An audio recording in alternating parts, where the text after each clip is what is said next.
Welcome to a super Saturday with 5 graded stakes on the card from New York at the Hirsch Turf Classic. Two-time Breeders' Cup Turf champion Rebels Romance returns to the state, still in terrific form as a 7-year-old.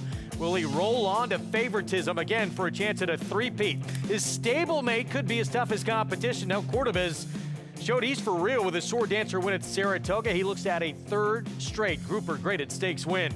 Locked earlier this year, looked like the best older horse in the game, but things have gone south since. Can he get back on track in today's Woodward and return to prominence in the older horse division?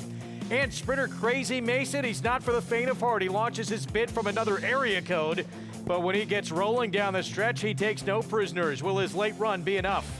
In the Vosburgh, it is all next on a terrific Saturday of action on America's Day at the Races here on Fox Sports 2. Great to be with you. Beautiful weather for Belmont at the Big A with a lot of names we may wind up seeing on Breeders' Cup Championship weekend. Greg Wolf alongside New York Racing Association handicapper Andy Searling. Good to see you, and a two-time Breeders' Cup Turf winner back in action today in this Turf Classic. Yeah, Rebels Romance, obviously, if he runs his good race and given these 19 for 28 lifetime, keeping some very heady company, he usually seems to run his race. He is going to take an awful lot of beating. Remarkable how he is kept in form. What a 1-2 punch from Charlie Appleby. That's just one again of 5 graded stakes on our Saturday card here on America's Day at the Races from Belmont at the Big A. Here's what's ahead, presented by Claiborne Farm. One we're talking about, the Hirsch Turf Classic. That's in the 5th. Woodward, limited field. We'll see if Locked can get back on track for Todd Pletcher. Then that 2-day pick 6 carryover. Over $110,000 begins in race 7. And there isn't a single horse in that sequence that projects to be a particularly short price. It's not going to be an easy sequence to navigate. You could play it all right there by getting signed up with Naira Bets. Bet any track, anywhere, anytime. The offer, there it is. $200 deposit match, new customer bonus when you just punch in that code for new members that sign up. Match $200, and you're ready to roll at nairabets.com. Get involved in this pick 6 this afternoon. We also have a pick 5 to kick off the card right here. And it begins with a 1-turn mile. Maidens, 2-year-olds trying to get that first win of the career. Some very big pedigrees in this race. But right now it's a 6 Igniter with a race under the belt. Debuted at Saratoga, who's a 7-5 favorite. Yeah, it's very interesting looking at this race. You've got a $5 million well-bred horse not taking much money, and 2 expensive well-bred horses on the outside taking no money. I'm a big bad wolf. Brad Cox, second-time start of the 1. I think this horse will be much more professional, more forwardly placed, and is a major player. Long shot for Amelia Green went by the 2. Going to have to run better. She finished behind I'm a Bad Wolf with an easier trip. Adds blinkers. The 3 courting Todd Pletcher, $5 million son of Curlin. Full de Clairiere, a very talented horse, $5 million, and not taking much money for a horse of that pedigree. Forever Man, Tom Proctor. I like Forever Man in this race. I'll talk about him briefly after the post. Missing Brian scooted by, blinkers on. Yeah, he's a long shot. Here's the favorite, and was behind Golden Tornado and Oscar's Hope, who came back to win for Tom Amos. No, both of them are good. Golden Tornado, I think, is a horse we could see next week in the Champagne, is very talented. He's the horse to beat. Chad Brown with 2 outside. The 700,000 son of Into Mischief. Yeah, that horse is partly owned by Mandy Pope's Whisperell's Farm, who owns part of the favorite, with a dam who won the Breeders' Cup Distaff. And Dionysus, $1.2 million first-time starter for Chad Brown. When you spend $1.2 million, you don't usually expect to be 13-1, especially for Chad Brown, but these horses are taking no money. All right, these Silks, they've won a lot of races in their day. Glen Hill Farm, trainer Tom Proctor. What do you like about the 4 Forever Men? Obviously, Tom Proctor struggled since coming to New York, but I think this is an interesting horse. I thought this horse ran sneaky okay first time out, and last time got run off his feet by It's Our Time. Now, I know a horse won an off the turf race the other day, but the only horse to come back out of that race came back the other day and won, proving his buyer 12 points. I think this horse is better than he looks on paper. He's a big price with the firsters that are expensive, taking no money. I've played him to win a little bit in this race, and I'm using him with the 1 and 6 primarily. 2 sprints, and now going longer, coming out of a race with the certainly one of the fastest 2-year-olds in the country. It's our time, who we'll hear more about later from his trainer, Tom Amos. Right now, let's go downstairs to Maggie Wolfendale. And Greg, I know that's a move that you like, the 2 sprints and then stretch out to a mile. And this is a horse that Forever Man, number 4, who has continuously caught my eye in the paddock. And then when he'd get out on track, I was like, ugh. I don't want any part of that guy. Finally, he's moving better today. Really, you know, he kind of struggles a little bit behind, and Javier Castellano gave him the time to warm up and then gave him a nice long gallop to the backside. He got into the bridle and kept him moving throughout. So I think, as the points Andy brought up, coupled with the fact that this guy is finally moving the way that I'd like to see him move, and he is a good-looking type that I think there's some ability in there. I think he's definitely a live long shot, but they're all going to have to get around your 6-5 favorite, whom I do really like in here. That's Igniter. I'd written in my notes that definitely wants longer. He gets it here. He ran further, arguably, than anybody else in that race, in which he was just wide throughout, and he kept on running. Certainly flattered by Oscar's Hope coming back to win with an 82 buyer, and Golden Tornado looked good in victory. Moving on to the first-time starters, number 3, Courting. Yes, $5 million. Definitely looks like a very classic-looking thoroughbred, wants all the ground in the world. I think this is just a starting point for a horse who has kept moving by John Velasquez in the warm-up. And then number 7 in here, who is a son of Into Mischief out of Unrivaled Belle. I was in the paddock the day she actually flipped over and fractured her withers, which ended her career. He was a bit distracted in the paddock. He's 12-1. This is a good place to start for him, Greg, but I would just take the wait-and-see approach. Some huge pedigrees despite that, even money on Igniter. Start number 2. The board is saying the firsters aren't that good. I don't think Courting is a horse you can expect to have speed. That's why she's debuting at a mile, but I'll be interested to see what he does in here. I'm going a long shot 4. Chris Griffin to kick off this tremendous Saturday card. And they're off. Broken a pretty even line. Then they got tightly bunched in the middle, and Missing Brian got the worst of it is the trailer. Buntus Folklora is right to the front and pressure to the outside from Rebel Instinct, and joining them right there in the red cap. That's going to be I'm a Big Bad Wolf. That's the leading trio. Igniter is joining them up the outside in 4th. In between horses comes Forever Man. Then Courting is in behind. The back end of that leading pack is going to drop back now to be the end of that group. And the lone trailer, that's Missing Brian. They work up the backstretch, and Buntus Folklora's got the tempo early. Nice and easy up top, and Rebel Instinct is now that shared 2nd and 3rd with moving forward Igniter and Manny Franco. They now claim the 2nd spot. I'm a Big Bad Wolf, still tightly at the rails in 4th. Then Forever Man is shoved along. Out wider there is Dionysus. Courting still at the back of that group, and the trailer, Missing Brian. 46 seconds flat. That post at half-mile time. They're moving quickly up front, and Buntus Folklora has got the lead. Is up by about a half length, and here comes Igniter. Is applying the pressure and ready to move. Forever Man starts to make a move 3 wide, is in full pursuit. Tight hold here. Rebel Instinct. Flavian Pratt hasn't moved yet, is in between horses, looks to be full of run, needs a way out. The leader is Buntus Folklora. As they reach the top of the stretch, Buntus Folklora, Igniter. Now Rebel Instinct tips to the outside for the full effort. Forever Man is chasing 2. Courting starts to warm to the task late, but here comes a final furlong. Buntus Folklora in between horses, Igniter, and the oncoming strides. Here comes Rebel Instinct down the center of the racetrack. Courting is not out of it yet either. Battling on still, Igniter still with a nose in front. It's Igniter who's almost home. Igniter was best. Igniter wins it over Rebel Instinct. Then came Buntus Folklora and late charging Courting in 1 minute 35.69 seconds.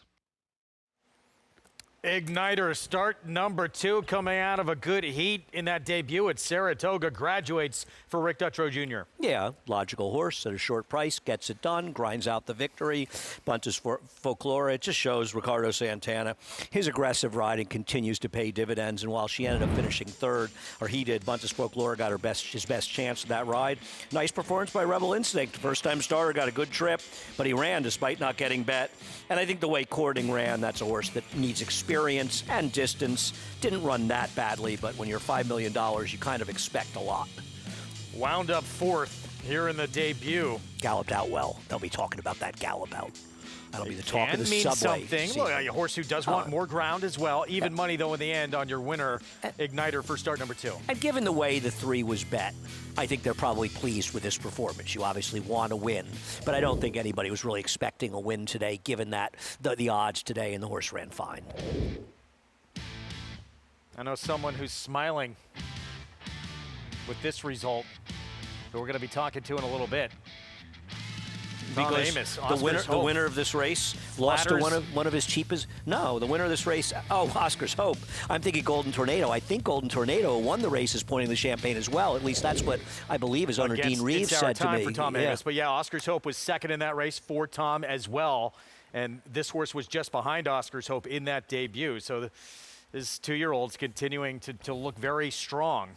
A lot more professional. You know, I think you saw with this horse, and the one a little bit, he's not very good, were more professional in their second starts. Maybe the deepest 1-2 punch in a race we've seen all year long. Charlie Appleby's El Cordobez Sword Dancer winner and 2-time Breeders' Cup Turf winner, Rebels Romance. They're going to battle each other in the Joe Hirsch Turf Classic. We'll have a preview next.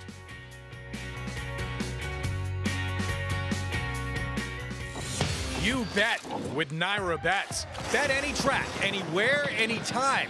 Download the Naira Bets app to play today and get a $200 deposit bonus. Watch live horse racing, get expert picks, boost your bankroll with weekly promotions, and hone your handicapping skills with exclusive tips and tutorials. Download the Naira Bets app now. Sign up now to claim your $200 deposit match bonus. You bet with Naira Bets.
Welcome back to America's Day at the Races, as we have a lot of stakes action coming forth, but I think possibly a future stakes horse, as we are brought to you by Claiborne Farm, 100 years, 115 in fact, are doing the usual unusually well. Igniter, popular victory here, getting the job done at even money. Manny Franco in the irons, but as I'm joined by Rick Dutcho, his trainer. Rick, that's a fast time, that fast fractions in which he was right on top of them too. Yeah, he run a big race today. It's first time going this far, first time on this track, first time where people, you know, he took the lead and they came after him. So it was a big run for him. And I thought such a promising effort, first time out against a talented, two in front of him for sure. And he was wide the whole way. He probably ran further than anybody else that day. I was very happy with his first race, man. I mean, I was thrilled actually, because we didn't really gear him up to run a big race his first time out, but yet he still did. So he's been training very steadily, very good coming up to this race. We've been very excited about it. Do you get excited? Do you allow yourself to think about the future with, a young prospect like this, has the pedigree, has the talent? Yes. Of course I do. How can you not here? I know. How can you not? And truly, ears kind of flicking back at the end, indicating that the distance was well within his wheelhouse. He's an awful cool fella, I tell you. I was hanging out with him last night at 8 o'clock. He demanded more candies, and then we got in a fight, and then I had to leave. So he's a cool fella. I really like being around him, and he's got some talent. So let's see how far he can take us. Well, I don't think you'll have to fight tonight. He gets all the candies he can deserve. All he wants. Well, Rick, congratulations. Thank you, sweetie. All right, Rick Dutcho here with a promising colt on his hands, Greg. $4.22 for the win. We have breaking news on the program. Did you hear the end of that interview? He didn't refer to someone as babe for the first time, I think, in his life. 6-7-2. Igniter, this one with talent indeed, winning impressively, start number 2, and doing it off just one sprint, stretching out to a mile. So we'll see, bright future. Yeah, no, I'm interested to see how, that did come up a pretty quick race. With that many horses together at the wire, it makes me wonder if it was that strong a race, and I'm interested to see how quickly the track is playing today, because on the surface of things, that was a pretty quick race. Race 2 starts in early pick 4. Everyone in for the claiming tag of $17,500. It's for non-winners of 3 lifetime. 7 furlong distance. Favorite right now, the 5. That's First Trumpet, who was 10-1 morning line. Yeah, that horse is going to be a big price by post time. It looks like the 4 hours in the day will be favored over the 7 heavyweight champs by the time we get to post time.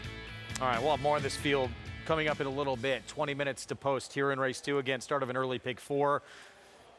Big ones still to come. Belmont Turf Sprint, first of 5 graded stakes on the card. And then the Joe Hirsch Turf Classic, grade 1 on the road to the Breeders' Cup Turf. Prestigious race in its own right. And it's our ABR race of the week, deservedly so, with the big names it has attracted. As we talked about top of the show, the 1-2 punch from Charlie Appleby, headlined by the 2-time Breeders' Cup Turf winner Rebels Romance. Yeah, I'm interested to see if El Cordobas can run back to that effort with a perfect trip in the Sword Dancer. Rebels Romance needs no introduction. He's just incredibly consistent. Thought he ran well in this race. I mean, some could say the second horse a little unlucky, but the reality is that he did all the running in here, Rebels Romance. He was forwardly placed. The race was falling apart at the end, and Rebels Romance is just a really good turf horse. Has he taken advantage of a dearth of some talent over here in some of these races? Yeah, he has, but this is a horse that internationally, even running third in the King George, I mean, that is such a strong race. Horses be like Goliath and Blue Stocking. These are seriously good horses he's run against. He's a world-class turf horse and way the horse to beat. And he's a world traveler as well. 19 wins and 28 career starts. He has gone all over the place and racked up a lot of frequent flyer miles. Look at this. 7 years old now. And he quite literally has been all over the planet.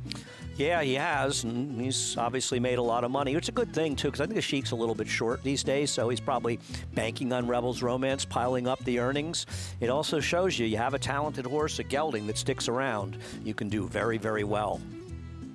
And it's amazing with all, I mean, travel can take something out of you, not with this guy at all. One of the most, for someone who started that many times and been at the highest level, been that consistent, it's just remarkable. He's a pretty cool horse. I have often underrated him. At this point, he's very, very good. How he stacks up in the scheme of things with Godolphin horses, they've had a lot of very good horses, but right now he is the best turf horse that's running in America, I'll tell you that. I think he's on the leaderboard for most miles traveled in a career. Pretty incredible. Meanwhile, his stablemate, we thought maybe was coming around, might be a now horse, and he proved that potentially he is with that victory in the Sword Dancer. He did, and if the positives for him is not only run very well, he's a 4-year-old that seems to be improving. And these are the kind of horses that can get better, and he could be a real challenge to his stablemate. I kind of want to see it again. He got an absolute dream trip in this race. I don't know where the second place finisher got that big figure win. He's never really run that fast. So I kind of want to see it again. But based on his last race and the fact that he's improving, I wouldn't want to be overly dismissive of him. I'm just trying to beat him today. And he'll get to be in a pretty good spot from the outset, just as he was in the Sword Dancer, starting from the inside, saving ground. Yeah, I think you're going to see this field kind of line up with redistricting going to lead. Farbridge probably tucking in behind him in second, with Rebels Romance sitting third, and El Cordobas and Rebel Red are sort of pulling up the rear, but I don't think there'll be that much space between them, but we'll see. Well, Chad Brown's redistricting from the get-go, his debut race show that he had a whole lot of talent, and now he's going to get a test against some of the top in the division. Yeah, he's unfortunately spent too much of his career on the shelf. He is a little bit dressed up after riding 2 straight very strong inside biases on the turf courses down at Monmouth Park. And they aren't horses as good as these. But he showed he can handle a distance. He's finally running some fast figures, so they may be somewhat of a product of very good trips. And he figures, though, to get a good trip today. The rails are down to 0 on both turf courses today. This is the first time since at least June that's been the case. So they're running on fresh ground. Now, sometimes that results in there being a bias towards the inside. It doesn't always happen. And keep in mind, these rails have been pretty far out, so it's possible that the inside 4 paths are very good. But I think it is something to think about a little bit when you're looking at the turf races on both courses today. The rails are at 0, and that has not been the case since we came back from Saratoga. And again, look, compact field, but outside post for Farbridge. You don't think Joel Rosario is going to try and get over as quick as he can to try and get position on the inside? Yeah, I think he'll be sitting right behind redistricting. And I think he's going to get the kind of trip, and I think Farbridge is going to run his race. Now, whether or not he's good enough to beat Rebels Romance, he's going to have to hope that one doesn't run his best race. But I do think Farbridge will run better than some people expect him to. He'd been on quite a roll until that sword dancer performance when things did not go his way. We're going to take a timeout. Woodward reduced to a very compact 3-horse field. Locked after his big cap win earlier this year. Looked like maybe he was the best older horse in the country. He has not been that same horse since. Can he get back on track? Stay with us.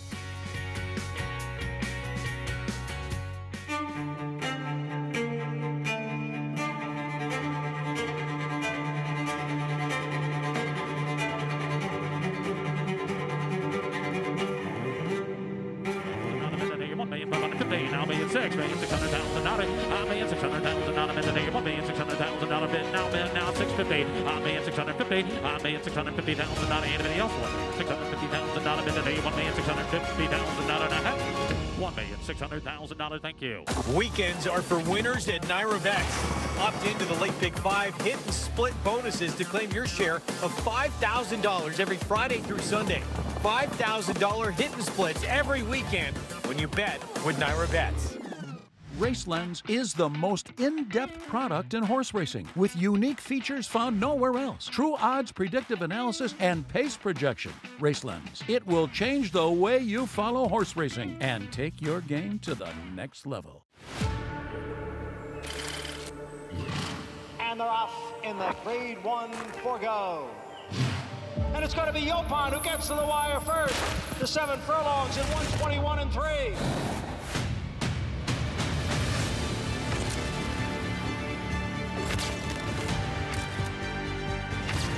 The leader is Yopon, 6 furlongs in 1 minute 8 and 2/5 seconds.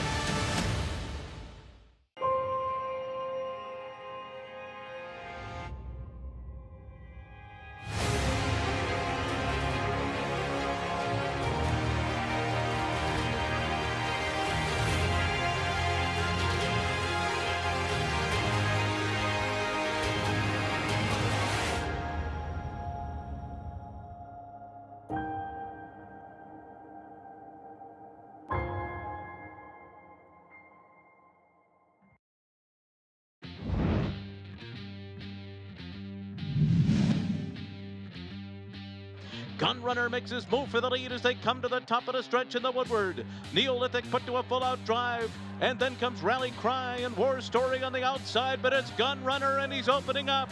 Florent Giroux took a peek to his left there. Gunrunner's got a 6-length lead in mid-stretch. Neolithic is next, then Rally Cry, Discreet Lover, and War Story, but they're way behind Gunrunner. Gunrunner, very impressive in the Woodward. What an incredible horse. He won the final 5 starts of his career, including 2 Grade 1s at Saratoga in the Whitney and Woodward. I think it's so interesting to look at his career because up until the fall of his 3-year-old year, he was a good horse, but not a spectacular horse. And the Clark, when they got aggressive with him and sent him the lead in November of his 3-year-old year, he suddenly turned into a completely different horse. The only blemish in his career after that was a 2nd-place finish at the Arrogate in one of the most brilliant performances ever in the Dubai World Cup. And he just continued on as a dominant performer and running fast races, and he's shown himself to be an even better stallion than he was a racehorse. Woodward's success to the Classic Gun Runner the last to do it, but what a list. St. Liam, Go Sapper, The Great Cigar, and Ali Sheba. That is quite a group there. Quite a group there. I was there for Ali Sheba's, and that was a super strong field where he beat 49er and the mighty Wacoit, among others. Earlier this year, we might have thought with the presence of Lockton here, there'd be a good chance of that happening again. He was sensational in the big cap. Things have changed quite a bit since then. He has run 2 very disappointing races, absolutely no run whatsoever in the Ali Sheba, and then in his Suburban, he just ran 3rd, but it was about as dismal a 3rd as you could imagine. Hasn't run since that. I think Todd has been sort of trying to tighten the screws for this race, but I have to agree with basically, and I'll paraphrase what his owner, Aaron Wellman said, runs Eclipse Thoroughbreds, I should say, not his owner, but running Eclipse Thoroughbreds. This is basically a do-or-die race for him. He's got a show in here that he belongs coming in the Breeders' Cup Classic, and we know based on that race in the Santa Anita Handicap, he belongs as a serious contender in the Breeders' Cup Classic, but based on his last 2 races, he's not a serious contender in any race.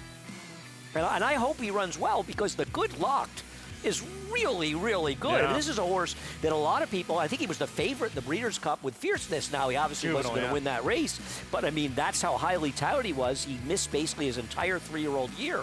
But he came back at the end of it and won the cigar. This is a very good horse. I just don't know if he's that horse anymore. How can you be confident he is? The talent is there, and it's going to be obviously a very strange run race with just 3 entrants in here, where Phileas Fogg looks like he can absolutely control up front. But I think it puts Kendrick in a funny position because, you know, you almost feel as though if I don't win, I'm going to be a goat, right? Because I'm getting sort of gift-wrapped this race. And I do think Kendrick understands as well as anybody the value of speed. You don't want to slow it down with him because if you make it a slow pace and you bring the other 2 in the race, then he's got to outrun them down the stretch. I think you want to use that speed as a weapon and tell Locked and tell Post Time, if you want to be anywhere near me early, you might be out of your comfort zone because Phileas Fogg has a comfort zone and that's going quick early. He's a very good horse. And I tell you, Gus Rodriguez has done a great job with him. You know, I understand you can't blame the horse for what happened in the Jockey Club.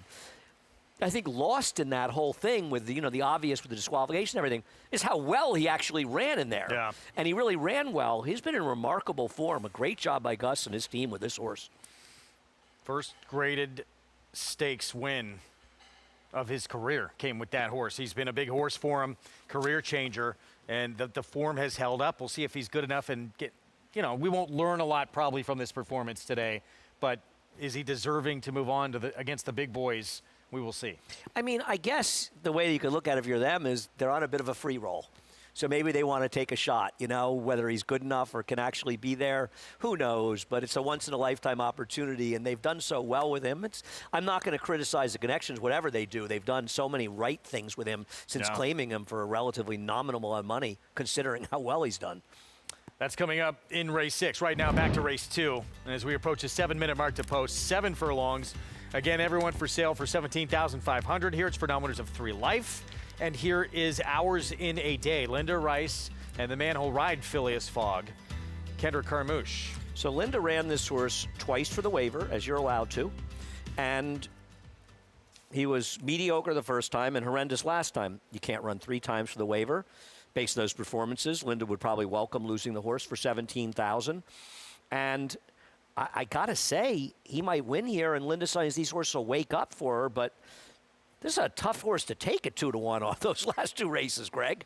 Really is. Not that there's anybody in here that's coming in this race in particularly strong form. But rapidly declining form. Yeah, I thought I liked heavyweight champs who I disagree with a lot of the kickback talk. I think sometimes it gets overused as an excuse. But I think there's a very clear argument to be made that when he was racing down inside last time, he did not like the kickback at all, and it totally took him out of the race. Breaking from an outside post today, he should be clear, and he's the potential speed. I think heavyweight champs is the horse to beat in this race, but his form recently is not particularly special either. No, it's not. He's real. But again, that last race, he was nowhere near the front, and he likes to be up close. Yeah, he does. And he actually ran a little towards the end, albeit in a very slowly run race. Riders up, there is Romero Mirage, who will be aboard heavyweight champs for Rudy Rodriguez. That barn having a great start to this meet. And a pick 4 that begins here as we're just a couple of races away from our first of 5 graded stakes on the card. That'll come in race 4 with the Grade 3 Belmont Turf Sprint. Post parade starts with Badlands Ruler and a rider change, Omar Hernandez Moreno. Yeah, this is a horse that just hasn't run since February. For a barn that doesn't win high percentage, it appears to be a little slow. Knox putting blinkers on. Couldn't be competitive in $11,000 claiming race last time at Finger Lakes. Javier Castellano for Gary Contessa, Epitaph. Won a 5 furlong off the turf race last time. This is a slightly different situation. The favorite with the form the last couple that makes you scratch your head. Yeah, I agree. Linda, they often turn around. But the truth is, horses, isn't he a 1-number horse anyway?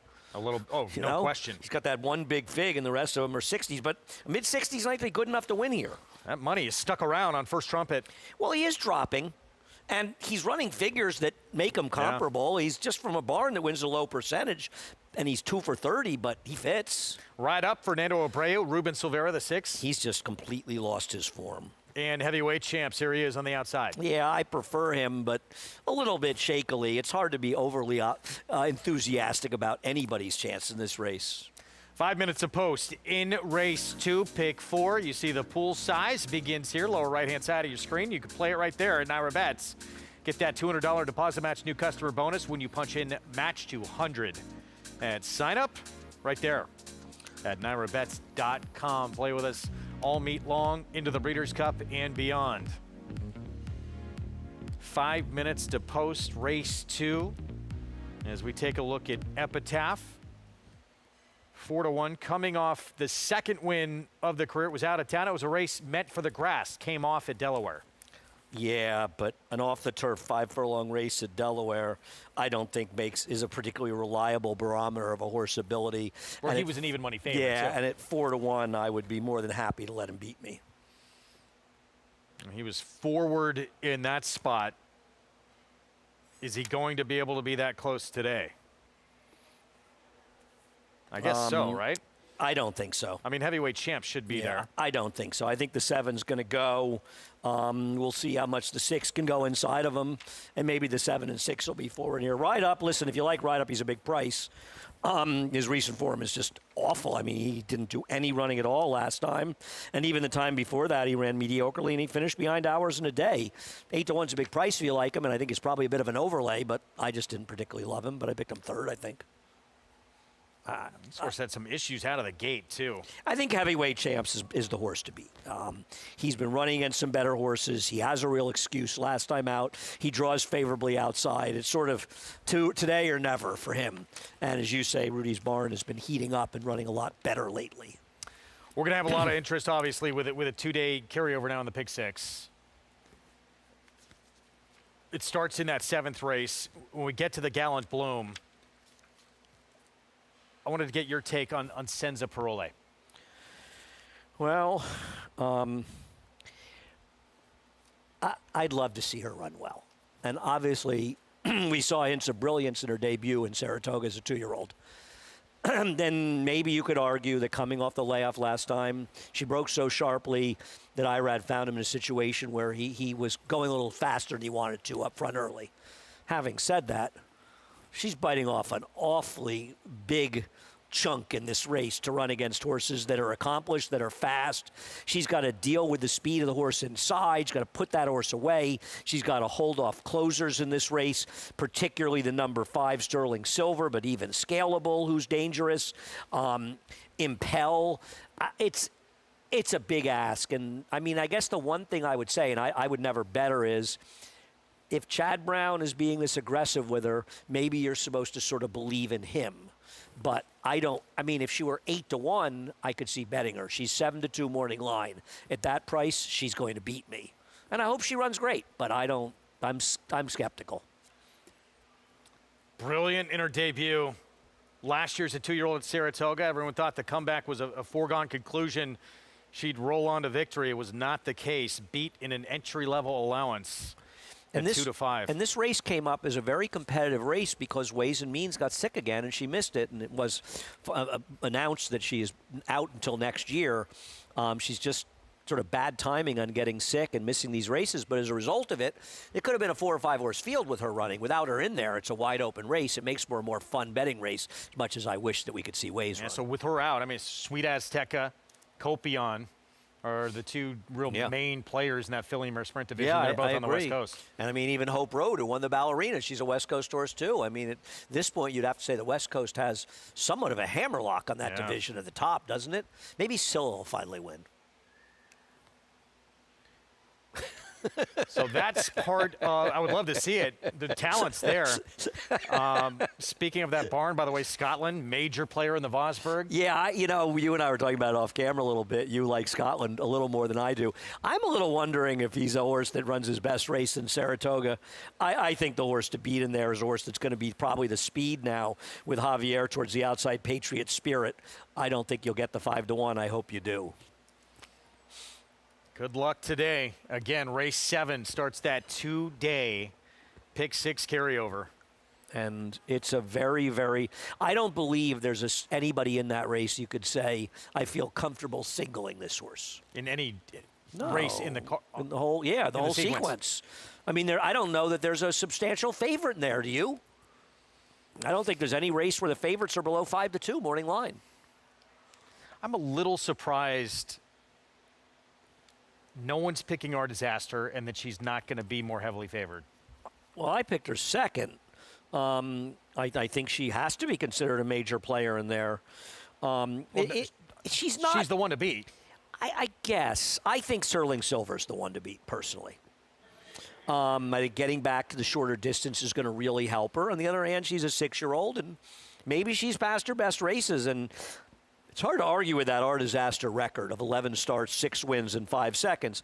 This is probably the toughest race she's been in, but she's faced some pretty nice horses and run very well in those races. She's good, I agree. And it just feels like, you know, she's also one of these horses that you don't feel comfortable betting against until she finally loses, kind of, or doesn't show that shows that she's not good enough in these races. Because every time she runs, she's super competitive. In the races she's lost, okay, in her debut, she was outgunned badly. But after that, she was 2.5 lengths behind the very talented Nick Stile. Then she lost by a neck to her, lost to a neck to a Hauling Ice. She got beaten up a Gold Rail when Holina's Fort came up the inside. She's good. But do you trust, would you single her? I think she's going to be very tough. Oh, okay. I'm against. I picked her second, but I would never single her. Post time for the second. Ways until we get to that pick 6 carryover. That again begins in race 7. Early pick 4 starts here. The 9-5 favorite has become heavyweight champs. The 7, Rudy Rodriguez barn, Romero Mirage, and there he is in the background there in those green silks. 2-time winner. See if he can be more forward than the last start. Chris Griffin with the start of this early pick 4 here in race 2. And heavyweight champs, Romero Mirage to the outside. Goes in. All set. And they're off. Hours in a day in between horses. Broke well, but is now taken back as heavyweight champs. Thrust to the front. Heavyweight champs is keen, and Ride Up is going to join that early leader now. Ride Up in those pink blinkers puts ahead in front. Heavyweight champs is going to stick right to the outside, and they're a clear 1-2. It's a moderate pace duel up the backstretch, and watching them, Epitaph and Javier Castellano just stalking those 2 pace setters now in a good spot in third with At the Rail. That's Badlands Ruler. It's in a lineup of 3. It's in between horses. A tight hold, Hours in a Day. Just had to steady. First Trumpet is towards their outside in the yellow cap, and the lone trailer is Knox. 22.60 for that opening quarter mile. The leader is Ride Up and heavyweight champs. It's been a perfect trip so far for Epitaph, who's just looming up on the outside, is settling up right next to these 2 leaders, 3 wide. Hours in a Day now finds a seam, is cut loose, is in fourth, then progressing, losing ground. Badlands Ruler. Knox is trying to make up a lot of ground from the back of the pack there with First Trumpet. They reach the top of the stretch, and a perfect trip for Epitaph is trying to close the deal. Ride Up will not go away though, and Ride Up is still in front and trying to extend. Hours in a Day is starting to pick them up now, and Hours in a Day is going to catch him in seconds. Here's Hours in a Day now to push on by. Hours in a Day. Kendrick Carmouche are sprinting away late. Knox is rallying on, maybe for a minor placing. Hours in a Day, much the best. Knox did get up for second, then Ride Up and Epitaph in 1 minute 23.36 seconds. Hours in a Day. Linda Rice, Kendrick Carmouche to take race 2 and returns to the better form. Third win from 13 starts. Yeah, I mean, it's Linda, right? Sometimes, you know, they just seem to show up better in one race, and it's hard to know for sure why, but she came with a run today and, I mean, found the right field. And this was a relatively quick race. You know, these are horses that maybe this horse ran a 70 by her, probably closer to a 68 or so, which makes the first race not as strong as maybe we thought it was because the track's playing pretty quickly. He got it done, you know, and he was 2-1 and he got it done. How about Knox? Knox made a little run up the inside to get second, and I think that's sort of indication of what kind of field we were dealing with. 23-1. 4-2, 6-3. Hours in a day, though. Linda Rice, Kendra Carmouche with the victory here in the start of this early pick 4. As we work our way to the first of 5 graded stakes. Came out a little bit, bumped into the 5 first trumpet out of the gate, but no issues. More than enough in the stretch for the victory. Linda just seems to win in these spots, doesn't she? I don't know. You can't really defend it on a handicapping because this horse's last 2 races, I guess he could win, but he's hard to really like. But it just seems like these horses show up for Linda. Kendra Carmouche going to get his picture taken on Hours in a Day. Belmont, one of the all-time greats, going to have a busy afternoon and some big chances ahead for the trainer of Sovereignty. Belmont Turf Sprint, Gallant Bloom, Vosburgh, big chances in all of them when we come back.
Back with you on our Saturday coverage. You're watching America's Day at the Races on Fox Sports 2. It's brought to you by Naira Bets, where you can bet any track, anywhere, anytime. Race 2 in the books, Hours in a Day. Picks up the 3rd win of his career and goes off at 2-1 for Linda Rice. Owned by Linda Rice and Kendra Carmouche aboard. Like I said, these are the kind of horses that Linda wins with. They have some back form, they find the right race, and this horse certainly found the right race. 4-2, 6-3, again a 23-1 shot. Emily Ellingwood, crafty ride up the fence to get second place money on a big price. On Tuesday, the Horse Racing Integrity and Safety Authority suspended jockey Paco Lopez for 6 months after it was determined Lopez raised the wrist above his helmet before using his riding crop on Bookham Dano in the Vosburgh Stakes at Saratoga. That's a violation of HISA policy. HISA contends the incident in the Vosburgh breached a clause in an agreement with Lopez, which allowed him to return to riding following a similar suspension for unsportsmanlike use of his crop on a horse at Parks back in December. On Thursday, the Jockeys Guild approached NYRA asking for one of their members to be able to comment on the situation. For more, let's bring in Maggie Wolfendale. Yeah, and I'm pleased to be joined here by Hall of Famer John Velasquez, who is also the co-chairman of the board of directors of the Jockeys Guild, along with the rest of the NYRA riding colony. Johnny, what is the Jockeys Guild stance on the Paco Lopez suspension? Well, we have to stand with Paco in this sense, that the penalty that he just received 6 months for the multi-violations that he has, which we understand that he also served those days already. We think it's very excessive, for 6 months. We believe that Paco is definitely under the microscope, but we also know that he actually served those days from those multiple violations he has. But we're really concerned. The Guild is concerned because more than 50% of our riders have multiple violations. So now we're thinking how far we're going to go, though. And I know Paco's a different case by case, but how far can we go the way we're going now for 6 months? We also agree that he should have get suspended, for the multi violations that he has. But if he did 5 days or 6 days, 7 days, whatever days he did, multiply. Give him 14 days, give him 15 days, maybe 16 days for whatever he did. So he started learning that we're getting serious with these violations. Though you got to follow the rules, and we're all trying to our best. We've been in talk with ISA for since we started this rule about the whips. We're trying to consolidate, basically change it to the Kentucky rule. We will continue talking to HISA, and hopefully we come to some middle ground, that 6 months is very excessive, and we hope that for the future we can, fix this problem. Well, Johnny, thank you so much for your time. Thank you so much. Greg? Maggie, thank you. Well, there's a statement issued from HISA suspending Mr. Lopez for 6 months was a last resort. In January, his 2-year suspension for striking national law was reduced to 45 days on the condition that he was put on probation, and any further violations would trigger an automatic 6-month suspension. In 2025, Mr. Lopez alone committed 8 of 25 crop rule violations for using the crop with his wrist above his helmet out of 712 licensed jockeys. No other jockey has more than 2. To protect the safety and integrity of horse racing, HISA had no choice but to enforce the agreement and impose the suspension. We're going to take a timeout. We will be back. More to come. 5 graded stakes on this Saturday card. We'll move on to race 3 when we return.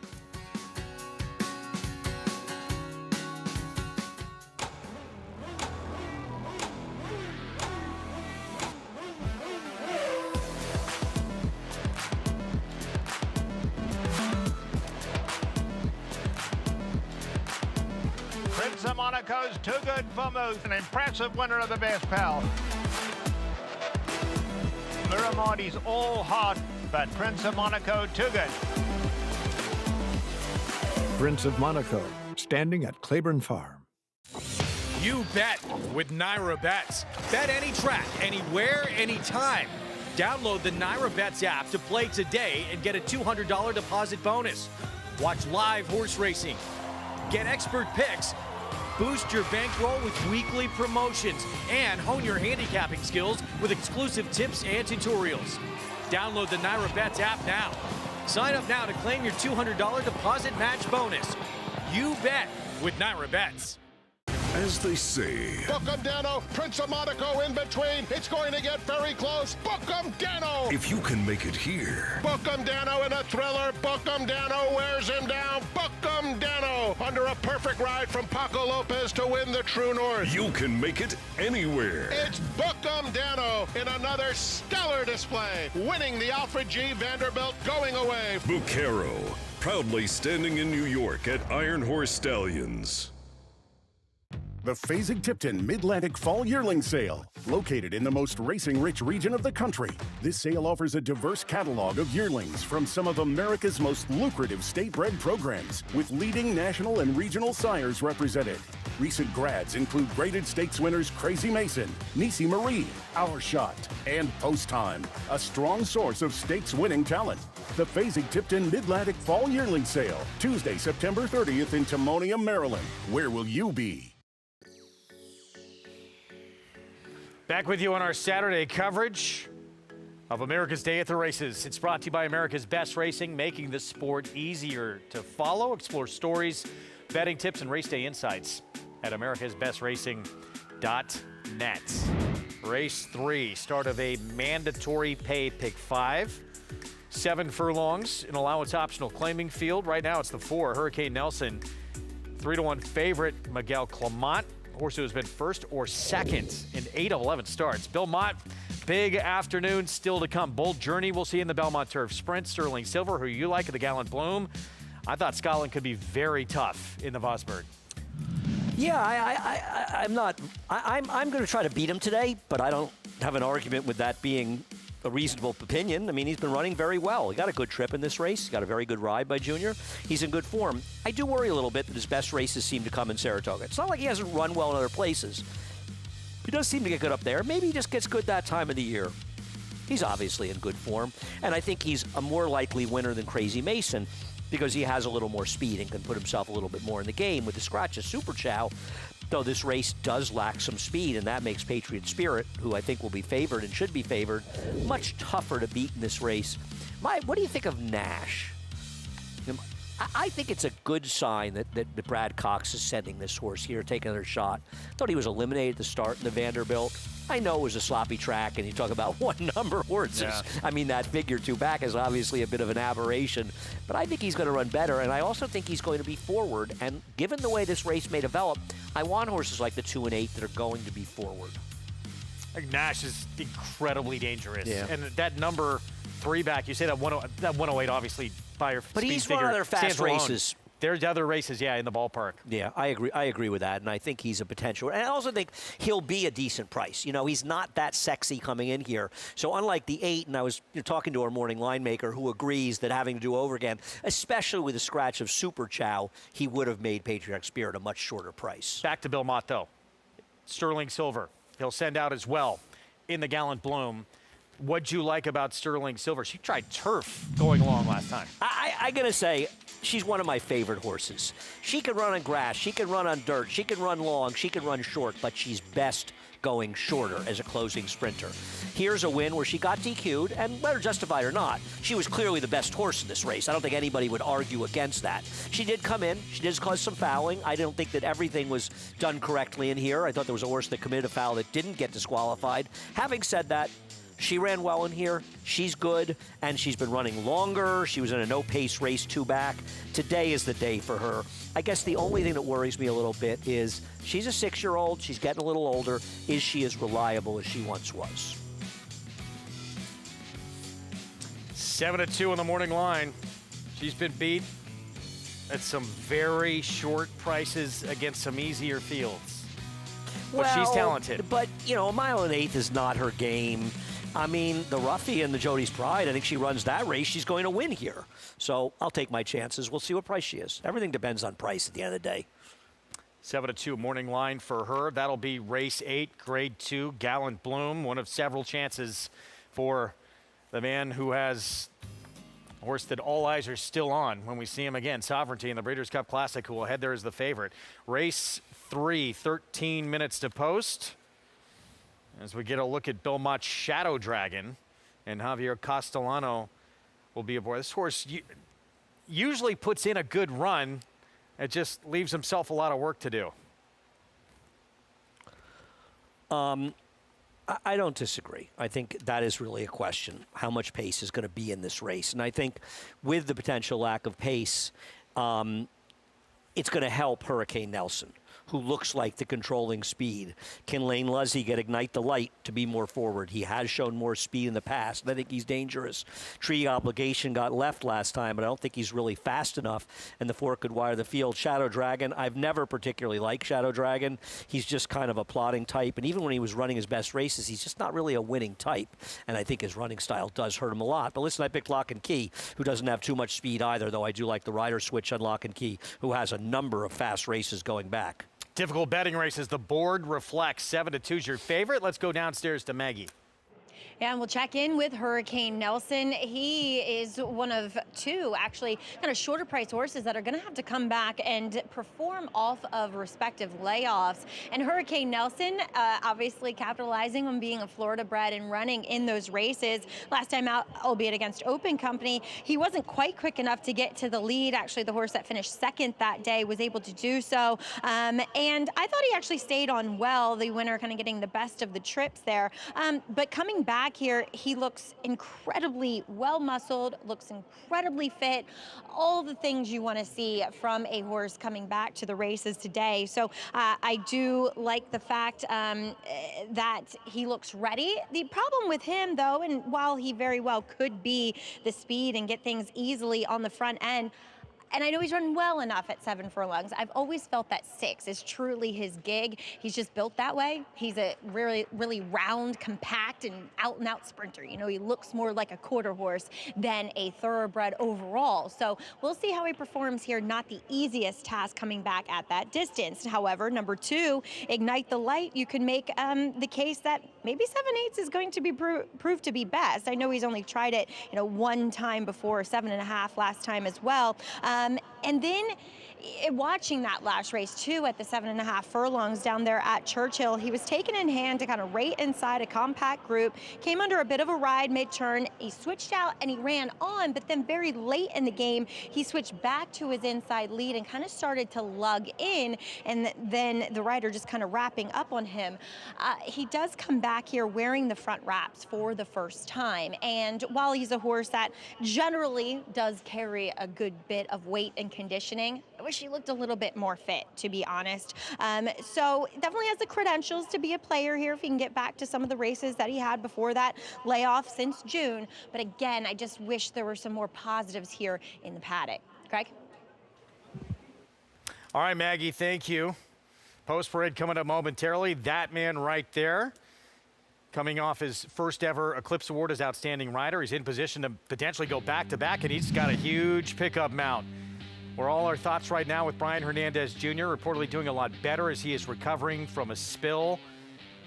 Has said he hopes to get back for the Breeders' Cup Distaff, and she'll try to repeat, but in her next start, Spinster Keeneland, Pratt will be aboard.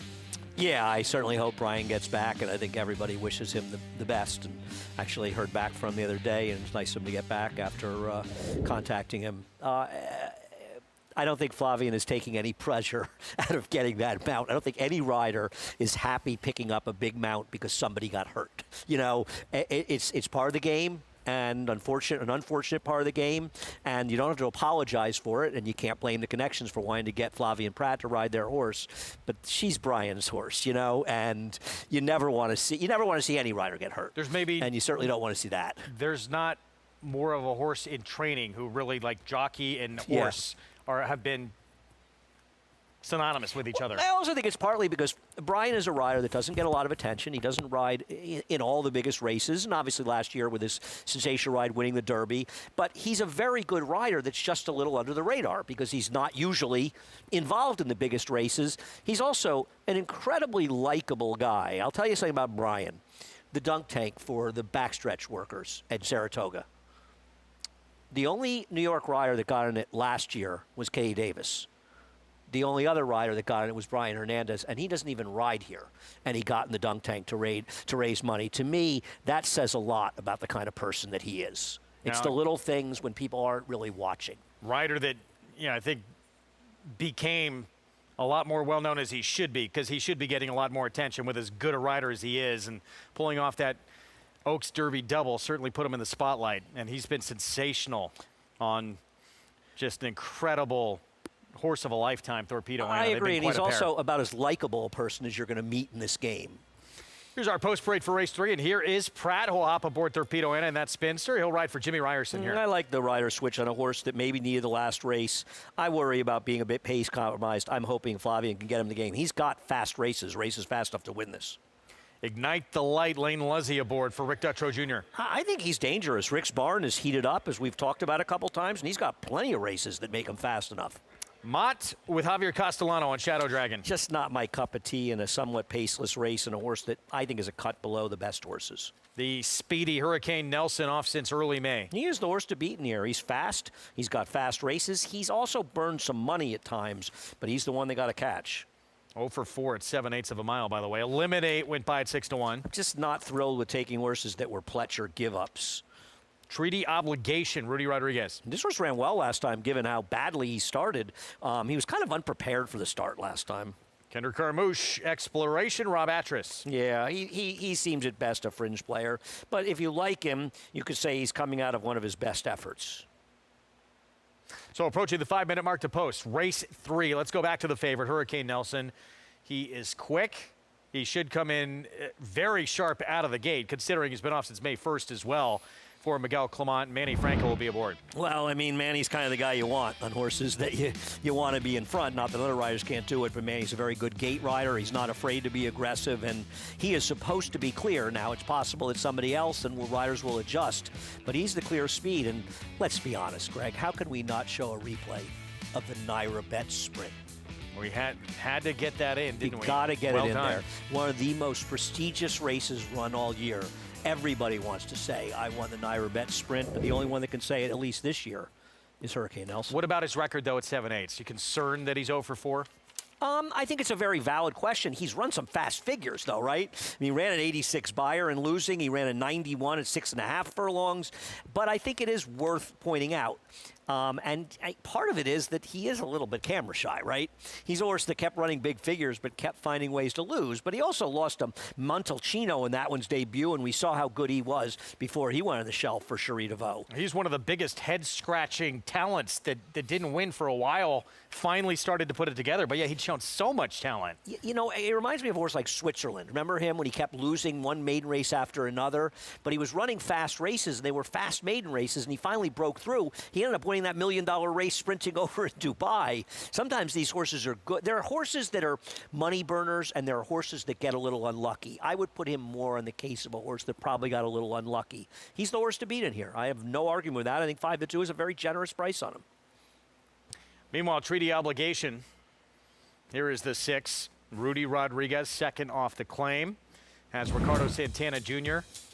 in the irons. Let's go back to August 28th. Out of the gate, not great. Yeah, if you watch the head-on, it just seemed like he wasn't really prepared. I mean, there's nothing you can do sometimes. These horses are causing problems at the gate. They settle down. They break the latch when they settle down, and then they act up again just as you're breaking the latch. I think that's what happened with him. But he ran very well when you consider that start. Probably ran the best race of anybody in there, and I think he has to be considered dangerous because I don't think that breaking is a consistent problem for him. So if he breaks cleanly, that this was a good effort, and he improved for Rudy off the claim from Linda.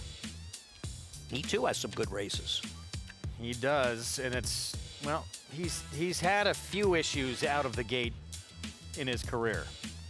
He has, but overall, I'm not going to worry about that. That seemed like a more of an isolated situation, that particular break. With I don't love him, but I think he can win. On Treaty Obligation, let's go back down to Maggie. That's who I like. That's who my selection will be in here. Treaty Obligation. Now, I have chased this horse a little bit, to be fair, but as we just saw in that replay, I thought he ran incredibly well. Yes, he went to kind of throw his head, and then when he did that, they sprung the latch, and then so he wasn't standing squarely and obviously looking down the track, and so therefore he stumbled too.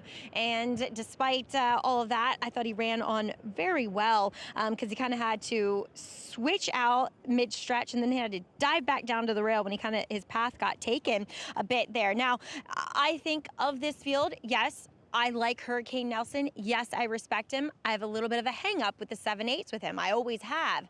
So I'm going to take the other horse that I think looks best in here, and that is Treaty Obligation. We see Ricardo Santana with his feet out of the irons now because he did give him quite a big warm-up. I like this rider change, too. Ricardo just seems consistently to get horses out of the gate cleanly. So I'm hoping that's what happens with Treaty Obligation. Now, Eliminate comes in here off of a poor effort, off of the claim from Todd Pletcher, and Joe Sharp picked him up. And I mean, it was quite a lot of money to go in for a horse that, was sold for $30,000 the time before, and then $45,000 more. You take him. Was facing Gun Party, who was the favorite that day, who was able to wire the field, but boy, Eliminate comes back in with a whole heck of a lot of equipment. And I wasn't in the paddock for that last start. I was the time before. I don't see anything, I didn't see anything that day. He was wearing a cage bit, but we'll see. Joe Sharp does have an extension blinker on him today, covering his right outside eye, as well as an extended cage bit. So an extended cage bit is an even longer bar, so it extends outside the corners of their mouth. So the slightest touch of it will elicit an immediate response to a rider's rein and pull. It can also make them a little bit light-mouthed too if they want to get aggressive. So you can't really put too much pressure on it to pull back to slow them down. I will say this, he is moving very well. That was kind of going to be my biggest determining factor with Eliminate in here. But ultimately, I agree with Andy. You don't necessarily want these give-ups. But then again, we've seen some of them come around and run well. I feel like there was one for Ilkay Cantor Mossy at the tail end of last year that kind of refound some of his better form. Anyway, I'd never love to see that much equipment on a horse, Greg. I've always just stayed away, as a rule of thumb, from these types. I think the conversation in this race should be out dead on the board. Hurricane Nelson is. He just went up to 3-1. Everyone can see that he's the controlling speed. Everyone can see he runs faster races. There's something to be said. There's something that you brought up, that Maggie brought up about the 7 furlongs. Lone speeds like this that are fast are usually shorter prices, and he is a little bit dead on the board. And for a horse off a layoff, that concerns me. And yes, off the bench trying to last 7 furlongs too. Well, I mean, some horses are going to be ready to run their best races off the bench. You don't really know. I think it's a reasonable question, but, July 13th, he ran second to Reynolds Channel. Reynolds Channel ran some good races at that point in his career. He was coming off of a 9-month layoff, and he ran fairly well. So, I don't know. I hear what you're saying, but, I mean, I believe that lone speed is more dangerous at 7 than 6 a lot of times because the paces are slower. There he is, Manny Franco.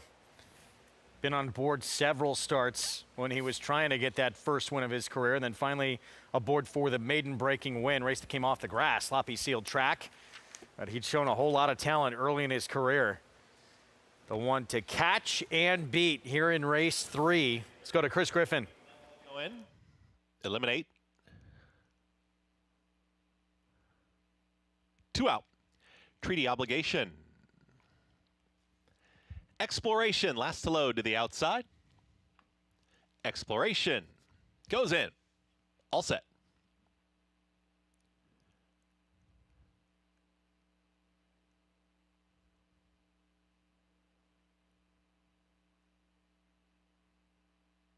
And they're off. Good speed from Ignite the Light. Thrust to the front, Ignite the Light. Now gets passed by Hurricane Nelson, who's quickest. Hurricane Nelson is now the clear leader, quickly up the backstretch and towards the outside. Treaty Obligation wants to join this leader. Will now sit a stalking second at the rail. That's Ignite the Light, who broke on top, is back to third. Exploration, patiently ridden from fourth, will have company to the inside and outside from Shadow Dragon, and also Eliminate the trailer. Late running Lock and Key. They're chasing the Reeves, Thoroughbred Racing Silks of Hurricane Nelson, who is cleared 23 seconds flat for that opening quarter mile. Takes them into the far turn with 4 furlongs left to go. Treaty Obligation in full pursuit for Santana at the rail. Ignite the Light and Lane Leslie holding that position. Also making up ground still is Jose Ortiz on Eliminate, and they're 3 across the track in behind. A tight hold on the leader, just free running, 45.65 for a half-mile time. Now gets nibbled on here, Hurricane Nelson. Manny Franco trying to pick another one on the afternoon, has a quarter mile left to go, and starts the sprint for home. Hurricane Nelson is just sprinting up for clear. It's Hurricane Nelson, Treaty Obligation, Ignite the Light. They continue to chase. Lock and Key. Grandstand side is making up some ground too. Inside the final furlong though, Hurricane Nelson got right to the front, is inside the final 16th, and this is impressive. Hurricane Nelson dominant. Lock and Key will be in a photo there with Treaty Obligation. Then came Eliminate in 1 minute 22.04 seconds. Quick final time and speed can be dangerous. Hurricane Nelson off the bench. Miguel Clement, Manny Franco. And a classic example of why it's so much easier to wire fields at 7 furlongs than 6. He won his first quarter in 23 and change. He came home in 59 flat. It's very tough to catch a horse that's walking on the front end and getting a comfortable lead that comes home in 59 flat. And that's why he was able to win it. He's talented, and he had a tactical advantage. Nobody went with him early, and then he went a faster second quarter, which often happens in these long straightaways in the backstretch.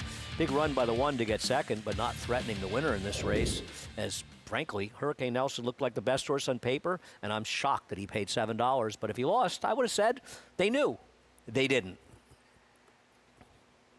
4th career win and 9 runner-ups, and now 12 starts for Hurricane Nelson. Positive comeback off the bench for this horse, but nothing like getting things your own way on the front end. Yeah, but you know what? He figured 2 on paper, so you can't really, you can say it, but the reality is, well, no, the race was run the way, and I know you Exactly. expected that way, but he did exactly what he should do. The 6 broke well. He wasn't quite good enough in this spot, and he was able to just get the most comfortable trip in here. Frankly, the 1 ran very well to be second, considering what the pace was like, and he was dead last.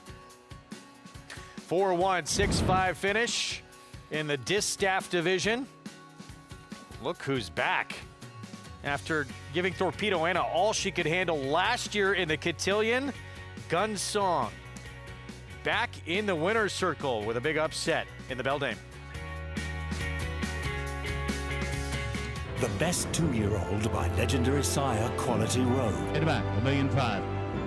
Very, very impressive debut. Cantering home. Could not have been more impressive. Coast to coast in the American Pharaoh. He's the real deal. Undefeated and unchallenged at 2. He's just too good. He wins the Breeders' Cup Juvenile. Corniche. Corniche.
I love Guadalajara. I don't know how. Welcome back to America's Day at the Races on a stakes-packed card, but Hurricane Nelson dominating here in race number 3, as I'm joined now in the winner's circle by winning trainer Miguel Clement, also known as Mimi by your nephew, which I just love. Yeah, he's 18 months old, so he'll learn one day. But for now, Mimi. I love it. It's very endearing. But Hurricane Nelson, well prepared and on paper looked to be the lone speed, and he just had a fun time out there in his return to the races today. Correct. Manny rode him brilliantly. He's got plenty of speed, just use it. And he was able to dictate terms, and he was impressive. The stable got him well ready off the bench. And this is just the tip of the iceberg for your afternoon, as you have graded stakes back-to-back here. We'll kick things off in the Belmont Turf Sprint with Senbei. Talk a little bit about him. I feel like when things go his way, he generally shows up. Will it go his way today? I think so. I think the other day is my fault. I ran him 5.5 at Saratoga. It was the right spot, timing-wise, but maybe not on paper.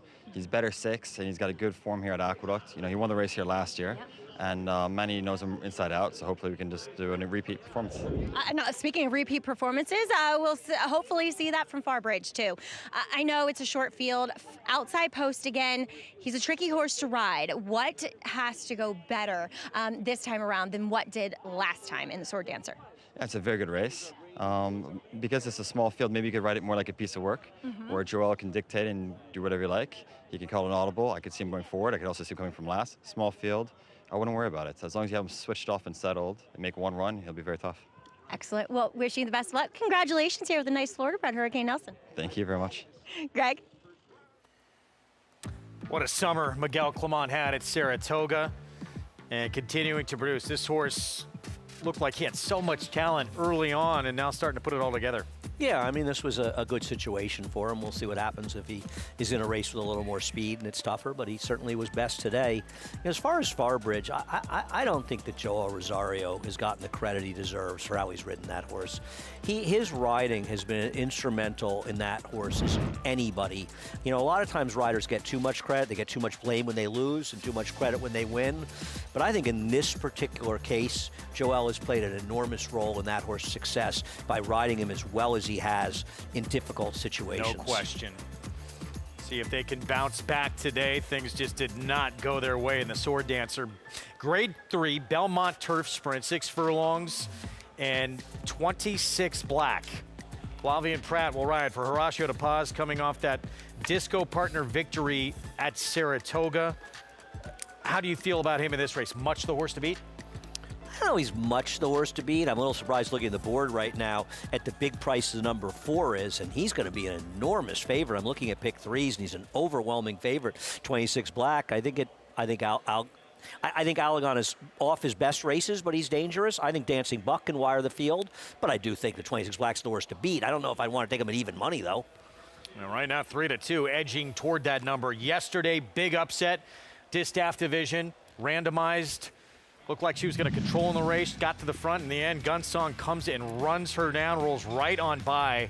Big victory for Mark Hennig at John Velasquez. Right, well, 2 things happen. Randomized is just no longer competitive because the good randomized obviously would have won this race. She's just not what she once was. It happens. I think the good sign, though, for Mark and Gunsong is that Gunsong finally ran a really good race this year. She was such a good 3-year-old, and it just felt like she just didn't have it in her to run those races because she's had plenty of chances, she's had good trips, and she's been incredibly disappointing. Especially, this horse had almost beat Torpedo Anna in the Cotillion. I don't want to say that Torpedo Anna ran her best race that day, but she still almost did something that nobody else besides Fierceness could do last year, which is beat Torpedo Anna. She was really, really good and ultra consistent as well, and she's been consistently disappointing. So I think for Mark, he's been talking about how he's pointing for this race. It's got to be a very good feeling to see her run as well as she's capable of running in there. And I don't know that you want to go out to California and run the Breeders' Cup. I can understand the temptation, but I think it opens up the possibility. There are a number of other good, lucrative spots to run her, and I'm just glad she's running well because she's a good horse.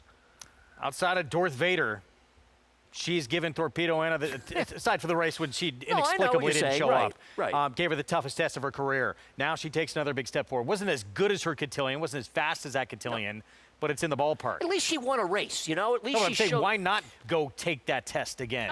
She's not mine, and I'm not going to blame people for going. You get one chance to run in the Breeders' Cup, and I'm going to trust Mark. He's made all the right choices with her in the past. The fact that she hasn't been as competitive here, I don't blame Mark for that. I think she's just taken a while to get going.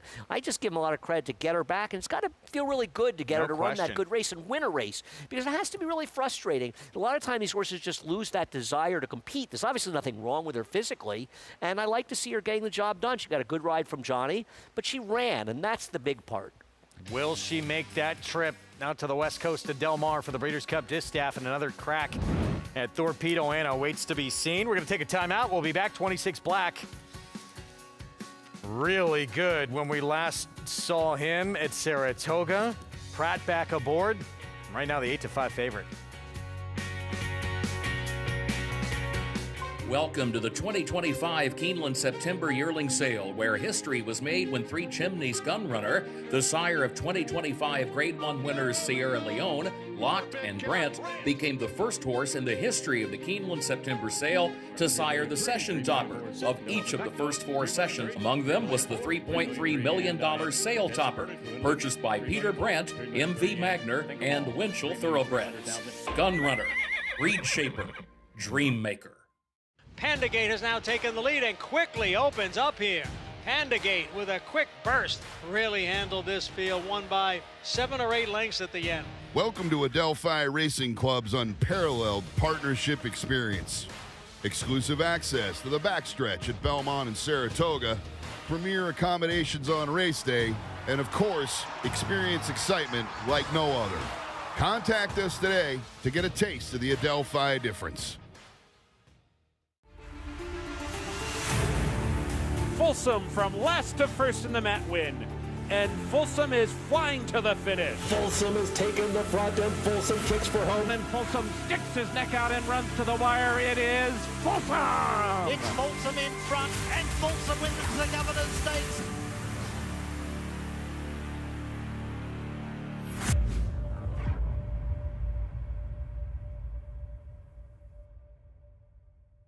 Racetrack Television Network brings you every race, from every track, on every screen, every day.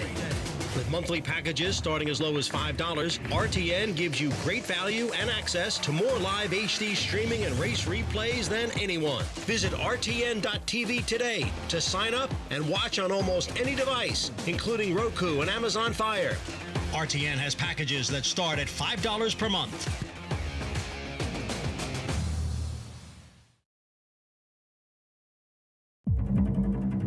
Post, the barrier, the stalls, the Iron Monster, the starting gate. There's so many key and important times in a race where jockeys have to make quick decisions, when to move, when to sit, wait behind horses. But to me, one of the most critical times in a race is leaving the starting gate. If you don't break cleanly, you can get shuffled back, taken out of position, and it's hard to get a horse in a good rhythm. Starts are so important. I want you to know what goes on inside the starting gate. Come on with me. What are we doing? Hey, wait for the truck. All right. Yeah. Key to breaking sharp from the gate is having your horse warmed up, alert, but settled. You want them relaxed. We got a great gate crew here in New York, and they know all the horses, their habits, what to expect. Put them in the gate, get them square, looking down the track, and be ready to go. Try to get as relaxed as I can on my horse before we go in the gate. And once I get in there, I want to let him walk in and take a deep breath and make sure the gate guy get up, because I want to make sure he starts setting his feet correctly. And you know the ones that's going to sit in there and be still, but I just want to keep it as relaxed as I can going into the gate with the horse, where the horse can feel like he's going to do his job. I'm going to just stay out of his way. You get one that cuts right to the gate, sometimes they'll balk. It's a kind of a closed space. Some horses are a little claustrophobic. Important to pick up your feet so you don't get your legs caught on the side of the gate. You could feel their energy. Sometimes you'll feel their heartbeat beating on your leg. Again, want to keep them relaxed, settled, get them square. The assistant starters are so good at getting the horse nice and balanced. Sometimes you get one that's leaning a little too far, you'll take your leg, push off the petition, get them where you want them to be. looking down the racetrack, all 4 legs square on the ground. Last horse gets ready to go in, you're gonna take your half cross, take a piece of mane, one hand, other hand free in case horse breaks left or right, you can correct them, and you're gonna be leaving here in a hurry. Well, a lot of people wait on the guys to say 1 out to get all set and ready. You know, I'm not, you know, you can hear the guy say 1 out, but I'm mostly paying attention to the guy with the button. That's how I break so fast out the gate, you know. I'm a button guy, you know, or I listen to the last door sound and the button. And after that, early position wins the race most of the time. So many moving parts that make a horse break well or break poorly. It's important to have great communication between the rider and the assistant starters as well as the official starter, and working with the trainers to make sure that if a horse is a little bit nervous, they school them, they get them where they're relaxed around the gate. It's not always the horse that's the most keyed up that breaks the best. It's the horse that's alert and settled and balanced in the gate. Then you can leave the gate in a hurry.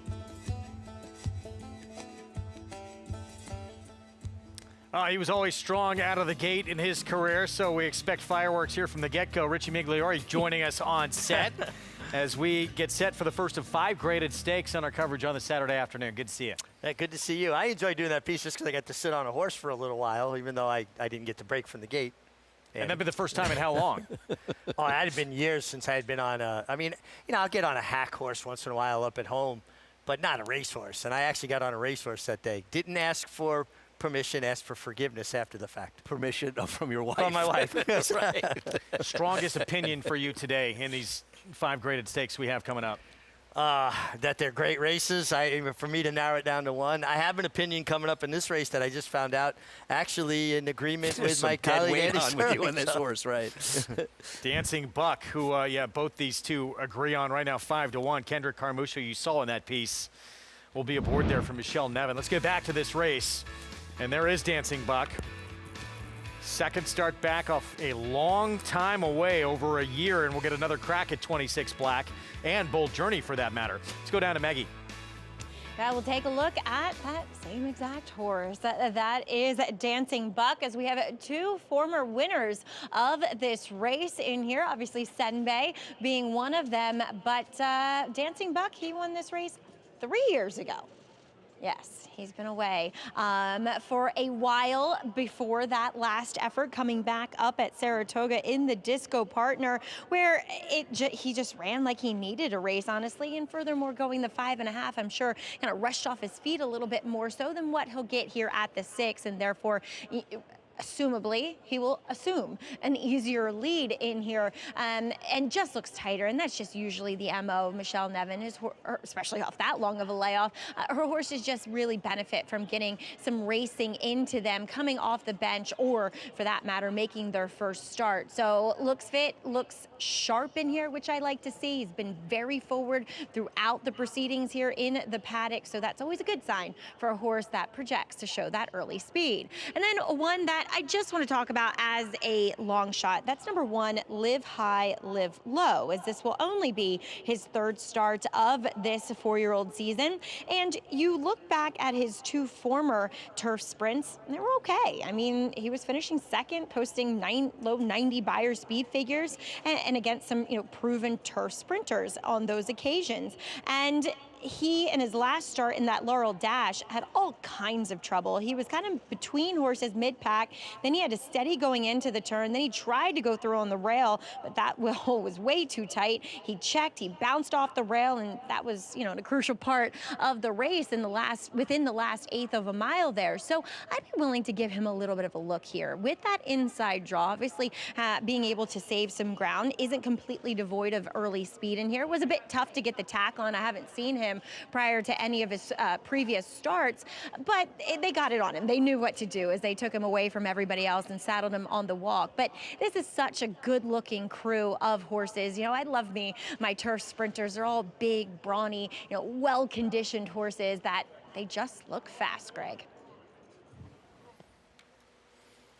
See what happens coming up. Obviously, the main player in this division was again sensational this summer for Mark Casse at Saratoga, bring the band home. Well, we'll see if some of these can, what do you think? I wonder if bring the band home. I know Mark had said he wouldn't run him at Kentucky Downs and where he's going to run him because we would think he could be one of the favorites of the Breeders' Cup Sprint. I think he would be, yeah. Yeah.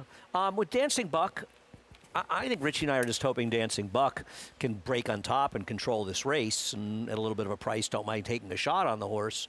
I have nothing against 26 Black, though. I don't want to take 4 to 5 on him, but he's in great recent form. Yeah, he's in terrific recent form, and I think we both are looking for Dancing Buck to improve with that race off the elongated layoff. And he's been very good at Aqueduct, and I just think with Kendrick Carmouche aboard, he's going to make the front here and could potentially make it very comfortable. Yeah, he didn't break that sharply last time, coming off a pretty long layoff. Hopefully he can break a little bit better. He's not right on the rail today. And look, Kendrick knows what he has to do to have him a chance to win. The question's going to come down to he can get him the front, and he's just not good enough to win. But I think you and I are thinking he's run races that are good enough to win this when he's able to control. Even money as we get set for our post parade on 26 Black. 10 of 15 starts. It's first or second. He's good and he's consistent. He keeps getting better. I mean, he's the top of his game at 5 right now. Live high, live low. George Weaver kicks off the post parade. Yeah, it just doesn't seem like this one is necessarily fast enough to beat these at his best. There's Kendrick Carmouche on Dancing Buck. Could be the speed of the speed here and has a race off of the bench. Should step forward. One of the former winners of the race, Senbei, 8-1. He's a very cool horse that our friend Acacia named, actually. It just seems like he's a little bit off his very best. His very best could make him a player here. Alagon, he is probably too talented to be that big a number. Yeah, ultra consistent, shows up every time. And a horse that can be forward, too, if Dylan Davis chooses to be so. Dylan's got to go, and at worst, it's second to Dancing Buck. That's a crazy overlay. Even money, 26 Black. He's 3 for 6 here. Yeah, he's the horse to beat. Simple as that. Bold Journey was second to 26 Black last start. Yeah, ran well and has been in decent form, and he had that race off a bit of a freshening. Could improve. And Run Curtis Run, beat by Senbei Bold Journey, then came back and won at Saratoga. He can be effective running outside, but his best races are when he can run inside of horses like he did last time, where he beat up on an overmatched field. This is a tougher spot and not a great post, and a horse that doesn't necessarily get the pace he may need to close into. I don't understand how the 6 and 7, and now the 4 has come down a little, we're the same price as the 4, who seems like a much more likely winner. We'll get back to that. That is Alagon. He's won over $500,000 in his career. Let's go to Maggie, who's standing by with his trainer. Well, maybe his trainer, Andy, can answer some of those questions. Getting a little, we're waiting for our turn down here. But Ned, we were talking about the price on him. It is coming down a little bit here, but this is his 3rd crack, Alagon, at this Belmont Sprint. And he has just run so well despite being defeated in his 4 starts this year. I totally agree. And he's a very talented horse, and he's put up some really good efforts. And I hope today he shows off a little bit. I like that. Obviously a horse that is tactical enough. It does feel as though the 2 could be loose in here. Yeah. How do you play things? I totally agree. I mean, there's not a tremendous amount of early speed, and he has won on the lead a couple of times. But, you know, he's run well, just a little off the pace with a big punch. So, I mean, Dylan Davis is a good rider, and I didn't tell him how to ride him. I said, just get the job done. Those are the best instructions a trainer can give. Well, Ned, best of luck, and thank you so much for your time. Well, you're quite welcome. All right, Ned Allard, love catching up with him when he always brings a live horse here to New York, guys. I'm a charter member of the Ned Allard fan club. This guy is, Maggie's right. I mean, back in the day, he brought some horses here that paid big price, a very good trainer. And I think they should be thinking we want to be in front. If the 2 breaks and is in front, they can sit second, and Ned's right. He can raid off of horses.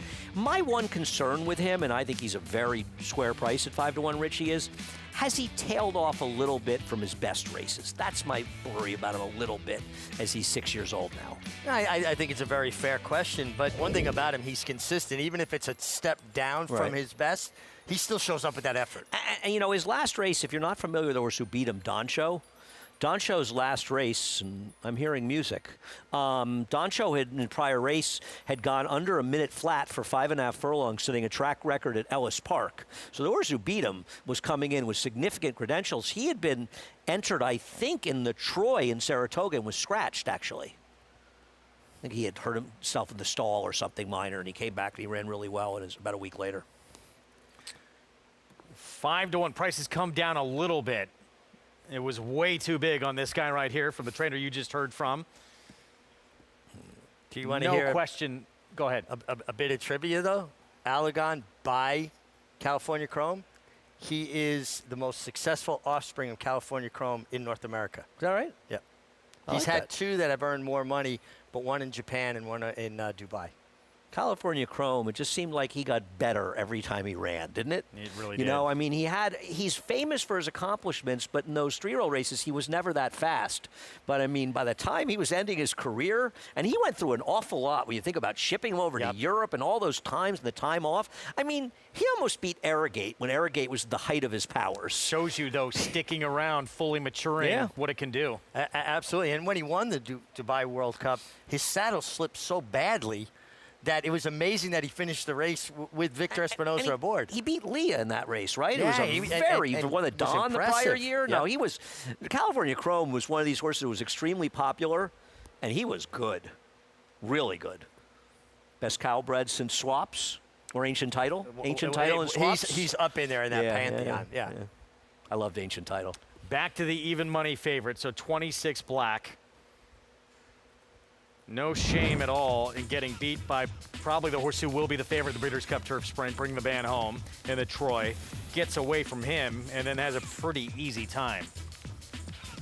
No, I don't have anything negative to say about him. He's just good. 4 to 5 now. Yeah, the only thing negative I say is I'm not dying to take 4 to 5 on him. I think today's race is going to be tougher than the last race. I agree with you, and I don't think it's going to set up quite as well for him from a pace standpoint. Not that he's slow, but he would like, something to run at. An Outlaw Kid who was controlling speed last time is not necessarily as good as Alagon or Dancing Buck on their best days. Let's go back to Maggie.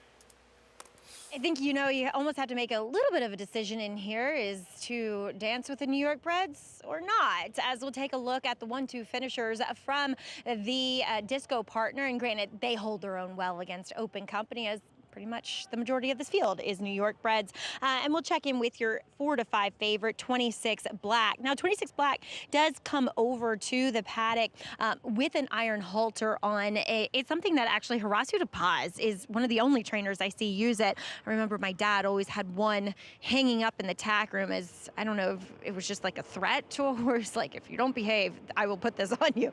But it's nothing bad. It's just that steel piece, circular piece that goes around their nose with just a leather strap, and it provides a little bit more leverage for the groom, for ones that like to be a little bit hard to handle. And he kind of knows when it comes off, because then he really comes to life and he gets very animated, and he was striding out well, heading out to the track, and had that lively warm-up too. He looks phenomenal. I mean, I've always been a fan of this horse, but really kind of truly hitting his peak physical form now as a later 5-year-old. And obviously it's showing there out on the racetrack, and him and Flavien Prat have forged a pretty nice relationship so far. And finishing second to him last time is Bold Journey, a horse I've always been a fan of too. Just a really cool dude, always looks the part, but is always usually very kind of quiet. Like, got out on track here today, and he was showing his stuff. He was feeling his oats, and really came to life. So maybe, I know tactically you're not going to change that much with him, as he is a deep closer, but it feels like, we might see a little bit more life from him. Maybe he can put himself more in the game and not give himself so much to do. Greg? Thank you, Maggie. See what happens here. 4 to 5 on the favorite. Mig, what'd you have for us? Well, when you handicap a race, obviously you're handicapping the horse's styles. How's the race going to be run? And the 2 horses that I think Andy and I agree could have speed are the 2 Dancing Buck and the 4 Alagon. But then I also dig a little deeper and I handicap jockeys and their comfort zones a little bit.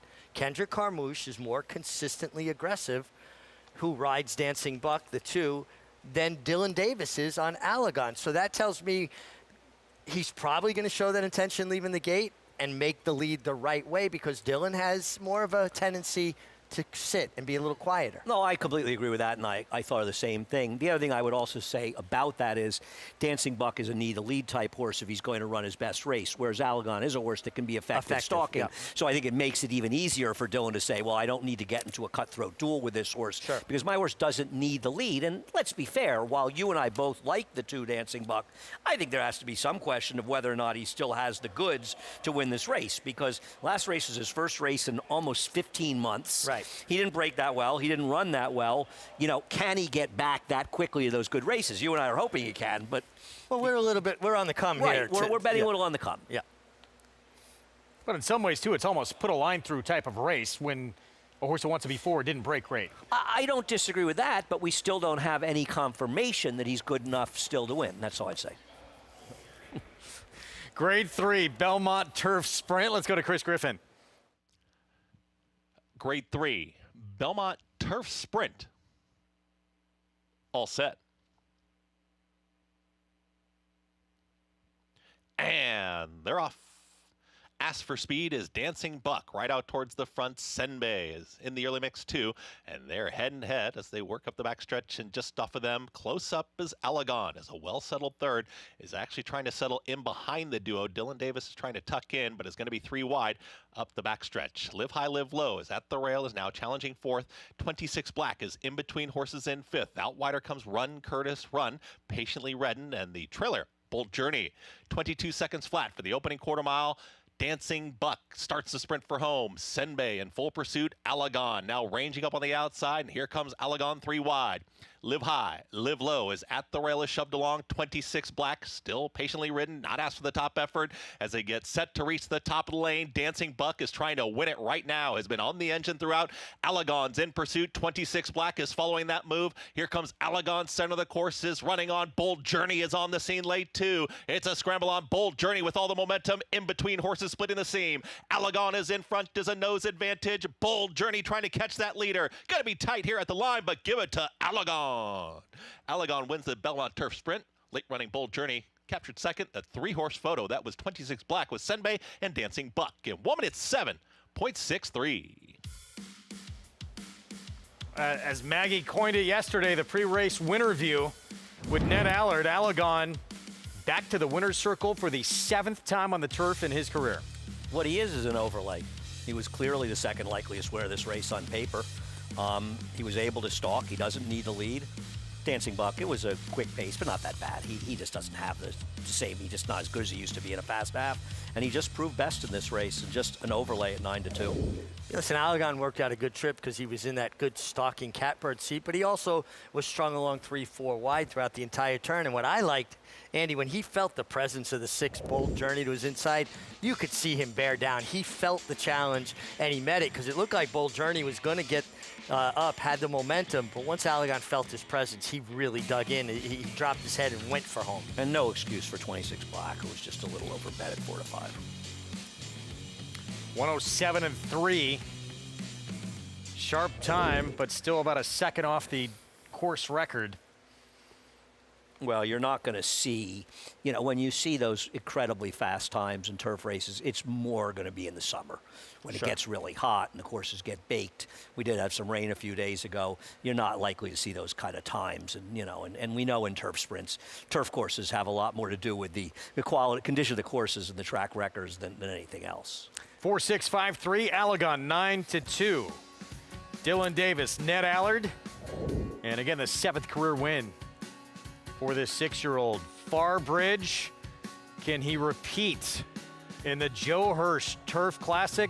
Much tougher group we'll have to contend with this year, including the 2-time Breeders' Cup Turf winner Rebels Romance.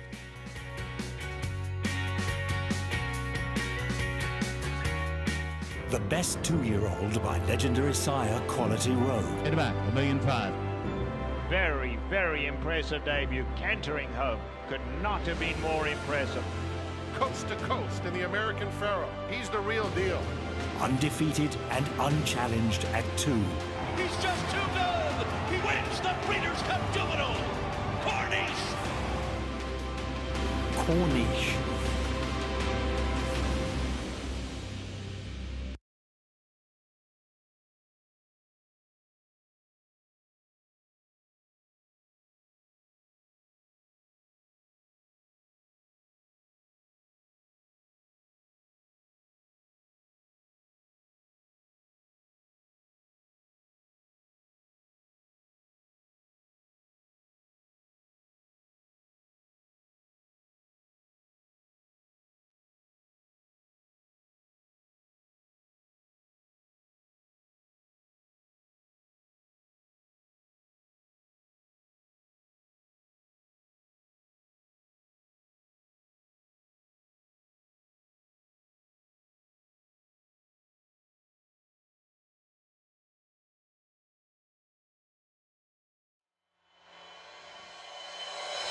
Welcome back to America's Day at the Races here on Fox Sports 2, as you are getting a nice look there at someplace I don't even know where that was.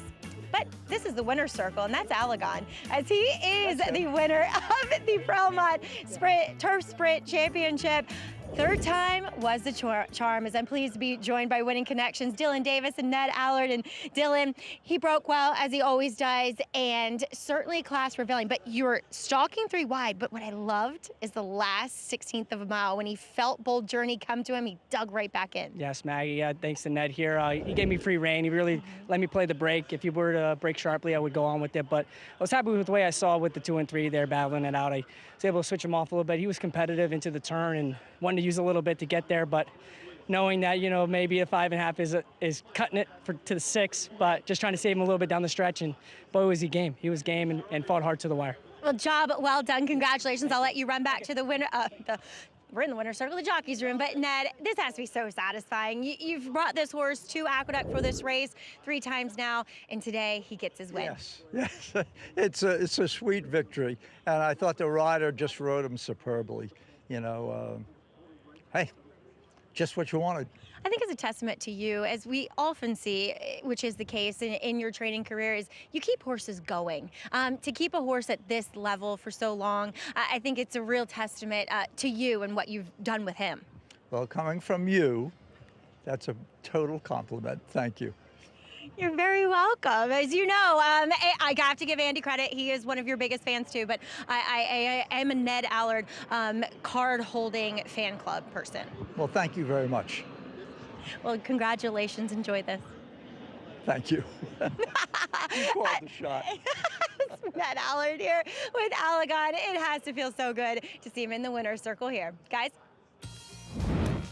Good for Ned Allard. This is a nice win, beating a very good field. And again, I think we're all just a little bit surprised that he was able to escape at 9-2. Yeah, he was 3-1 morning line. He should have been 3-1, and he was just an overlay. Ned Allard creeping it towards 3,000 career wins as a trainer. A guy that wanted to be a jockey so bad when he was a kid. He read that you grow while you're asleep, so he tried to rig a bed where he was kind of crunched in where he wouldn't grow during the night. Didn't work, obviously. Our ABR race of the week, Grade 1, Joe Hirsch Turf Classic, $500,000 purse, and the 2-time Breeders' Cup Turf winner, Rebels Romance, 7-year-old, back in the States and still in incredible form. 1-9 favorite here, Andy. I think 1-9's an underlay. It's what? It's an underlay. An underlay? Oh, no, 1-9. Wow. Okay. You looking to take 220 on him? Because you can get it with me. You get 230 from me if you want. 230? Yeah. But up to 1,000. I don't think he will stay at that number. Obviously, his stablemate is a danger. As good as Rebel Red ran last time out, he could be a danger. Yeah, I think this is a more complicated race than him just winning, but we'll see what happens. And right now, I'd love to get a little 8-1 on Farbridge, but keep in mind when you have a horse that was 1-9, everybody gets blown up. They're all going to come down. Sure. This race named after the former dean of thoroughbred turf riders, probably best known for who was his roommate, Joe Namath. That's right. I think Sonny Werblin asked him to room with Joe when they first signed him. You know, I really didn't know Joe. I think I met him once, but obviously somebody who was highly respected in this game, to say the least. And it's nice that we were able to name this race. It was always the Turf Classic, but after Joe passed away, we made the Joe Hirsch Turf Classic. Inducted into the National Museum of Racing Hall of Fame as a pillar of the turf. Just in 2024, this race named in his honor. It is coming up next. Charlie Appleby, what a 1-2 punch he has. 2-time Breeders' Cup Turf winner, Rebels Romance.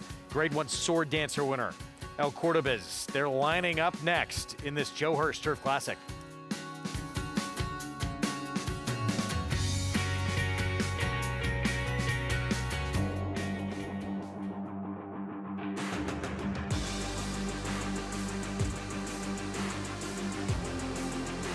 Bright future indeed. Bright future, the son of Curlin to win by 4.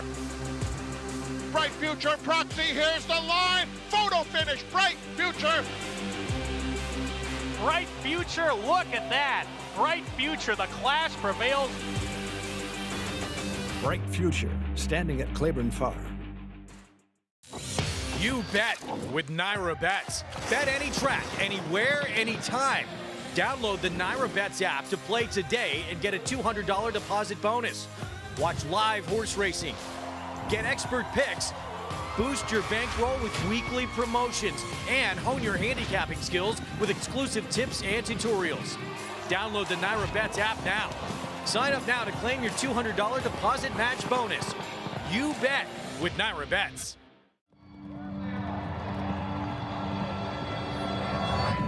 Why do we do this? We do this so your granddaughter can work on a farm someday. So your third-generation business can become a fourth and fifth and sixth. So the stands will still be packed in 50 years, with thousands of fans cheering for horses and jockeys yet to come.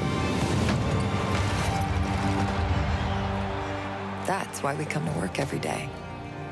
Why we travel the world to bring home buyers. Invest in every race. Obsess over every single detail. Because the story of racing is written one moment at a time. And the future of our industry deserves nothing less. Keeneland, every moment matters.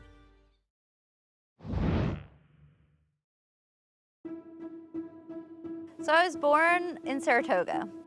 Everyone wants to say you're from New York. I don't claim that. I like to say my formidable years were spent in Southwest Florida.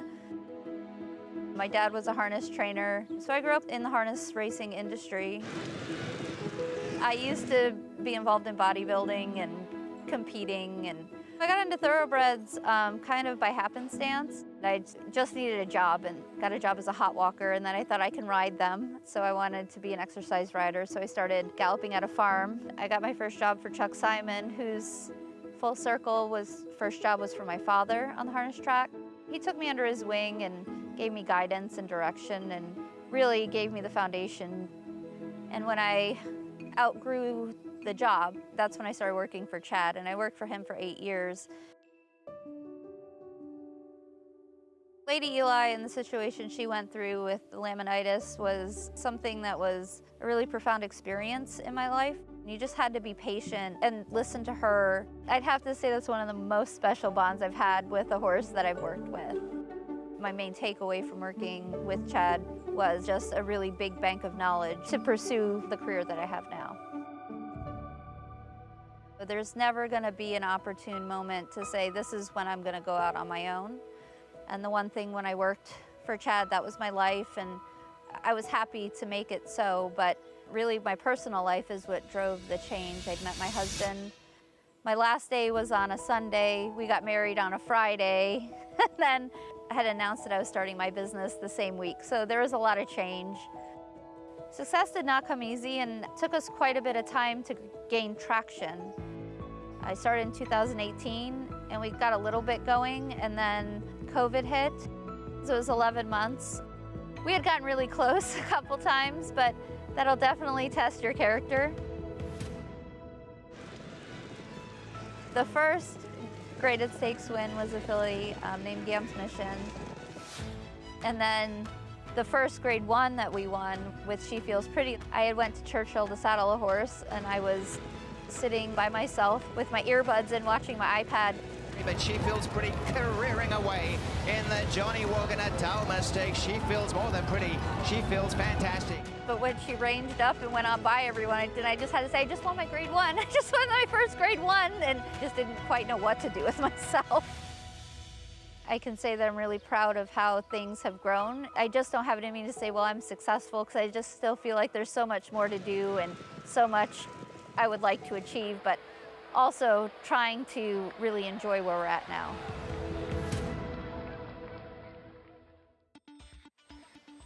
There is Cherie DeVos' Rebel Red narrow defeat in the Grade 1 Sword Dancer to El Cordobas, but that was a career best performance. It was, but I also think it makes me at least ask some questions about El Cordobas, in that he'd never run nearly as well as that. He'd run some good races, but not that well. So did they both really step up, or is that race not quite as good as it looks? And it's interesting, looking at multi-race bets, Rebels Romance is only a very slight favorite over El Cordobés, so I think we're going to see different odds by post time. Some incredible previous winners of this race. How have we not talked more about all along on this program? 4 Group 1 wins in 41 days in 3 different countries that also earned her owner a $1 million bonus along the way. Yeah, at the time, it wasn't as unusual for horses to run this frequently. Having said that, you think about her winning the Arc, going over to Canada and winning the Canadian International, coming here, winning the Turf Classic, and then a couple weeks later running in the Washington, D.C. International and winning. And as Richie knows, and I know people who've been around a long time know, before the Breeders' Cup ruined fall racing, the Canadian International and the D.C. International were the 2 biggest turf races in the country and 2 of the bigger races in the world. Yeah, and people, the D.C. International lived up to its name, too. You had that international participation. Pretty good horse here. Manila, 1986 Joe Hirsch Turf Classic, 12 for 18 lifetime with $2.6 million in earnings. And you got him beating a Juddmonte on the inside with a Rokeby horse on the outside. And this horse, Turk Passer, who's kind of most famous for being John Velasquez's first Grade 1 win. And I'll tell you something that most people don't know about this horse. Who was aboard for the maiden win? I don't know. Rishi? Yeah. Well, he ran for Bob Caceres back then on dirt. Yes. And I want to say that somebody that people probably know on Twitter as Tinky, Tony Kobitz, was instrumental in purchasing this horse and going to the turf with him as well. Well, it was a good buy. And there he's holding off, I believe, Rodrigo with Cassius Musin making a run on the outside. Sounds there. right. I like that. Mig had a couple of wins aboard Turk Passer when, he was a dirt horse. That's probably why Tony bought him. He figured if I could win on him, he was worth buying. Tony's as sharp as anyone I've known at the racetrack. I'll leave it at that. There is the 2-time Breeders' Cup Turf winner, Rebels Romance. Let's go down to Maggie. Yeah, taking a look at both of the Charlie Appleby Godolphin duo here, as I'm pleased to be standing next to the absolutely sensationally beautiful blanket. I mean, just year after year, the blankets that we have produced for the Grade 1s here in New York are second to none, as will be draped across somebody's withers in just a few moments. But taking a look here at Rebels Romance, the globe-trotting Rebels Romance, I should say, $14 million in the bank, and he's such a cool dude. I mean, he has definitely matured a bit from the mental standpoint of things. He wears those red hoods that you often see with Charlie Appleby runners, as they now have been approved. I don't know if he'll leave them on, but they're now approved to be worn all the way up to the gate. But Rebels Romance, he just honestly is bigger and stronger than any other horse in here. You know, kind of proving his dominance in a physical standpoint as well, in his physical stature, and striding out beautifully. Looks like, yet again, he has shipped very well here to New York. His stablemate, El Cordobés, is definitely a 1.5 mile specialist. He gets it here again. He was pretty revved up in the Saratoga paddock. He was pretty revved up in the Aqueduct paddock, which is something I often don't say, but it just seems to be him. He's actually settled a bit now since they've gotten the tack on him. He looks great, but does he look as good as his stablemate, Greg? No. Just an incredible story, what Rebels Romance has done in his career. 7 years old, over 14 million earnings, but there is another incredible story. Joel Rosario getting a leg up from his trainer, Miguel Clement, on Farbridge, and Joel and Farbridge together. Sensational. But coming off a defeat last time out. Here's El Cordobés, winner of the Grade 1 Sword Dancer. Don't think you're getting 6-1 if you like him. We'll see if he can run back to his big race last time. Redistricting, 14-1 on trainer Chad Brown. They have him to catch on the front end, but is he good enough to beat this kind of field? 2-time Breeders' Cup Turf winner. Here he is, Rebels Romance. Listen, he's the horse to beat. He's overbet at 1-5, but he will drift up. Rebel Red, narrow second to El Cordobés in the Grade 1 Sword Dancer. He's 26-1. Yeah, big effort in the Sword Dancer. That's too big a price, and was well beaten by redistricting, though, in the United Nations previous start. And here is the 3-time Grade 1 winner, Farbridge, Miguel Clement Barn. I'm going to get a more comfortable trip today, likely sitting behind redistricting, and I think he's going to run his race today. Whether or not that proves to be good enough to beat Rebels Romance, another story, but I think it's 7-1. I'd like to bet a few dollars to find out. 1-5 favorite, 19 wins in 28 career starts. And just this year alone, Qatar, Dubai, Great Britain, Germany. No one has logged probably more miles, maybe in the history of this sport, Mig. It's pretty remarkable. I mean, he is truly the globe-trotting Rebels Romance. And some horses actually enjoy the travel. It occupies their mind. They get to see new things, where some horses maybe get nervous or wash out about it. Obviously, he thrives on his travel schedule. Amazing, too, to not really have, look at this, just incredibly consistent record at the highest level. Really hasn't missed a beat. No, he hasn't at all. But, it's interesting, too, how these horses, the way they're managed and campaigned, right? 5, 6, maybe 7 starts in a year. It keeps them just fresh enough. They don't allow them to get kind of tired or sour, right? They kind of keep them a little bit sweet. So 1 to 5, and that last start, the Von Berlin, Group 1 win, 19th of his career. What did you guys think about that performance? I think he has to run better if he's going to win this race. I don't think these horses that he was running against in Germany are necessarily as good as the one he's faced here. But he's run so many other races that are good that I'm not going to be surprised when he runs better. I'm very curious, though, to see where the odds settle, because all the multi-race bets say that he and El Cordobas are going to be very similar prices. That's a little hard to believe looking at the odds right now. His stablemate, Mig, seemed like, so much upside coming off that Group 2 win at Newmarket. And the Sword Dancer backs it up with first try in the States, a Grade 1 win in the Sword Dancer. Is he sort of the now horse in this division? I think that would be a fair statement, but what a trip he worked out. He got to save all the ground on Flavien Prat. This was ride of the week up in Saratoga. It might have been ride of the meet, and just kept finding the gaps as he needed them. Redistricting looked like, excuse me, not redistrict. Rebel Red looked like he might be able to kind of close the door on him, but he had so much momentum and he was able to get through. And but I do think you ask a legitimate question, Andy. How good was this race? Because it was a big step forward for Rebel Red as well. I agree. Rebel Red had a very good trip. Both those horses saved ground most of the way, and the rail was probably an advantage at that time on that turf course.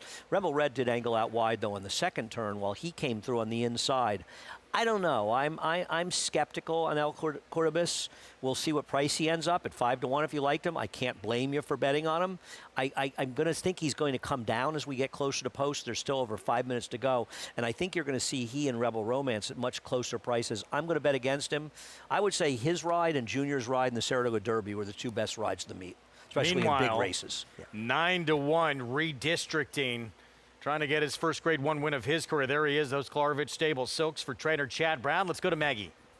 Yeah, and the thing with him, Greg, is he has lacked consistency, at least as far as a running or racing schedule throughout his career. There's definitely talent there, but I think the fact that he has had trouble staying on the racetrack is probably his biggest downfall, though. He is coming in off of 2 very good efforts, but as Andy said, with the racetracks those days. Still looking good in doing so. A horse that has definitely now, as a 5-year-old, matured mentally. He used to get pretty revved up prior to his starts, and while he's a little bit hot out there, it's a warm day, to be fair, just not quite as energetic and unfocused as what I've seen from him in the past. Yet again, another layoff, though.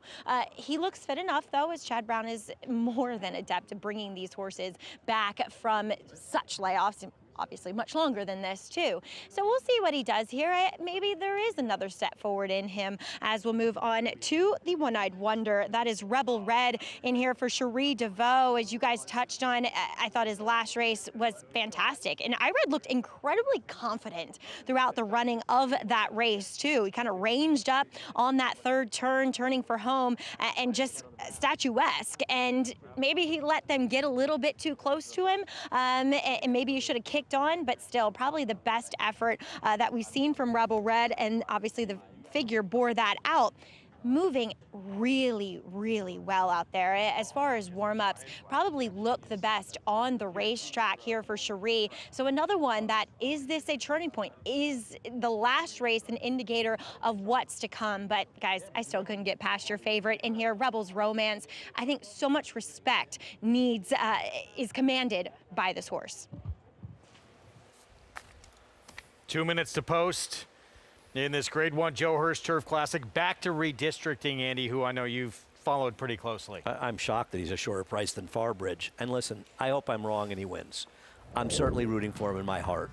But this is the kind of horse that I bet against time and time again. Sometimes correctly and sometimes not. He is coming off of 2 dressed-up performances. Not only were the fields a bit softer than this, but also he rode a gold rail for almost all of the running in both of those races. This race, he was on the inside, angled off the stretch. The other race, he was down on the inside the whole way. And they had taken the rails down those days at Monmouth. And the inside was a distinct advantage on the turf course. So he's a horse that's coming off of 2 efforts that might not be as good as they look. And to win this race, they need to be every bit as good as they look. And as Andy said, he's a shorter price than a 3-time Grade 1 winner who was just 1-2 in the Bowling Green. They're betting the races, though, Farbridge is finished. Now, maybe he is, and maybe he just got exposed last time. I don't buy it. I don't buy it at all. He got so much the wrong trip last time, and while he is a horse that can be very trip dependent, he's going to get it here. Redistricting's going to go, and he's going to sit behind him down on the inside, and when he gets that kind of trip, he can get the kind of trip he needs to win this race. I think he has a real chance to upset this field. Do you think people sometimes read too much into where jockeys land? So Flavien Prat, who did ride El Cordobas last time, to win the Grade 1 Sword Dancer, sticks with redistricting. But it's Chad Brown. It's Klarovich stable here, you know, where Godolphin's going to ship in and out. You're going to ride steadily for these guys year-round. You don't want to jump off of that ship. No question about it. Flavien is going to be loyal and commit. Now, listen, one of the reasons he's here in New York is Chad Brown. Right. In this race, he'd certainly prefer to probably be on another horse. I'm not sure. We'll see. Well, redistricting, you're probably right. They're all going to have to catch him. He's the horse that's going to gallop to the front. Yep. I agree. 5-1 on redistricting. He'll need to step it up. Can he do it in a top-heavy field? And that is wild to see, not just Farbridge at 6-1, but a bigger price than redistricting, a 3-time Grade 1 winner, who I think we all are in agreement. Make you feel the same way. That he had no chance in that last start, didn't he, with that trip? Oh, absolutely no chance. I mean, listen, he was dealt a bad hand. He was hung up outside for a horse that wants to run inside. So Joel Rosario had to make a decision. I got to go forward, try to find that break in between flights, tuck in. So he used the horse more than I'm sure he wanted to. He had to. But he had to play the hand he was dealt. By the time he got to the rail for more than the second part of the race, he'd already had too much go against him to get the job done in there. Why is the 4 16-1 and the 1 3-1, by the way? Want to explain that to me? That doesn't make any sense. When, what was it, a 3/4 of a length separated them? Yeah. And Rebel Red was a little bit wider, maybe? Yeah. I mean, I'm not. Yeah. I don't love Rebel Red, but I think he's a much better 6-1 than 3-1 in the 1. Does not make sense. By the way, Frankie Dettori, Mig, filling in for William Buick on Rebel's Romance. John Velasquez on the 1, El Cordobas for Godolphin. He's 54. Frankie Dettori on the 3, Rebel's Romance. He's 54. They're kids compared to you and I. 2-time winner of the Breeders' Cup Turf. The huge 3-5 favorite, Rebel's Romance, trying to get back there to Del Mar and earn a 3rd victory for Charlie Appleby. He's got his stablemate to deal with, and then this horse, 3-time Grade 1 winner, Farbridge. It's the Joe Hirsch Turf Classic. Let's go to Chris Griffin. All set. And they're off. Farbridge breaks with early speed, but will be taken back now. A tight hold with redistricting to assume command. Rebel's Romance is right there to the outside as a stalking second. El Cordobas is going to drop back at the rail. It's now in 3rd as they start to be patiently ridden now. And leader is redistricting. Flavien Prat and redistricting in front. Rebel's Romance is right there to the outside, a close-up second. El Cordobas in 3rd. Farbridge broke with the leaders, is now back to the second-to-last position through a 24.78 posted opening quarter mile, and Rebel Red, Jose Ortiz, there the trailer. Redistricting starts to gallop, and its redistricting is up by a neck. Rebel's Romance, the World Traveler, is within range, comfortable enough towards the outside, just watching redistricting, is now in the center of the course. Rebel's Romance is ready to challenge and now will assert. Rebel's Romance has now taken the lead, is up by a length and a half. So Rebel's Romance will now lead with redistricting back to second. Tight hold here. El Cordobas wants to go for John Velasquez.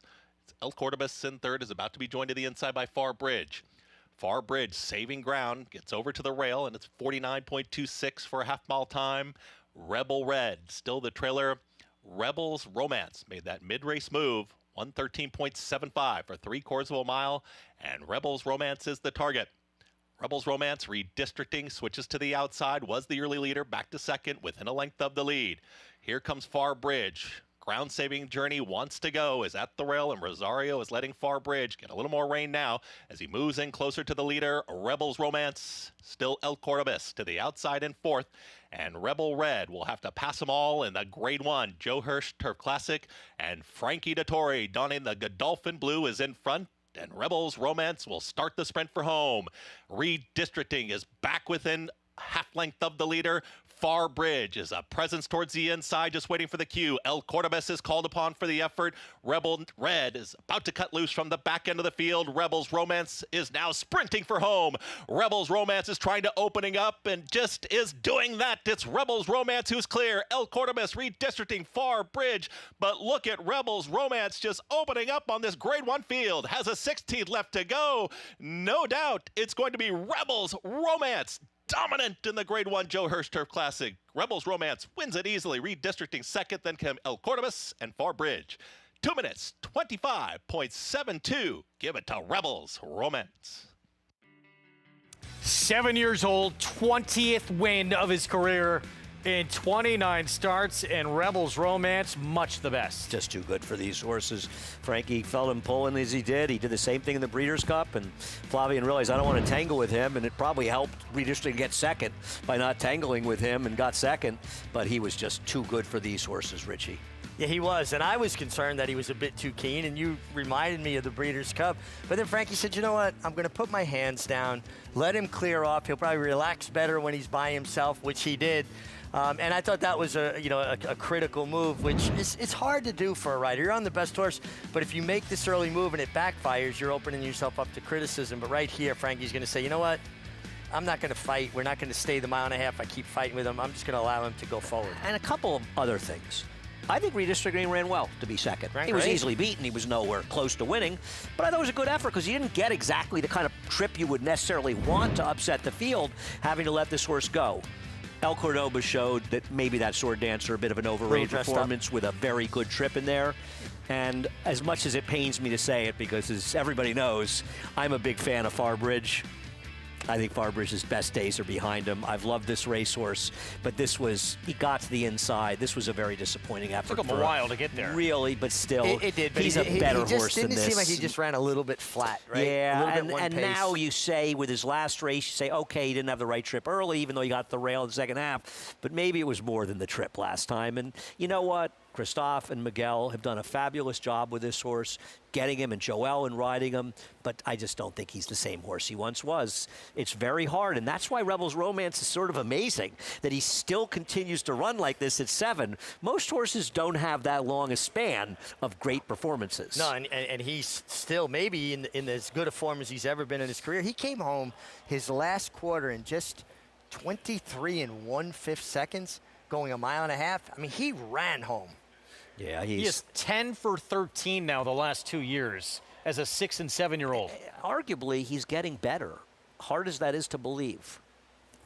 20 wins from 29 starts, and it looks like it's on again, likely as the favorite, depending who comes from Europe. In the Breeders' Cup Turf Oil, he'll try and win a 3rd time in that race. Rebels Romance dominant in the Joe Hirsch Turf Classic.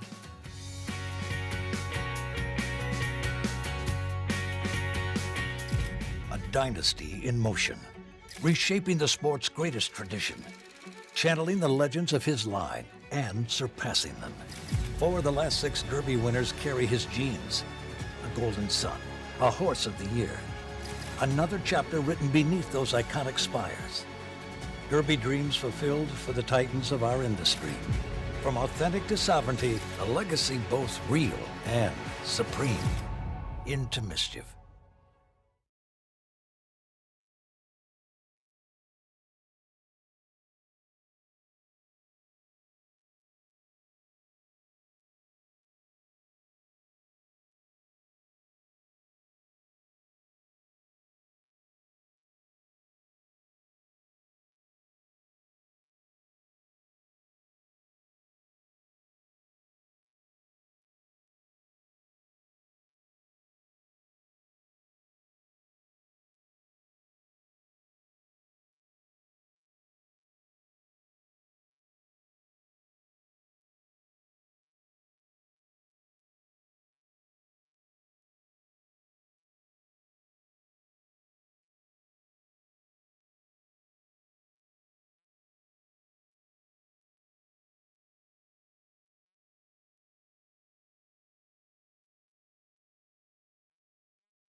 Back on America's Day of the Races on our Fox Sports 2 coverage. Grade 1, Joe Hirsch Turf Classic, and an absolutely dominant Rebels Romance, former two-time winner of the Breeders' Cup Turf. Looks like he will go back for more on November the 1st. Frankie Dettori filling in for Godolphin and Charlie Appleby. Our Winner's Circle lead-in brought to you by the Fasig-Tipton November sale, the world's premier breeding stock event. Nominate your star today, and this was no question the star performance, Mig. Oh, this was he was decidedly best. He allowed him to use his stride past the stands the first time. He cleared off, and he really finished the deal. And this has got to be some feeling for Frankie Dettori. He was the main rider for Godolphin for many years. There was a falling out. He, wasn't riding for them at all. And now to pick up this mount and be, a part of the team again, it's got to be pretty satisfying. I agree. It's got to be very disappointing, though, for the Connections to be in the winner's circle of this and have to be joined by Tony Alavato, our boss. You think of Dan Pride coming in all the way from Kentucky. It's got to be tough. You guys don't want to comment on that? You want to keep your jobs? Yeah, a little smarter than that. It's Andy's opinion. We'll let him share that by himself. Nothing but love for Tony. Frankie Dettori, one of the all-time greats, and great to see him get an opportunity like this with what all he's accomplished in his career. But this horse is just the ageless wonder to keep on going. Let's go to Maggie for more. So pleased to be joined here in the winner's circle by Alex Merriman, assistant to Charlie Appleby. And Alex, I was just asking you, who gets the honor of, traveling with Rebels Romance? And you said, whoever, can be. Yeah, exactly. Charlie is obviously busy in Newmarket today, so he sent me over. So yeah, it's not a bad gig to have. No, it's not. What an incredible horse. Grade 1s over the globe and gets his first one here in New York. I think, going back 2 years ago when he had that spill and just so much redemption and so much joy here. Powerhouse performance too. It is, as you say, he's had a bit of bad luck in New York. I remember he ran this race a few years ago and the heavens opened beforehand, which didn't suit him, and obviously some bad luck in Saratoga. So no, it's lovely for him to come here and show everyone here what he's made of. So he's a special horse. Are you going for a third Breeders' Cup Turf? I haven't spoken to Charlie, but I'd be surprised if he says anything else. Yeah. Excellent. Well, thank you for bringing him. Thank you for sharing him. He's truly a worldly talent. Brilliant. Thanks very much. All right, Alex Merriman here as Rebels Romance. What can you say, Greg? Just a tour de force yet again. Such a cool horse. It's remarkable to be this good this long and stay. I mean, he has not lost a step, it seems like, as a 7-year-old. He might have gained a step. No, this was, I understand that there's been in some tougher fields than today. These aren't bad horses he was running against, and he made them look like bad horses. Well, and the way he did it, and to run home the way he did, 23-1, the last quarter going a mile and a half, that's finishing. And I'm not saying these courses are firm, but we had a little bit of rain here the other day. This course isn't, it's late September, and it's getting a little, this is a world-class good horse. Grade 2 Woodward, mile and an eighth, $300,000 purse, and with scratches and horses running elsewhere, we're down to just 3 in here. Phileas Fogg looks like he will control on the front end. The speed of the field locked. At one time, Andy, the best older horse in the country. I mean, there was a chance that he got a chance to be Horse of the Year. He had to be in the conversation for the champion after that Santa Anita race, and it just shows how tough this game is. And I think sometimes we don't appreciate enough these good horses like a Rebels Romance that are able to hold their form for such a good long time. Yeah, they're flesh and blood. They're living creatures that are going to go through cycles where they're just in better form, or little things that bother them. We talk about it a lot, right? No such thing as horse whisperers, horse listeners, hearing what a horse is telling you and they can't speak the language. I got to say, though, I've kind of become a fan of Eclipse Partners, the way they campaign journalism, the fact that he ran in all the Triple Crown races. So I find myself kind of rooting for their horses. And also, he is a good horse, and it'll be interesting to see, can Todd get him back to that? I'm not knocking Todd for how he's run, but if he can get him back to those good races, he could go out to California with a chance. No question. Very talented. Right now, he is even money, not the favorite, though. That is the Speed Phileas Fogg. Only one other in the race, and that's the great story of post-time runner-up last year's Breeders' Cup Dirt Mile. Mig saying goodbye for right now, but you're back in an hour. Okay, we'll see in just a little bit. 4 in this race? One of the great Woodwards of all time, Rachel Alexandra, raising the rafters. We'll take a look back next.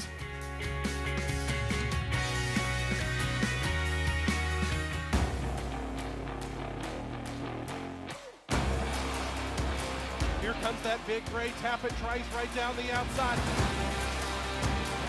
Tappet Trice wins the Toyota Bluegrass. Tappet Trice's 2024 debut was awesome. Tappet Trice is lunging. Tappet Trice wins the Woodward.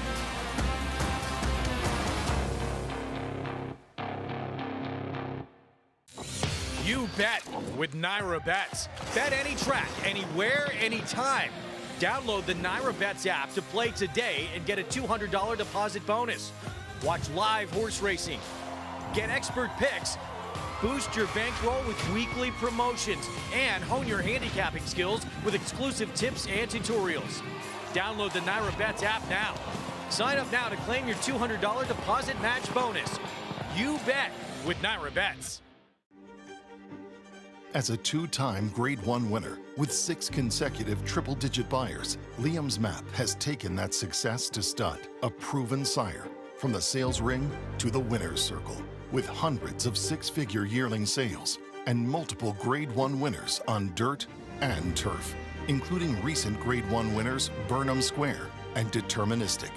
Liam's Map, standing at Lane's End.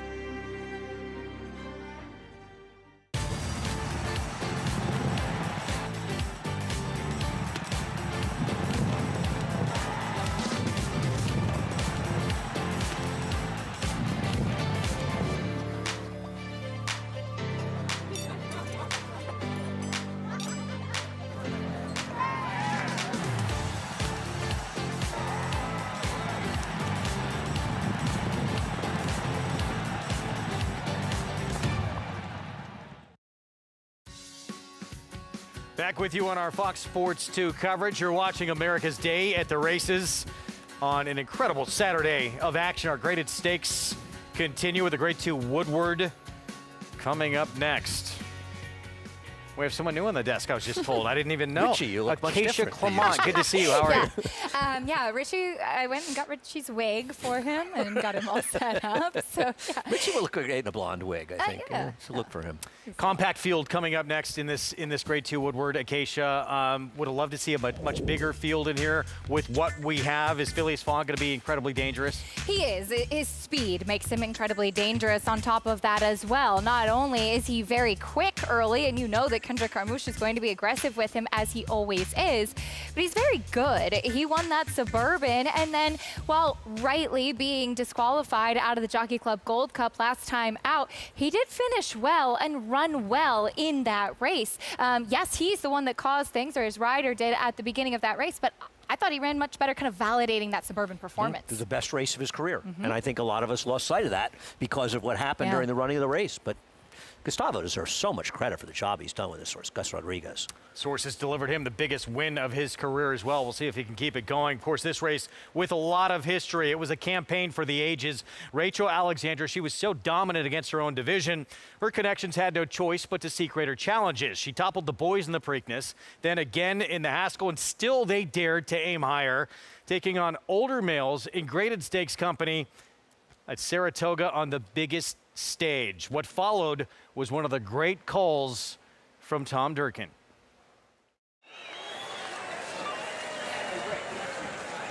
Walking over for the race, she really had a race day feel about her.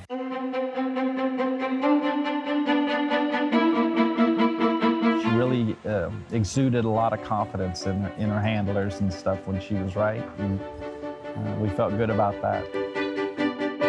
It hit us pretty much in the paddock, seeing all the other very accomplished colts that she was going to go up against, and seeing the mass of people.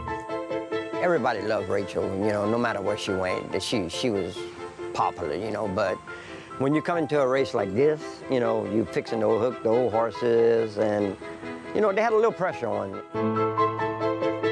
They had decided to pass on the Travers because they had nothing to prove against three-year-old colts. She won the Preakness, and she won the Haskell. There was certainly nothing left for her to prove with members of her own sex and generation. The only thing left was for her to go against older males. And Steve told me, he said, you know, just go ahead and let her run away from there, and she'll carry you, you know, and she did, you know, because we went fast. Oh, the first quarter was 22 4/5 seconds.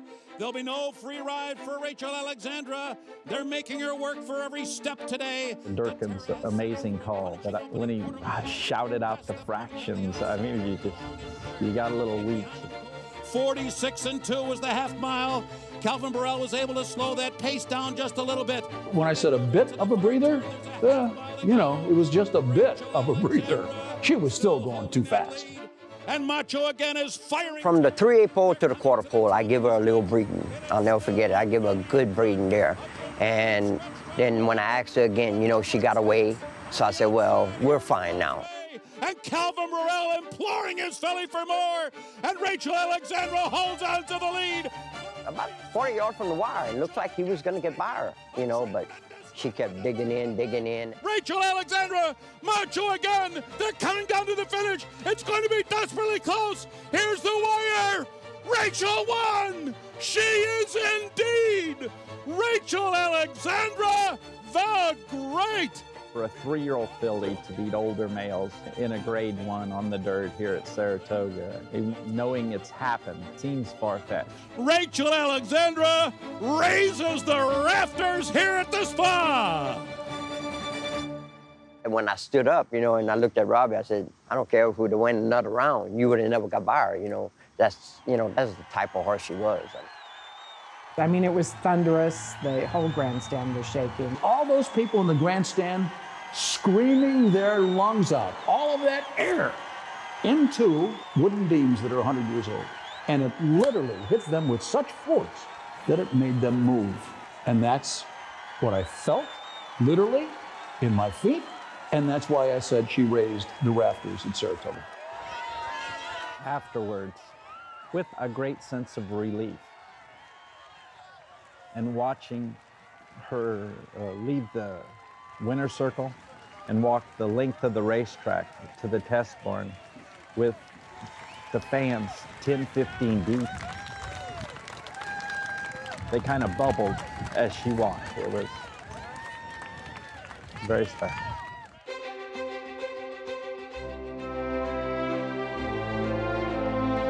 She's an icon. We have a giant statue of her at the farm.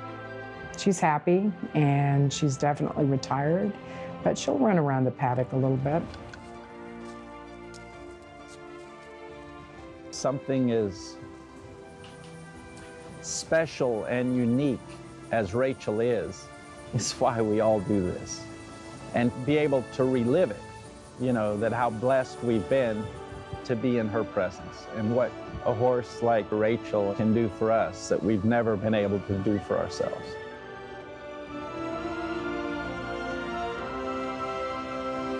One of the great campaigns in horse racing history, and just the way it ended.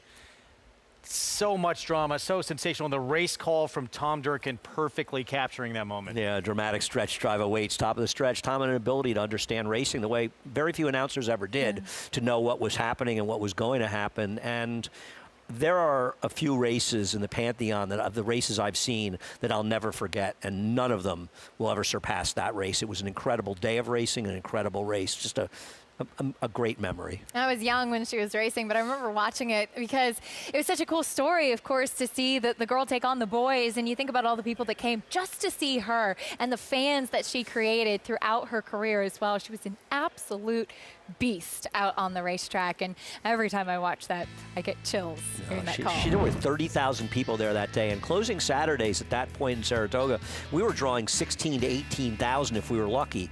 And they all came out to see her. Yeah. If you've never watched our friend Ernie Munich, who works this video, Pedal to the Metal, about that day, go to YouTube and watch it because it's a great video. Current odds for this year's edition of the Grade 2 Woodward Mile and an 8th Phileas Fog, the speed.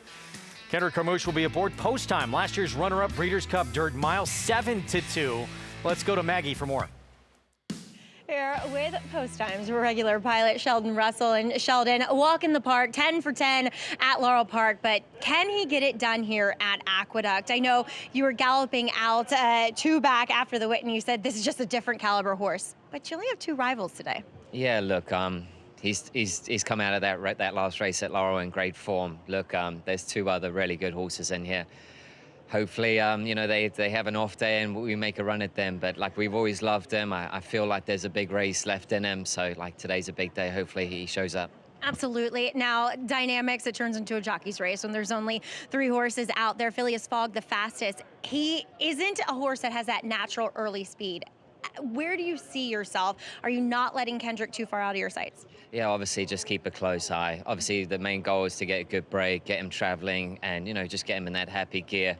Look, he's easy to ride. I just hope, you know, turning for home, we're not too far back, and I'll be watching for Kendrick and Johnny. And like I said, hopefully if he's right there, we'll make a run at them. Well, it's been fun watching you guys. Best of luck out there, and thanks for your time. Appreciate it. Thank you. All right, Sheldon Russell with post time. Can he get another Greatest Stakes victory here at the Big A, guys? He's been such an incredible story, husband-wife team. We'll start our post parade with the speed, Phileas Fogg. Phileas Fogg won the Suburban, taking them gate to wire for a horse that was claimed back in July of 2024, 62,000. He is now a graded stakes winner. Here is Locked, big cap winner earlier this year, and looked like he might be the best older horse in the country. Love to see this horse get back on track. Whether or not he can do it, we'll find out. Runner-up in last year's Breeders' Cup Dirt Mile, 12-time winner post-time. He's been a lot of fun to follow. Lately, they've been running him 2 turns, a mile and an eighth. He will stretch back out to that distance today, which he's shown he can handle.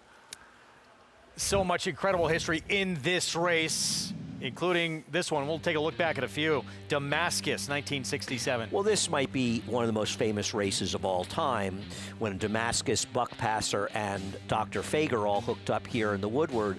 And Hedivar, the rabbit, ran against Dr. Fager, and he ran him into the ground in a super fast pace, and allowed Damascus, who was a tremendous horse in his own right, to get the job done, as Buck Passer is just getting by Dr. Fager for second, but Damascus won by 10 lengths. 1988, it was Ali Sheba in the Woodward. I was there that day. That's in those Claiborne Silks. That's 49er. You got Wacoit on the inside. I don't know who that is exactly. So that's Ali Sheba outside of him.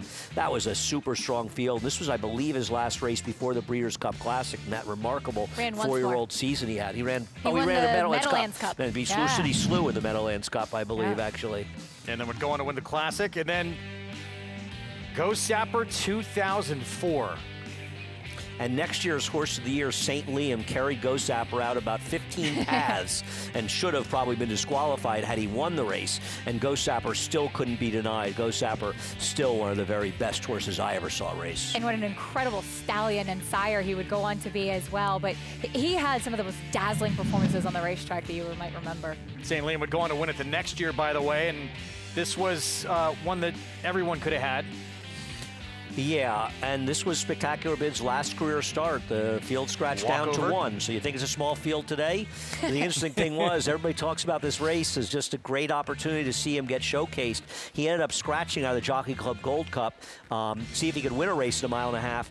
24 for 24 from 7 furlongs to a mile and a quarter, and this might be the best horse in my racing lifetime that ever ran. They just don't make them like that anymore. Just unbelievable what he was able to do over a variety of distances, too. Buddy Delp would agree. I remember seeing him come back in the Marlboro Cup. He had won a prep down at Delaware, running against General Assembly, who had just won the Travers by 15 lengths.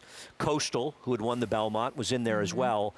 And Spectacular Bid beat those 2 horses like they were claimers. He was an incredible racehorse. This horse here, he was favored over Fierceness 2 years ago in the Breeders' Cup Juvenile. He looked sensational when he came back off the bench after missing most of his 3-year-old campaign. He won the Cigar Mile and then looked like he might be the best older horse in the country in the Big Cap. It has not panned out since. Let's go back to Maggie.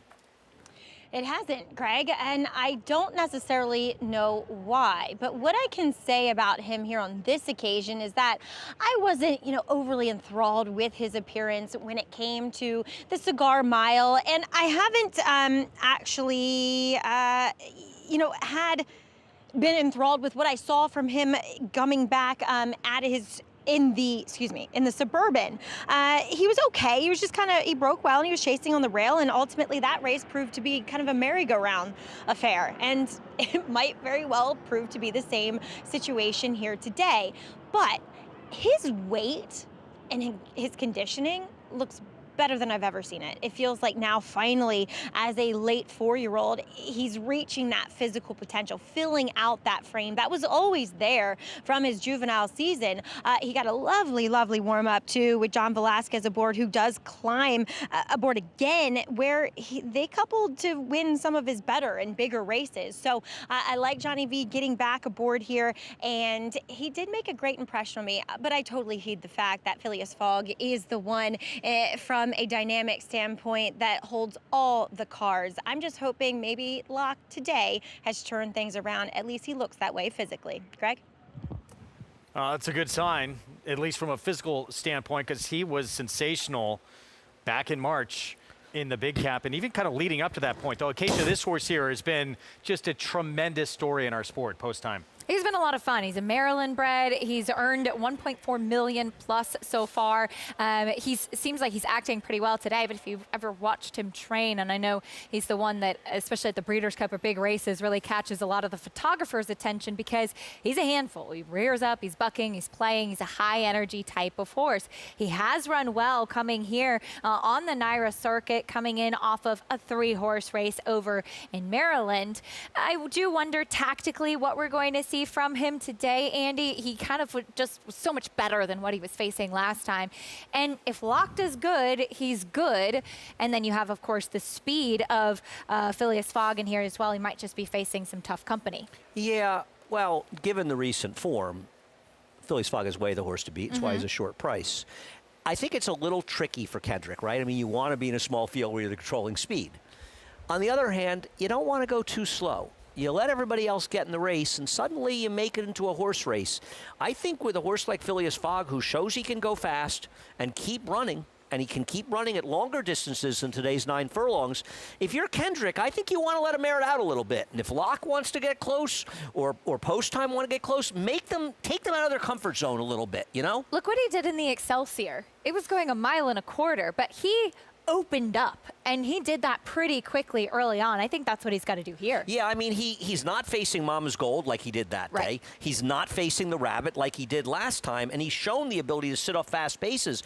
But in here, he's got to flaunt his speed. I don't think you want Locke to be within a length and a half of you. You want him, if he's within a length and a half of you, you want him to be going too fast and doing that. Now, listen, he's in the best form of these. I love Post Time. I would have picked him if this race had remained as the 7-horse drawn race, a little bit more speed, a different scenario. But right now, it's just going to be very hard to beat the favorite, given the scenario. And also, the fact that Phileas Fogg, I think it's surprising in some ways, but he's turned into one of the better older horses going along in the country. And how much is he going to potentially take these other two out of their game to try and not lose contact with him early? Grade 2, Woodward, 1 1/8. Chris Griffin, the call. Fogg, Kendrick Carmouche, and Locked. Last to load, John Velasquez is aboard on 1 1/8. Grade 2, the Woodward, 72nd running, all set. And they're off. Phileas Fogg flew out of the gate, and Locked is also encouraged to keep up, but Phileas Fogg is well clear. He's also in the 5 path. Phileas Fogg is going to corner wide here into that first turn, starts to move in closer to the rail. Slowly and gradually, it's Phileas Fogg who's alone up top, free running, and is up by a quick 4. Locke is going to travel in tandem there with Post Time, who's the trailer as they're working around the turn now. Phileas Fogg still well kept off the rail, is comfortable enough for Kendrick Carmouche, and Phileas Fogg will take him to the backstretch.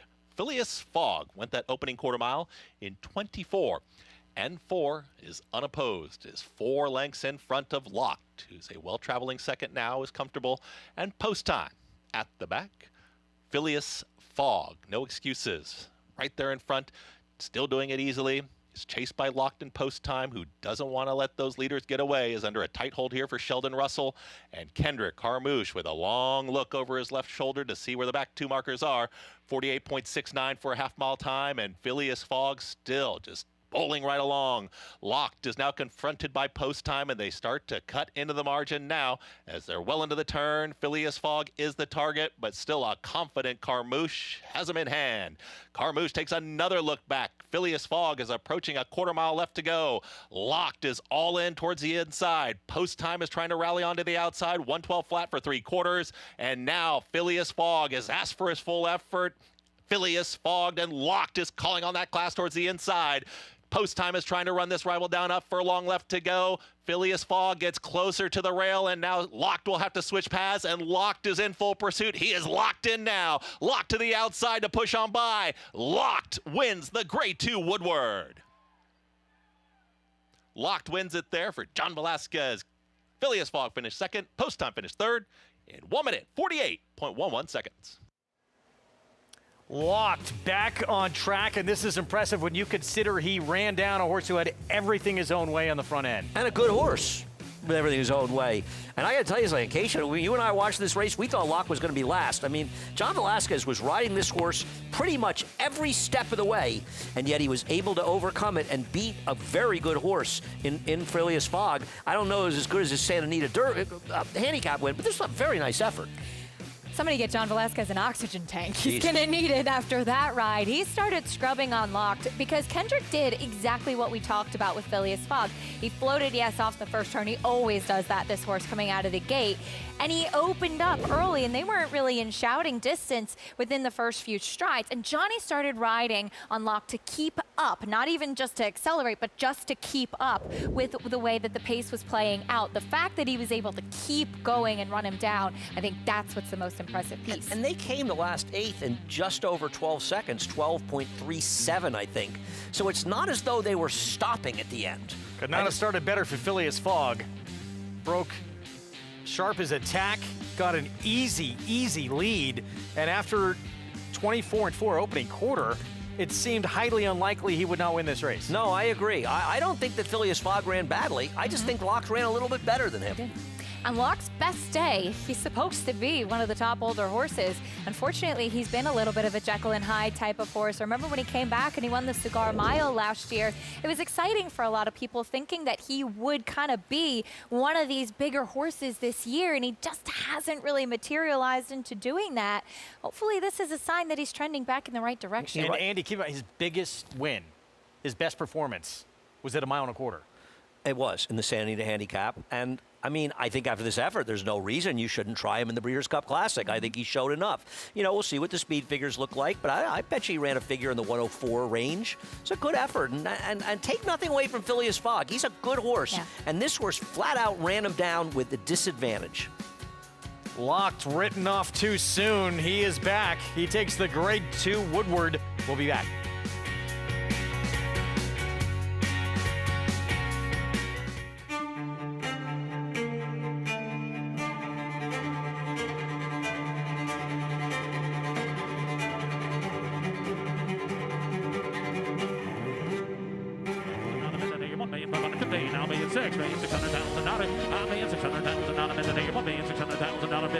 Now 650. $1,650,000 not anybody else won. $650,000 today. $1,650,000 $1,600,000. Thank you.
America's Day at the Races continues here on FS2 as another Grade Stake is in the books. Grade 2 Woodward, and it got very close in the end as Locked able to get up here for Todd Pletcher and John Velasquez. And Johnny, I said before, I really liked you getting back aboard this horse. You two seem to get along, and while he kind of lost his way in his last two, he put it all together. I think he came back really good today, and he put it all together, like you said. I mean, the plan was 3-horse fields, try to get as close as I can to get Kendrick's horse. And I know he's going to try to park me, so right from the gate, I want to save the ground. You know, I'm going to save the ground. He's going to come in eventually, and at least I'm saving ground. And all the way to the 8 pole, you know, so I stayed there until he saw me coming back in. We switched places in the 8 pole, and then he gave me a good run down the lane. It was a little cat and mouse game with you and Kendrick from the start, and it typically turns into that when you only have 3 horses out there. He's a smart guy. He knows he's been around for a while, so he's been watching. So, you know, I have a little bit of experience myself, so I was expecting what he was going to do. Yeah. And when you have the horses, obviously the horses help you what you wanted to do, and he did what I wanted to do with him today. And when I pulled him out, he responded right away. So I got to give it to the horse. Speaking of experience, I have said this to you countless times, but you're just truly amazing. And you often say, I keep doing this and stay as good as I am because the horse is underneath of me. But seriously, you're not even out of breath, man. Well, I'll tell you what, he takes you a little bit right, but unless he give you, some run. Some horses you ride, they don't give you anything. Those get you tired. Yeah. This one, it was a little more simple. Oh, congratulations. Big victory here. Thank you so much. And congratulations. Very happy partners here with the Clips. Greg? Good to see this horse back. Great job, John Velasquez. And yeah, just a testament to how fit that man is in his 50s now, still doing it at the highest level. This horse does move on. Looks like he might need a new pilot. Well, I mean, Jose Ortiz is regular rider. Jose Ortiz has actually been his regular rider in the past. I mean, John rode him before. Jose's ridden the last 3 races. Jose's here today, and they're riding John Velasquez. He'll probably ride Fierceness, though. Yes, I would certainly think so. Of course, Fierceness coming off a big effort, of course, out in California last time out. He's a little bit of a horse you sometimes don't know what he's going to show up with either, but definitely a big rapport between him and John Velasquez. He really seems to handle that horse quite well. Speaking of championship weekend, horse we would love to see there, we expect to see there, this man's 2-year-old. It's our time. We're going to hear from Tom about the most brilliant debut we've seen in a long time at Saratoga from this horse who won by more than 17 lengths. What's next? Stay with us. We'll be back. Welcome to the 2025 Keeneland September Yearling Sale, where history was made when 3 Chimneys Gunrunner, the sire of 2025 Grade 1 winners Sierra Leone, Locked, and Brent, became the first horse in the history of the Keeneland September Sale to sire the session topper of each of the first 4 sessions. Among them was the $3.3 million sale topper, purchased by Peter Brent, MV Magner, and Winchell Thoroughbreds. Gunrunner, Breed Shaper, Dream Maker. Now's the time to subscribe to the Naira Bets YouTube channel. Join Matthew DeSantis and Kaylee Shapiro for stakes previews, in-depth analysis, and handicapping strategy and tutorials. Subscribe to and like Naira Bets on YouTube. Enhance your handicapping with AI Fast Facts, exclusively on Naira Bets. Open your Naira Bets app, click View Runner Details, and a stat-driven fact will appear for all U.S. thoroughbred racehorses. Download the Naira Bets app to start using Fast Facts today. Elite Power gets up to win the sprint. Jackie's Warrior, Elite Power on the far outside. Jackie's Warrior settles for 3rd today. At the 16th hole, Gunite is 2nd, but Elite Power does it again. Motivating at 875 down 900 and 900,000. The power of a champion. Please hold your applause. The power of Juddmonte.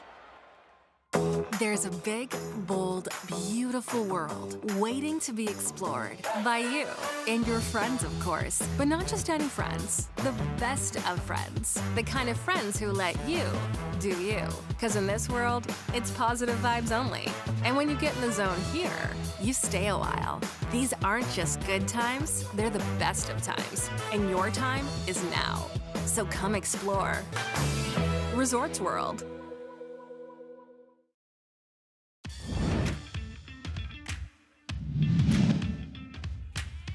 It's our time has run right by Hero Declared. It's Our Time opens up authoritatively.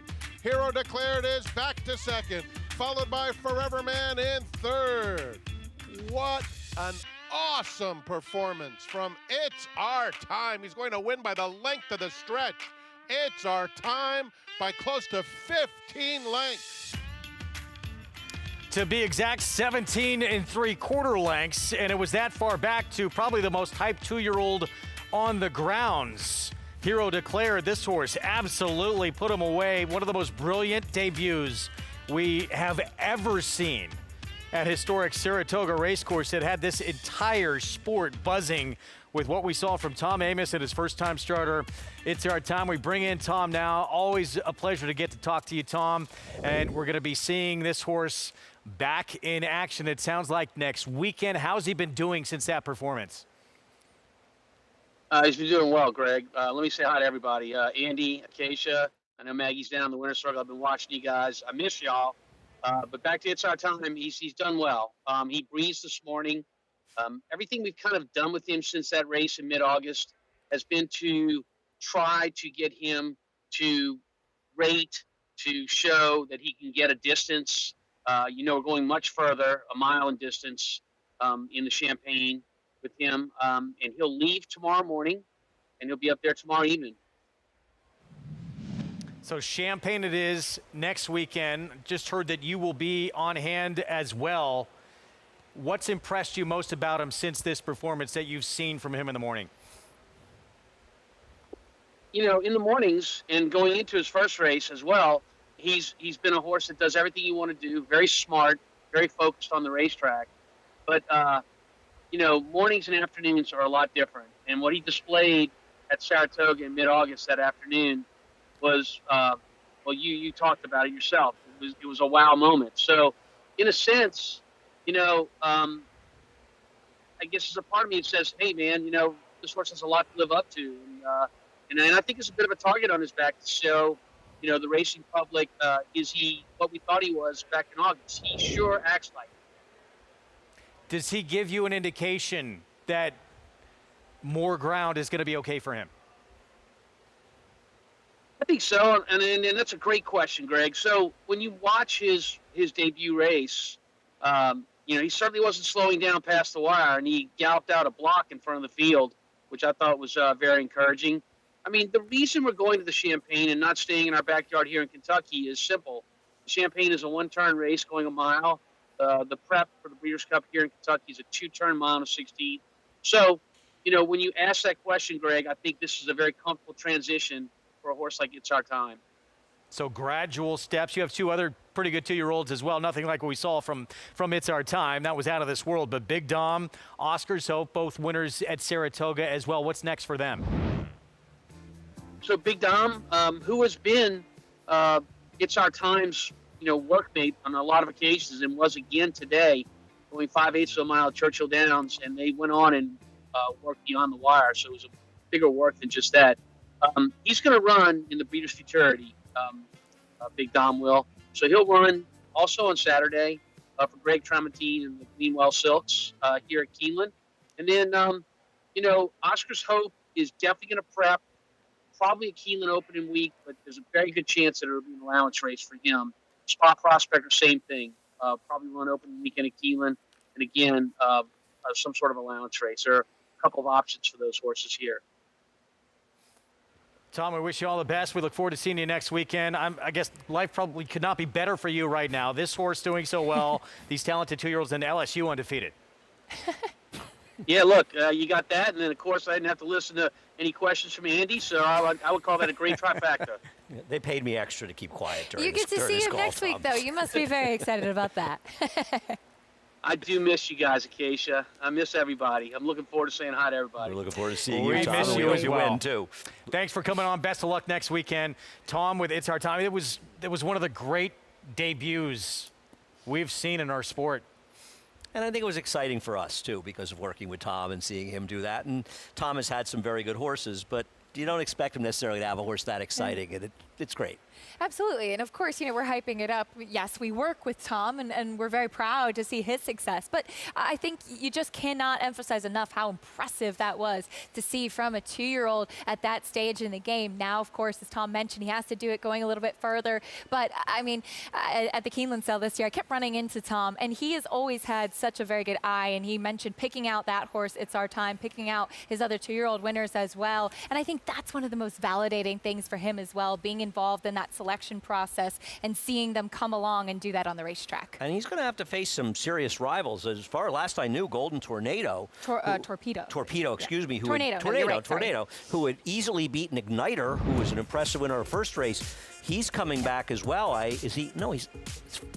That's weird, because Dean Reeves had told me that he was going to be running in there. He did say, Dean told me today, Talkin is running. He's changed to Talkin. I don't remember. Talkin broke his maiden late in the meet, maybe? He was very impressive. We saw a horse out of the It's Our Time race for Kim McPeak come back and win the other day. We saw a horse out of the Oscars Hope race come back and win. That was Igniter, who he had finished ahead of in his debut. So Tom's 2-year-old's form certainly holding up. But now you get into these next stages where you go longer, try and get a distance of ground in these gradual steps, and things could change very quickly. Absolutely. They can get better, but they can also fall apart. Absolutely. We look forward to it. That is coming up next weekend. More of these big-time Breeders' Cup prep races. Our Spendthrift Farm 2-year-old race of the day. It is coming up next. Of course, Spendthrift with the 6-time reigning champion General Sire Into Mischief Sire, this year's Derby winner, Sovereignty. This will start the 2-day Pick 6 carryover. Mile and a 16th on the turf. New York breds, maiden special weight. Let's go to Maggie. Yeah, we'll take a look here at horses who have some experience, and coming out of a race in which she was narrowly defeated and quite game is number 9, Cosmic Candy Girl, for Jimmy Ryerson, as she kind of broke well and sat just off of a fast pace that ultimately collapsed, and she did have to wait for room a little bit, went inside, and I just thought a very game effort behind Bloomington, who closed from the clouds down the middle of the track with an unencumbered stretch run. So Cosmic Candy Girl, she comes in here, she looks great. She's not the biggest, that's kind of just her. She is the daughter of Twirling Candy, but continues to grow from the filling out standpoint, gaining that muscle mass and conditioning. She came in here sharp too, so I foresee her not being too far off of that pace yet again here. Number 10, Considerate City. I was a big fan of hers first time out, but that was only a couple weeks ago, and I don't necessarily love 2-year-olds coming back on a short rest, and I'm still kind of on the fence of what I'd like to see less, whether a horse be really nervous for their second start coming back of a short layoff, or be really, really quiet compared to what they were first time out. She is really, really quiet. So is that hinting at being tired, hinting at not recovering it? I don't know. I don't know her that well. She's a young horse. I do like the fact that she obviously took her racing in stride and is not bothered by it. And if anything, she's come out of that race fitter and stronger for it. And she's bred to be a nice one. I thought her first race was very promising behind a horse who had experience. Number 12, Mia Sophia, for Eddie DeLauro. Obviously with lower profile connections, should keep your price a little bit on the higher side. But she's one that I thought ran very well last time out. She's Country was a heavy favorite that day. She was towards the rear in her first turf start. Then she launched this huge 5-wide move and was even wider down the stretch and really just kind of kept coming. I know the margin of defeat is large when it comes to the turf, being that it was 6 lengths, but just a filly that, she was a bit small when I saw her in her debut. She's grown. She's filled out too. And I thought that effort was promising enough here. Unfortunate post position, but guys, she's definitely a turf horse, and I think she can build upon that effort last time out.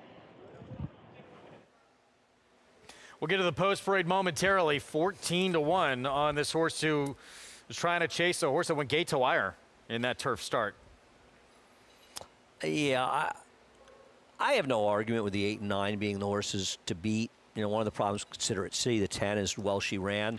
She's coming back in just 16 days, whereas The 8, Live in the Breeze, and Cosmic Candy Girl are coming back in almost a month, 4 weeks later, or I should say 27 days later. I think Atenea is a horse that's being ignored, the 4, though she's 5-1 now. She could be the controlling speed in this race with Ricardo with the rails down. I think that may make her very dangerous. She's stretching out after sprinting in her last couple, and she was pressing a pace setter last time, and maybe if she is able to just kind of use that speed and run a couple of these other horses off their feet, it could certainly be to her benefit. And you'd imagine Ricardo should be aggressive.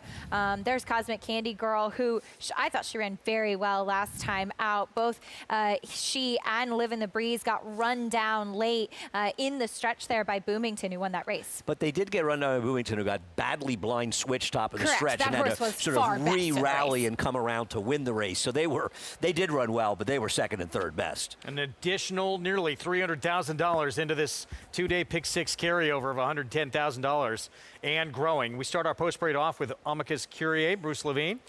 Well, horse coming out of a dirt sprint, but there's not exactly a screaming turf pedigree, though Chiz the Law is good. Price next door, Amelia Green's Ryan Elizabeth. This horse went to the lead last time out in that She's Country race, and when she got a little bit of pressure, she just completely packed it in. My Boston Beauty with Joel Rosario. Going to have to improve dramatically to be a contender here. 2 sprints and speed stretching out. Here's Atenea, Jose D'Angelo. She is intriguing going longer. She is quick, has sprint speed, should be faster than Ryan Elizabeth. Michelle Nevin, Starship Ava, first-time starter. She's the pedigree horse in there, a war front with a Grade 2 winning dam that only sold for $10,000, so there's something funny going on there. Jeremiah Engelhardt, Spectacular Bell, 18-1. Incredibly bad actor at first asking, did not do much running. Solemn Beauty, here's the Bruce Brown runner. She also didn't do much running coming out of the Cosmic Candy Girl, etc. race. 5-2, co-favorite for Jorge Abreu, Live in the Breeze. And she ran pretty well. She kind of had the smoother of the trips, I thought, in that race versus her and Cosmic Candy Girl. And here's the one she was just behind. Yeah, I think they're relative coin flips. Maybe Live in the Breeze ran a little bit better, but both of them are big players. 8-1, Considerate City, second-time starter. She ran well to finish second at 14-1. She was a bit second best in there, but finishing nicely, comes back in 2 weeks. First-time starter for the Tom Morley barn, Valiant Diva. She is a 0.5-to-1 turf winner, though, out of 5 to try it. And Mia Sophia, distant third in her turf debut at Saratoga. But she certainly did improve, getting longer and getting onto the turf. Never switched leads that day. I think still figuring things out. Isn't the overlay on the board the 10 at 7-1? I mean, she did run well enough that she could win. I know it was just 16 days ago, but still, she ran well in that race. She's got a giant pedigree, being a full to the mighty Sanctuary City, one of my favorites. He was a very cool horse, though. Yeah, Always showed loved up. him. Meanwhile, here's the favorite, 5-2, Cosmic Candy Girl. Again, just finished in front of the one who's next order today, Live in the Breeze, when they met in this race August 31st at Saratoga. Yeah, I mean, I think both of these horses ran well in here. Maybe if you want to split hairs, Live in the Breeze ran a little bit better. She was a little wider in the second turn, but I thought they both ran well in this race, and they're very logical. That's why they're both 5-2. They certainly are. Cosmic Candy Girl had one race under her belt already. She's there on the inside. Live in the Breeze is the 4 right there. You could argue that maybe Live in the Breeze hung a touch in that race. She was never really kind of going by Cosmic Candy Girl, and they both got run down by Boomington, who was best in there. I did want to give Live in the Breeze another chance. I thought that she was a horse that would really benefit from a race. She was a little bit naughty in the gate as well, first time out. Thought that she was one who looked like she really could improve with a start under her belt. There she is, 5-2, slight second choice. Flavian Pratt will be aboard for Jorge Abreu for the second start. And the rematch with Cosmic Candy Girl. So those two, the 4, taking the majority of the money. And for the 4, Atenea loved 2 sprints stretching out and had those 2 sprint starts stretching out. But also it looks like she could be the one who's in front here, Andy. Well, with Ricardo, I have to imagine that she will be. And I think with the rails down in particular, the possibility that being inside speed and being inside could be a real advantage. And I'm not saying I'm confident that she wants to go longer, but I think that she is a reasonable alternative, the 8 and 9. I have nothing against the 8 and 9. They're very logical here. I just thought she might be a little bit better price and maybe get the right trip. Let's go to Maggie. Yeah, we'll check in with Atenea, who could provide that speed, and we'll see if, you know, a bias plays out here. We've only had the one sprint race, which was won by a horse who was close to the pace, but 3 wide the entire way in Alagon. So looking at Atenea, for me, I don't particularly like a horse with this disposition stretching out. She is OTT, as I like to say, over the top. From the way she's acting, she's the only horse who got really washy. And 2, she just looks like a nervous type, like one that doesn't necessarily, whether she doesn't get into her feed tub or she's just a ball of nerves that, you know, burns it all off. She doesn't carry particularly good conditioning. She continues to get, you know, lighter. She doesn't put on the conditioning with racing. It's going the wrong way. Now, could she wire this field? Sure.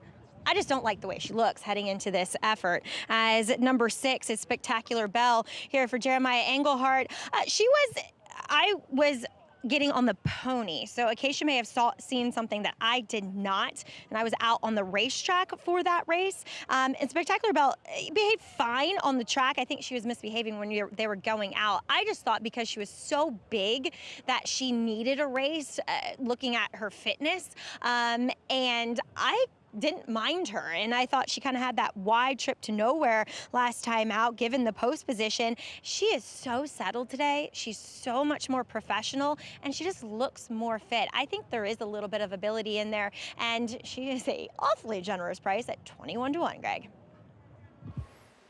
Yeah, that would be a big upset to start things in the sequence. No question. Yeah, generous price, and good to hear that she is acting well. She did act out quite a bit heading out, which sometimes just with the crowd there at Saratoga, and we talk about this often, it's so much quieter here at Aqueduct, especially for young horses. They will often be much quieter and settled overall here than at Saratoga, which is wonderful for the energy of the place, but you do have a lot of fans and crowd on either side of that horse path and around that path. I think it's possible that the number 8 in this race might be the shortest price we see in this entire pick 6 sequence at the current 2-1. As you go through this sequence, I don't think there's a 2-1 shot in the upcoming 8th race. I don't think there's a 2-1 shot in the Vosburgh. Maybe Sinani with the scratches at a potential speed. Could be, but I don't know why she's so much. She's not even the morning line favorite in that race. I think Isla Capri is a shorter price than her. I don't see a 12 as a late scratch here. Probably not going to affect things. I don't see a 2-1 shot unless General Jim goes off awfully short, and I certainly don't see 2-1 in the last race. This is not an easy sequence, and I just don't really know where you're gonna. If you're somebody, I'm not somebody who looks for singles. I don't believe in that. I don't play that way. I don't think that way. If you're somebody who needs, because of a bankroll, to find a single, you're gonna have to gamble it up finding a single. You're not finding some 3-5 likely winner single here. Is that fair? Very tough to sequence. So 12 comes out, and that was one who had hit the board at Saratoga, first time on the grass, going a mile and 16th, even though it was a price in here. So take out the 12. That one comes off the board. Plenty of time to readjust. Well, not plenty of time, but some time if you had that one as a big part of your mix. And the price continuing to get lower now on the 4, 7-2. Yeah, I'm not screaming a better at that price. She's my pick to upset the field, but I'm not screaming a better at that price. We disagree. I mean, I really think that our disaster is going to be shorter than what we see morning line in the next race, but maybe that's not the case. You could be right. She could be, but that's quite a tough field that she is facing. I don't think that it's a walkover, so to speak, for our disaster. I think you have some really intriguing horses who I think Senza Parole will take some money given the fact that she's in there, given that she's lightly raced. Sterling Silver is kind of the old tried and true horse. We always know what she is. And I thought it was a really interesting field. Did not come up a light or soft group at all in that Gallant Bloom. Really looking forward to that one. Acacia, who do you feel in terms of this whole sequence was one that you maybe stood out to you as your favorite or one you really liked a lot? Oh, I am with Andy. I think it's a really, really tough sequence. For me, there was no kind of one horse I would circle throughout as far as looking through it. I am literally looking forward in that in the Vosburgh to see how Scotland does run. He's probably one of the horses that I'm most excited to see. I think Andy brought up a really intriguing comment about him preferring Saratoga, but I would certainly not lean on him because I do think it is a competitive field with some other horses that can run well. Good luck. 2-day pick 6 carryover, an additional $431,000. Bet into a carryover $110,000 that no one was able to solve the last couple of days. And yet it is not easy at all. This may wind up being the shortest price in the sequence here on the 8. And looking at the doubles, the double with the 8 would suggest that you are right about the 1 in the next race, that she's going to be significantly under 2-1. It's a $7 double for $1 with a horse, and so I do think you're right. I think she's probably going to be in the 6, 7 to 5 range, which I think is an underlay, but I think you are absolutely right, Greg, about her price. It all starts here. Good luck if you put tickets together.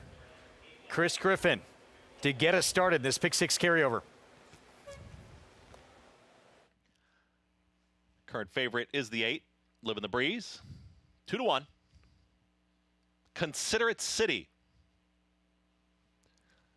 Considerate City going in, and it'll be a Valiant Diva. To the outside.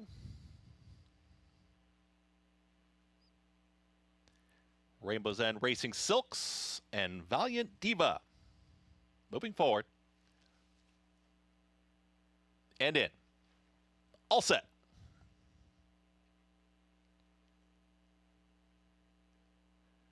And they're off. And the favorite was off slow. Live in the Breeze was off a step slow. And the leader, Atenea. Atenea will lead him into that charge, into that first turn. And to the outside, here comes Cosmic Candy Girl. Is applying mild pressure. Is now sitting second to the outside of Ryan Elizabeth, patiently ridden at the rail. That's the leading trio. Just behind them comes Romero Mirage. On Solemn Beauty is in 4th. Pretty strung out here early. Atenea is the clear leader. In 5th, now moving forward comes Considerate City. Back to 6th is going to be Amicus Curie. Live in the Breeze was off a step slow and is now keen. And the center of the course is 3 wide, having a tough journey of it. Down towards the inside of that one comes My Boston Beauty as Amicus Curie is losing some ground. Spectacular Bell towards the back end of the field with Valiant Diva and the trailer Starship Ava. Free running on the front end, Atenea, 24.43 for the opening quarter mile, went 49.31 for a half, and Cosmic Candy Girl is still in pursuit, is leading that second group. Less than a half mile to go as they get set to turn into the far turn now, trying to keep up Ryan Elizabeth. Just got past as Live in the Breeze is now cut loose towards the outside of a shoved along Considerate City. That's the leading 4. Also trying to get into the mix, that's Solemn Beauty. At the rail, Amicus Curie, nowhere to go. Starship Ava starts to launch. Orange Cap far back, but is rallying on. They've got to catch Atenea. Atenea's got the lead. Cosmic Candy Girl ranging up to the outside. Considerate City, Live in the Breeze, and the leader is now Cosmic Candy Girl. Cosmic Candy Girl has now put away Atenea. Considerate City is the one rallying on late. Live in the Breeze. Starship Ava's green, but made up a lot of ground late. Has a lot of ground to make up. On the leader, Cosmic Candy Girl. Cosmic Candy Girl, now with a 16th left to go and a perfect journey for Cosmic Candy Girl. Kendra Carmouche, that's your winner. Considerate City was second. Flying on late in the photo, that was Atenea and Starship Ava. Final running time, 1 minute 43.69 seconds. Cosmic Candy Girl, Jimmy Ryerson, Kendrick Carmouche. Start number 3. Yeah, she stalked, she pounced, and she proved best in there. The 8 got left and hurt her chances, but honestly, I don't think it mattered, Acacia. No, she wasn't winning from there anyway. Cosmic Candy Girl just sat in a perfect trip under Kendra Carmouche, and she took over and she pulled away nicely. Atenea did go to the lead, and she was a bit keen on the front end, flattening late in the stretch. They're hanging on okay, but I thought Cosmic Candy Girl certainly the star of this race, and Considerate City with another second-place finish. And how about the 5, the big pedigree horse that sold for $10,000? She's worth more than $10,000 after this effort. It's a nice third-place finish. I think she got up for 3rd. But this horse was just too good for these. Takes the sting out of losing the Woodward a little bit for Kendrick. Maybe a little bit. Yes, I mean, when you lose and you were second best, what are you going to do? It's frustrating, but it's the game. Jimmy Ryerson has some nice New York bred 2-year-olds as well, especially turf horses. You know, as he mentioned after winning the Joseph A. Jim earlier, he said, I've got a lot of turf horses this year, and he's got some quality ones. I agree. It's nice to see him. He's a good guy and a good trainer. Is getting an opportunity to show that by getting some horses that can run for a change. Back to the beginning, and here's that compromise beginning for the 8. Yeah, the 8 just kind of blew the break, a length and a half, 2 lengths slow. And sometimes Acacia, I wonder if that's an indication that they're not training as well. You're not doing as well either. Do you ever feel like that? Yes, because usually when you see a horse break sharply, and she kind of hops up at the start a little bit, so causing her own issues. Usually when you see a horse break sharply, especially after they've raced once before, it's a sign that they're going to run well, even if they don't get to the lead or are part of the early pace. But it's typically a very good indication at that point. So especially given the fact that she wasn't great in the gate in her first race and she was a little bit slow that day, not the best of signs to see it today. 2 for Kendrick today, took the second for Linda Rice, hours in a day. And now Cosmic Candy, second time on the grass, the win. And the 5 did not get up for third. She was 4th in here. Yeah, and I consider it City. Well, I've known Dr. Messina for a long, long time. So always rooting to see him do well, and he owns that horse with Buck Butler. Second choice on the board, starts off this 2-day pick 6 carryover. Yeah, 5 to 2 to begin it. Most tickets are alive, I think. Most real tickets are alive. And there's Jimmy. Jimmy, of course, as many people know, but too many people don't know, the original trainer of Unbridled Song. Yeah. Did pretty well with him. Certainly did. We're going to take a timeout. We'll be back. Kendrick, Jimmy Ryerson team up to take this first leg of this 2-day pick 6 carryover. Second choice at 5 to 2. It's Cosmic Candy Girl here in the 7th.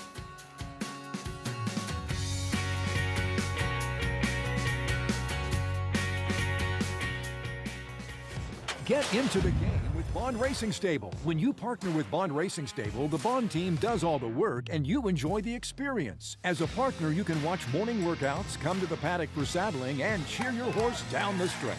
Bond Racing Stable offers more than 30 New York-bred weanlings, yearlings, and 2-year-olds in a partnership program that gets you to the winner's circle. Whether on your own or with friends and family, make Bond Racing Stable your racing partners.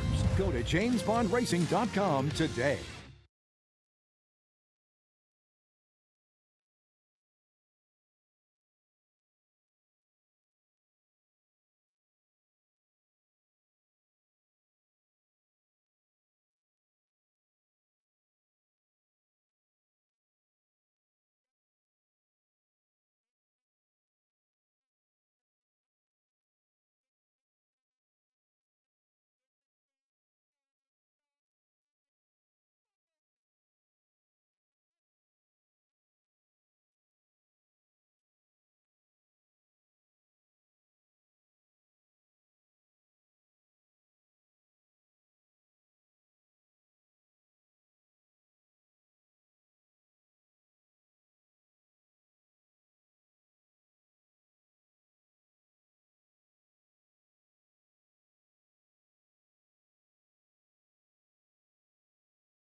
Good to be back with you on our Saturday coverage. Huge Saturday afternoon with 5 graded stakes from Belmont at the Big A, and that's where you can play it all at Naira Bets. Get that offer, that $200 deposit match new customer bonus.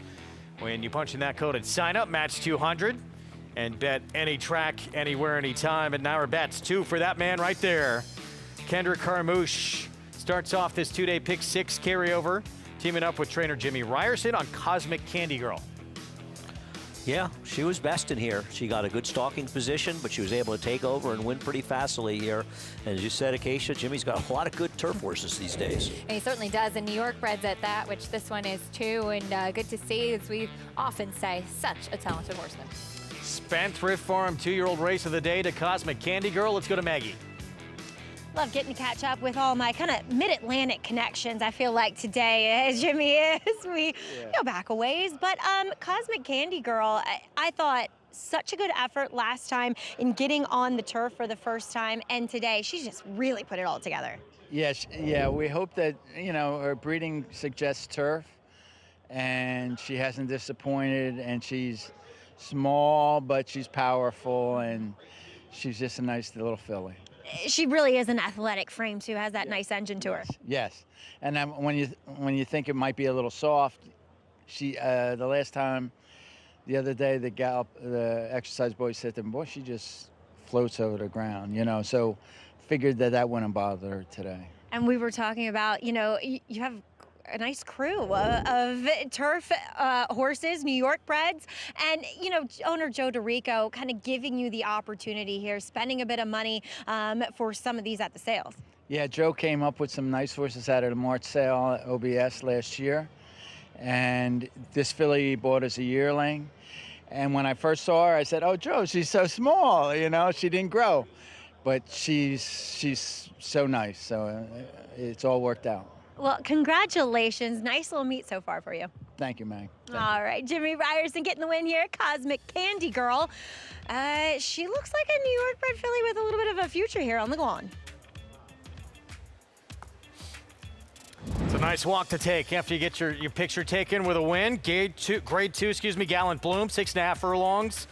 Up next, our Disaster Speed, the rail, and coming in the sharpest form really of anyone in this group. 6-5 right now. And you were right. She's going to be a big favorite. I'm going to try to beat her. She's been very sharp right now. She's been first or second in each of her 11 starts, Acacia. Yeah, I was a little bit questionable about how she would stack up in the honorable miss, but she ran really well that day as Helena's Forte came up the rail, and that was after it had started raining midway through the card. Shocking, up at Saratoga, of course, but that was after that rain. You really did want to be on the inside, and Helena's Forte was one of a couple that afternoon that snuck up the rail and benefited from that, catching our Disaster that day. Then she would come back and she wired the field in her subsequent start over all class, and she really took it to them. So maybe she's a horse that is kind of developing into herself. She ran pretty well in the vagrancy behind Hall and Ice as well. Before we're going to leave together, well, at the same hand time, in hand, I'm not going to leave with you. You know, skipping away from the set. Before you sign off, a little hopscotch setup over where are you there going to wind you. up in this race? I like the number 5 Sterling Silver. I think she'll benefit from a cut back in distance, and hopefully she'll get the pace to run out. But I'm also interested to see what the number 2 Impel does. I think she has a good shot. I think that Brad Cox is dangerous in the next 2 races. Here's Sterling Silver. Went turf in the Yaddo at Amano 16th last start. Yeah, but she has some turf pedigree as well. It's not totally out of left field. In fact, I'd actually been waiting to see her try the turf for a while, and she ran on okay to finish 4th that day. But she's getting back to the turf where she's done most of her running and where she's been effective. You have to give her so much credit. A New York bred who has been effective at multiple distances as well. She ran 2nd, beaten just a neck in the Critical Eye, going a mile and an 1/8. She's been effective sprinting as She's well. better sprinting. She's better sprinting, but she handles pretty much everything thrown at her. This was supposed to be your sign off and give us reasons why you like this one, but that's fine. I like her because she's better sprinting and she runs well. They owe her one in the Gallant Bloom when she got DQ'd as much the best 2 years ago. Enjoy the red. Long way to go in this pick 6 carryover. See what happens next. Grade 2 Gallant Bloom coming up. 6-5 favorite. Our Disaster. Mig stepping back in for Andy and I after a timeout. Our Disaster, the one to beat. Senza Paroli, sensational last summer. Saratoga came back after a long time away. Bit of a disappointment. Get you back on track. Chad Brown feels enough of her to put her in a very tough spot. The Gallant Bloom is next.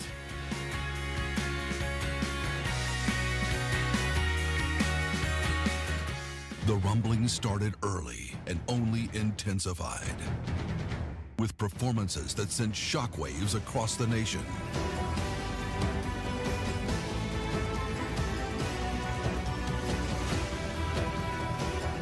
the center of it all? Epicenter is at the top of the 3-year-old class in the Run Happy Travers. Epicenter, 3-year-old champion by Not This Time. Coolmore America, home of champions. You bet with Naira Bets. Bet any track, anywhere, anytime. Download the Naira Bets app to play today and get a $200 deposit bonus. Watch live horse racing. Get expert picks. Boost your bankroll with weekly promotions and hone your handicapping skills with exclusive tips and tutorials. Download the Naira Bets app now. Sign up now to claim your $200 deposit match bonus. You bet with Naira Bets. McMahon of Saratoga Thoroughbreds, home to 4-time leading New York sire Central Banker, sire of champion New York bred Bank Frenzy. Bank Frenzy, a hard-fought winner of the Commentator. And multiple stakes winner Sunday Girl. Clear winner in the John Hettinger Sunday Girl. Also standing into mischief's Grade 1 son Provocateur. And top young stallion Solomini, sire of Mike Lee Stakes winner Doc Sullivan. At McMahon of Saratoga Thoroughbreds, celebrating over 50 years of equine excellence. Racetrack Television Network brings you every race, from every track, on every screen, every day. With monthly packages starting as low as $5, RTN gives you great value and access to more live HD streaming and race replays than anyone. Visit RTN.tv today to sign up and watch on almost any device, including Roku and Amazon Fire. RTN has packages that start at $5 per month.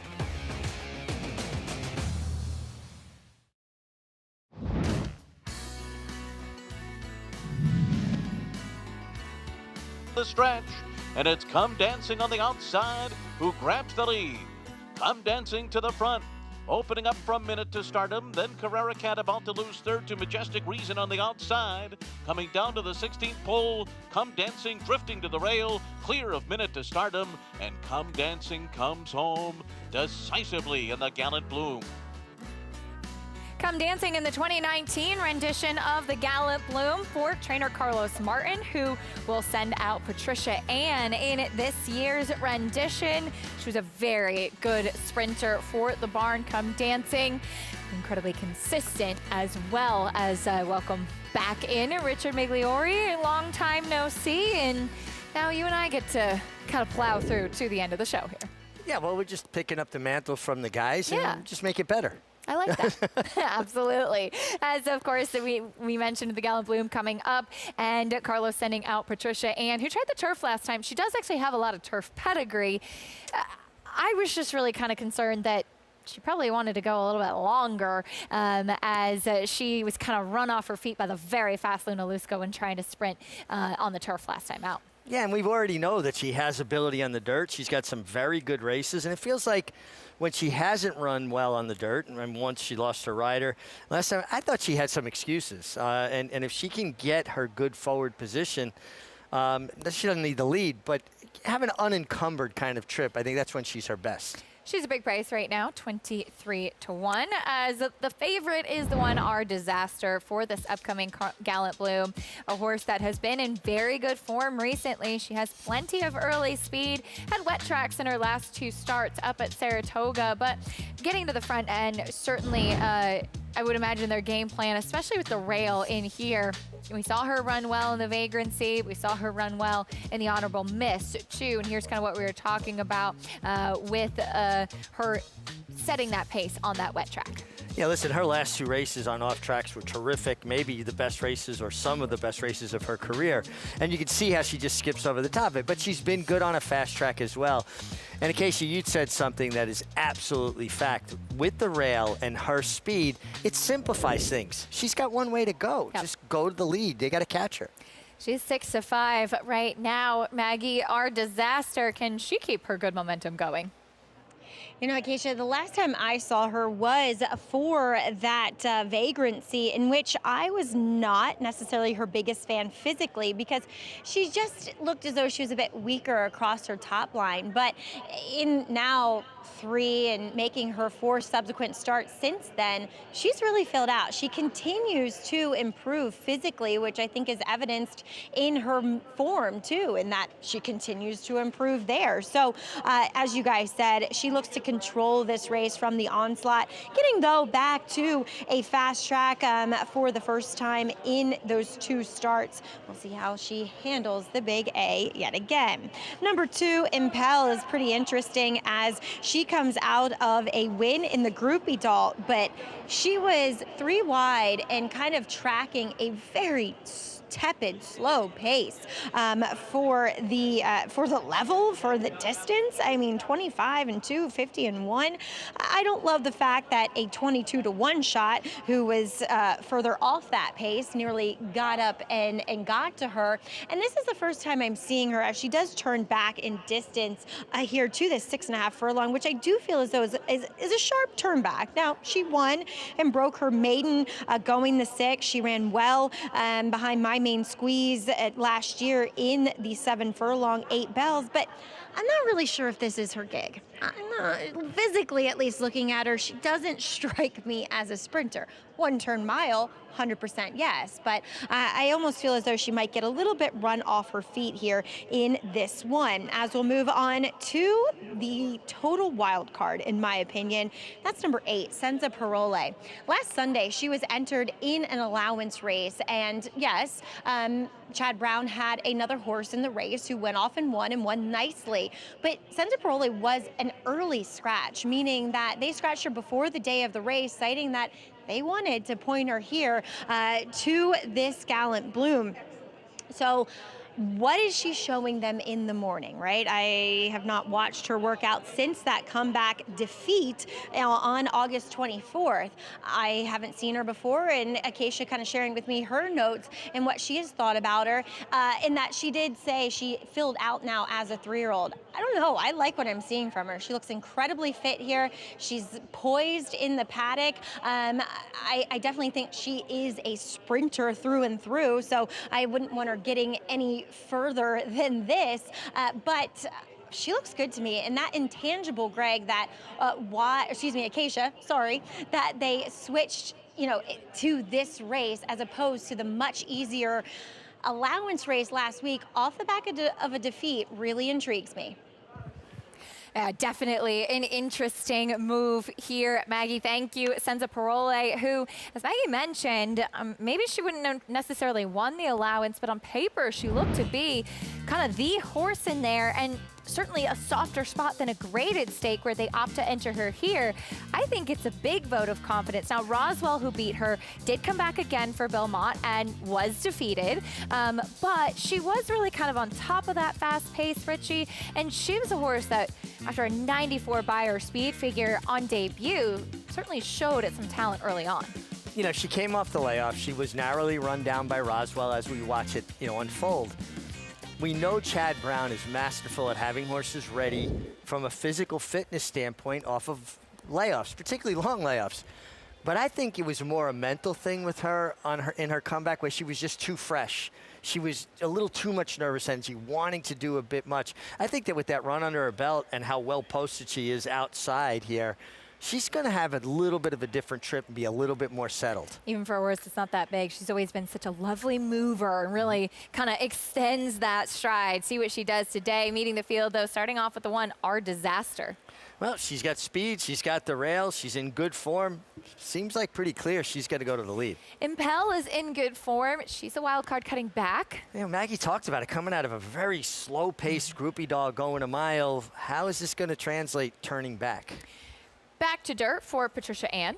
Has some races that are very good, would actually give her a little bit of a chance, but she's going to have to bring her A-plus game here. Here's Scalable off the layoff. Hasn't won since winning that Interborough in January. Yeah, off the layoff, but she's been good sprinting, and Todd Pletcher's another trainer, very proficient off of layoffs. The very cool and consistent New York bred Sterling Silver, back to the dirt as well. That's right here on my notes. Terrifically consistent. And that's what she is. She shows up every time, $1.1 million in earnings, and she's a good one-run sprinter. All Class was second to Our Disaster last time out. Yeah, second there. That was a big effort, and Our Disaster's your favorite, and you're getting 14-1 on All Class. Street View now with Saffie Joseph. Yeah, making his her first start there, excuse me. Another one that feels like she's got to improve a step. And Senza Parole coming back here into Greatest Stakes Company. This is who I like. I just think that she was a little too fresh for her own good. The fact that they did sit out the allowance race to wait for this, I think it speaks of two things. One, confidence in how she's doing, but also a filly that's made 2 starts in a year, right? Basically a year apart. You want to get the goods when you're good, and maybe she's a bit fragile, so to get her black type stakes place or stakes win is important. And as you see that promo, you can take home your share of $5,000. Hit the late pick 5 at Belmont at the Big A today and split $5,000. Visit NairaBets.com to opt in today. Back to the one, Our Disaster, who, as Maggie touched on, has improved. Certainly, maybe filling out, but also you can see it in her buyer speed figures and how she's kind of trending in the right direction, which is what you want to see for a sprinting filly with that speed. I know defeated in a couple of graded stakes tries, but defeated narrowly each time as well. But you got to really admire this 4-year-old filly. She's 11 starts, 6 wins, 5 seconds. It's not like she's ever just a no-show. She may be defeated, but she shows up and gives you an effort. She's even money right now as the number 8, Senza Parole, probably one of the most intriguing horses on the card. I think a lot of people waiting to see what she's going to do today. Absolutely. I love her post. I just think she's going to get into the race the right way. No pressure. If Dylan can get her to settle just a little bit. I thought last time she just wanted to do too much because, coming off that layoff, a little bit too much youthful exuberance. Maggie, Scalable 8-1, a nice price on this one as she makes her return to the races. What is she showing you? I like what I see, obviously, as she is my pick in here. And this is purely off of appearances. Do I like Our Disaster and Senza Parole? Yes, I kind of mentioned that in the paddock. But Scalable, she was very underwhelming in that juvenile, that freshman and sophomore year of her campaign, of her career, I should say. And she has grown, she has filled out, she looks strong. I think it's interesting. Yes, we kind of saw it earlier this year with Leslie's Rose, right? Todd brought her back in a short sprint race. And you're kind of like, oh, what is he doing here? Is he just using this race to get her going? And essentially, yes, but she did run very well. Could he be doing the same thing with Scalable here? 100%. But when she got turned loose from the pony with John Velasquez aboard, she rocketed down this stretch and just moving really well and showing me that she is sharp for this turn back. And I like that. I know maybe I don't love taking horses off of long layoffs, but she came and she won the Interborough at 7. Now she has to just go a half a furlong shorter. She looks best out there, guys. Getting that big warm-up. John Velasquez does circling, doing figure 8s out there. I love seeing warm-ups for horses like that, and Johnny does it a lot, Richie. Not only, yes, keeping them moving, keeping them jogging, but the bending and the circling really does them wonders for them to use their hind end and one hand, but also to kind of soften in the rider's hands. Absolutely, and those figure 8s he's doing, that's all the thought process behind it, making her physically more pliable, but also into his hands, responding to him so well. And she's using all of her muscles, not just where she's going to lean on the left lead into the turn. I love when I see riders figure 8, and again, there's strong reasoning behind it. 6-1 now. She's gone down a little bit, catching Maggie's eye as rest to her outside. Another gray. This one's Sterling Silver. I think all of us have a lot of love for Sterling Silver as she's actually looking for her first real graded stakes win. She did cross the wire first in the Gallant Bloom 2 years ago and then was disqualified. It was a shame because she was best in there. It was a double disqualification in that race, actually. Can this be the day that she gets it outright? It feels like she's very deserving of a graded stakes win. She's ultra consistent, honest, shows up. She tried the turf. That race was a lot better than it looks, the Yaddle. I actually think she ran extremely well. My worry for her is the way this race is going to shape up. I think we both believe that the one, Our Disaster's the main speed. There's not a lot of other speed really signed on here. Not like true sprint speed. Senza Parole will be close, maybe Street View will be close, but I don't know that she's going to get the pace that would make her most effective. See how it plays out. The main speed is the number 1, Our Disaster. She's quick, she's got the inside post, and she's your favorite at even money. The grade 2 Gallant Bloom coming up. You're watching it live here on Fox Sports as we continue on with graded stakes action on a tremendous Saturday of racing. Chris Griffin has the call. Here is Scalable stepping forward, and Senza Parole to the outside. Dylan Davis and Senza Parole.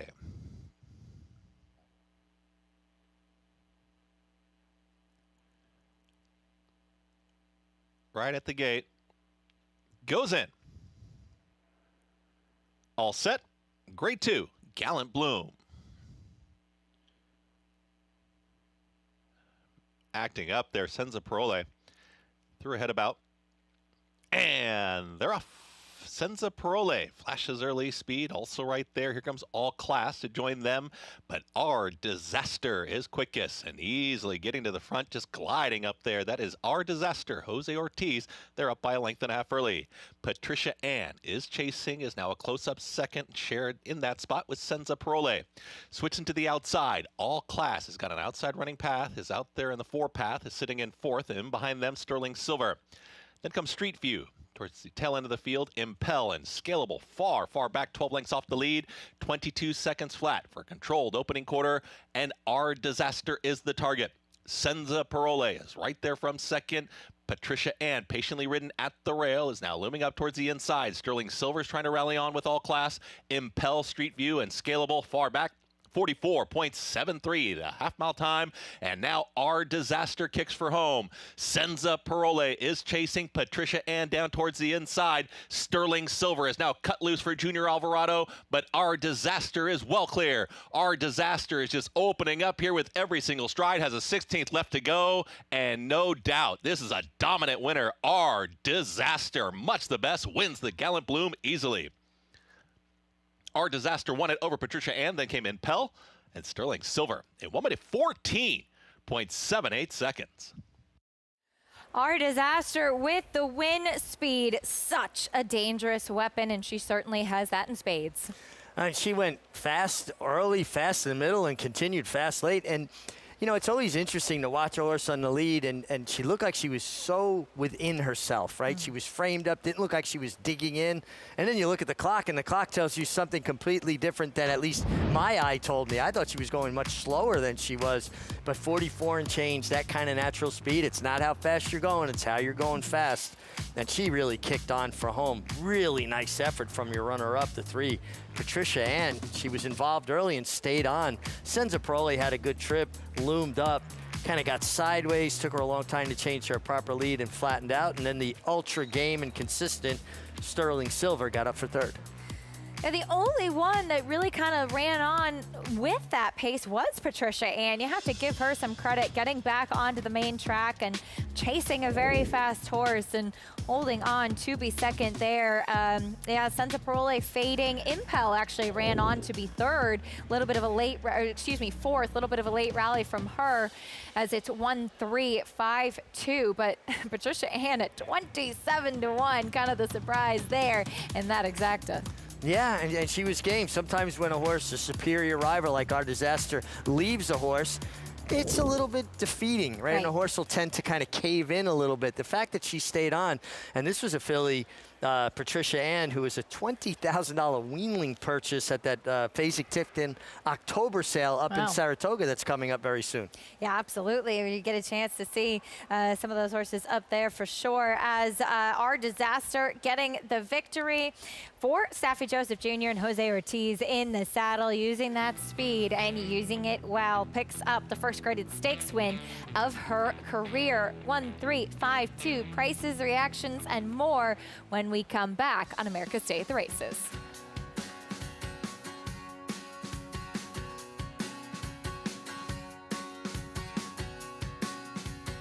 Game winner first ran a very, very impressive maiden race at Del Mar. Came back in the Del Mar Futurity. Gaming, a first-crop colt following in his sire's footsteps, winning the Grade 1 Del Mar Futurity. And then just continued that unbelievable 2-year-old year, went on to win the Breeders' Cup Juvenile, and then was crowned 2-year-old champion. A very exciting combination of pedigree and race record. Game Winner, continuing the legacy of Candy Ride.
We're back on America's Day at the Races, brought to you in part by Naira Bets. Bet any track, anywhere, anytime. Get started at nairabets.com today.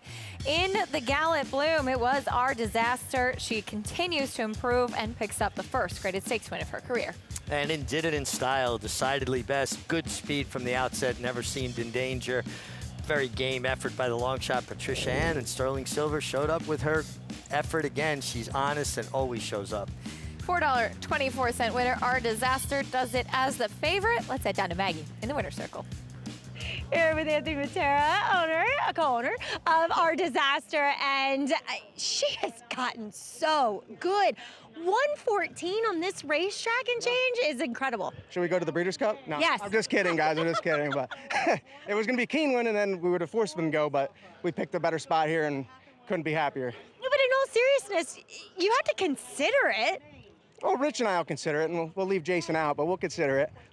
and Safi, of course, we'll consider it. But I don't think so. That's a tough group out there, and she's doing well here on the East Coast, and we'll just keep plugging away with her. I feel that. I totally understand that. And she's a 4-year-old. And yes, they do get good at 4. But if you leave them in training, I'm not saying that you are, but if you leave them in training at 5, sometimes they reward you even more so. Yeah, I mean, John Stewart could offer us $2 million, but right now we'll keep her in training. She's we're in it for the trophies. We're very happy, and my daughter couldn't make it, but she didn't want to have the heartbreak of the honorable miss. She broke down after we lost. So, Adriana, we got this one. And two, I mean, yeah, I love the fact that she kind of went and regrouped in her last start, giving her a little bit of an easier play at things, and it really looked as though it paid off. Yeah, no, I mean, we could have went to the ballerina, and you don't want to get her head ripped off, so you just want to let her gather after the honorable miss, the heartbreak there, get her an easy run, and then bring her back here and pick the spots right. Like, we'll do what's best for her. Absolutely. She's thriving because you are doing so. Well done. Congratulations. Thank you. I really appreciate it. All right. Pumped up, Anthony, here, as he should be, as Our Disaster runs a hole in the win today. Acacia.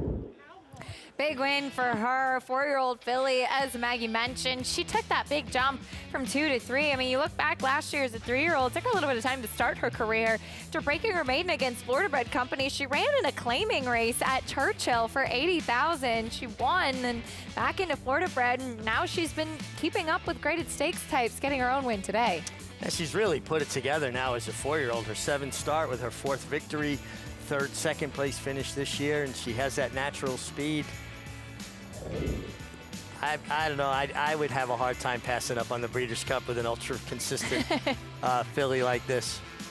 Yeah, tough to say no. We'll see what the future does hold for her. She's been in really good form, but I think, as you said, they've picked the spots well, and it has rewarded them. It has been logical horses in the first 2 legs of the pick 6.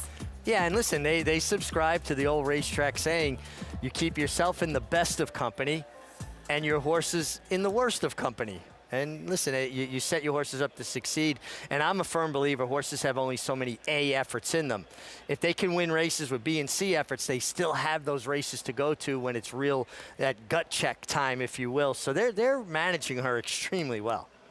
Well, as far as the Breeders' Cup is concerned, the next race, the Grade 3 Vosburgh, is a win and you're in for the Breeders' Cup. The Vosburgh presented by Army Mule. We will see some of these very fast sprinters potentially going on to the Breeders' Cup Sprint, as Scotland is currently your favorite to the rail.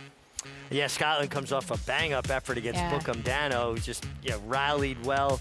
I really liked him that day. I thought he was going to run big. It was a very good pick by you that day. Well, he just trained so well. Watching him in the mornings, he'd catch your attention. The only problem is I don't see the same amount of speed signed on like he had last time to run into. See what kind of pace setup he gets in here today. That'll be the challenge as well for another horse taking money, Crazy Mason, who comes from very far off of it as well. He's drawn to the outside. But this race on the dirt for the sprinters, we saw the turf sprinters earlier today in the Belmont Turf Sprint, and a very cool horse in Alagon picking up his day in the sun today. Yeah, it worked out a really nice trip with Dylan Davis. He was caught wide throughout, but he was always poised just off of the pace and rallied nicely through the stretch. And when he hit the front, I thought he kind of got to just idling a little bit, right? He lost his company, and he's like, all right, where's the rest of the gang? And then he felt Bold Journey's presences inside, and it felt to me like he re-engaged, dropped his head, ran out for the wire. He is by California Chrome. He is California Chrome's highest money earner in North America. So kind of a dubious distinction there. Or, yeah. Maybe not a dubious, but a distinction. Yeah, absolutely. I think that's very cool. I heard you mention that earlier. One was in Dubai, which I think is Kabir Khan. Yep. Who was that horse that we saw running on the World Cup last year, 2 years ago. And then where was the other one? A horse from Japan. From Japan. Yeah, that cool. has done extremely well there. But, we haven't seen a lot of successful California Chrome offspring in North America, but there is your winningest California Chrome, and he's honest, trained by Ned Allard, over 2,800 career victories as a trainer, somebody that's easy to root for, a real old school horseman. Pretty cool that he's a turf sprinter by California Chrome at that. Very cool horse. He always shows up and got his big win today in the Belmont Turf Sprint Championship. We'll take a quick time out. It's time for another graded stake. They just keep coming on this Saturday. The Vosburgh and a Breeders' Cup berth at stake. Bill Mott and Junior Alvarado teaming up once again with the talented Scotland, who finished second in the Grade 1 Forego behind Bookham Dano last time out. They say breed the best to the best and hope for the best. Vacoma broke well on the outside. But you don't expect to get speed like this. It is Vacoma, the one to catch. Vacoma has a 5-length lead in this Grade 1 corner.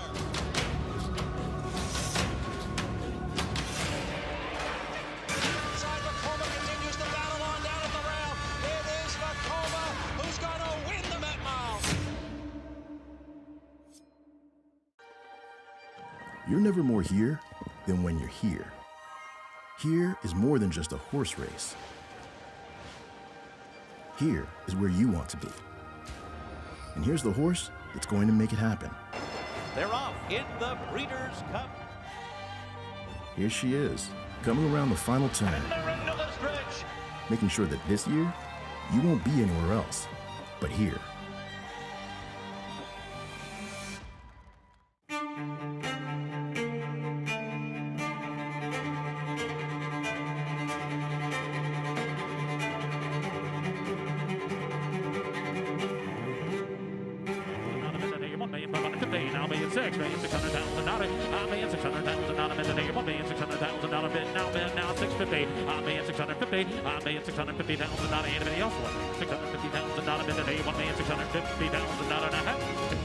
$1,600,000, thank you.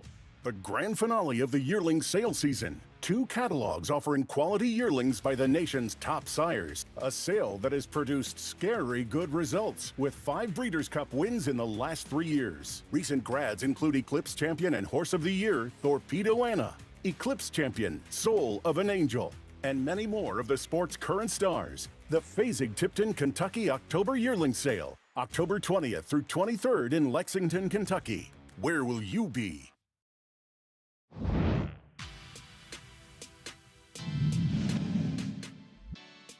It is Elite Power who has the lead here. Eastern Bay now moving up on the outside into second. It is Elite Power who leads by almost 3. Eastern Bay running in second, and Elite Power will continue his winning ways here, taking the Grade 2 Vosburgh by 4.5 lengths.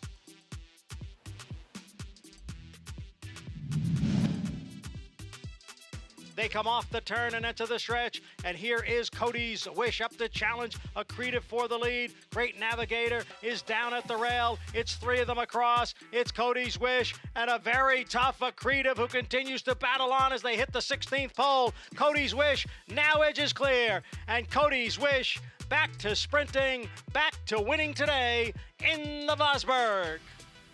2 exceptionally talented racehorses winning 2 renditions of the Vosburgh 2022 in Elite Power. Of course, Breeders' Cup Sprint champion, and Cody's Wish in the 2023 Vosburgh Breeders' Cup Mile winner, Horse of the Year as well. Belmont certainly has had some success in this race. There's not many races Belmont hasn't had success in, and there was a few that he hadn't, that he rectified over the last year or two, including the Travers Stakes with Sovereignty. And the Whitney last year with Arthur's Ride. Yeah. Well, there is Scotland, his charge this year. Of course, son of Hillendale Stallion, Good Magic. As Scotland will look to get back to the winner's circle here.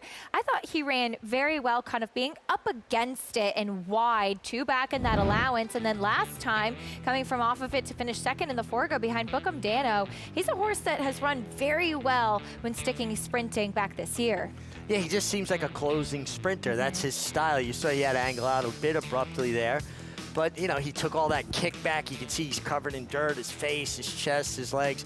And then he rallied very, very gamely. You know, Bookham Dano is a tremendously talented racehorse, and he got his perfect trip, and he kicked for home. Scotland, he really, really was game in defeat.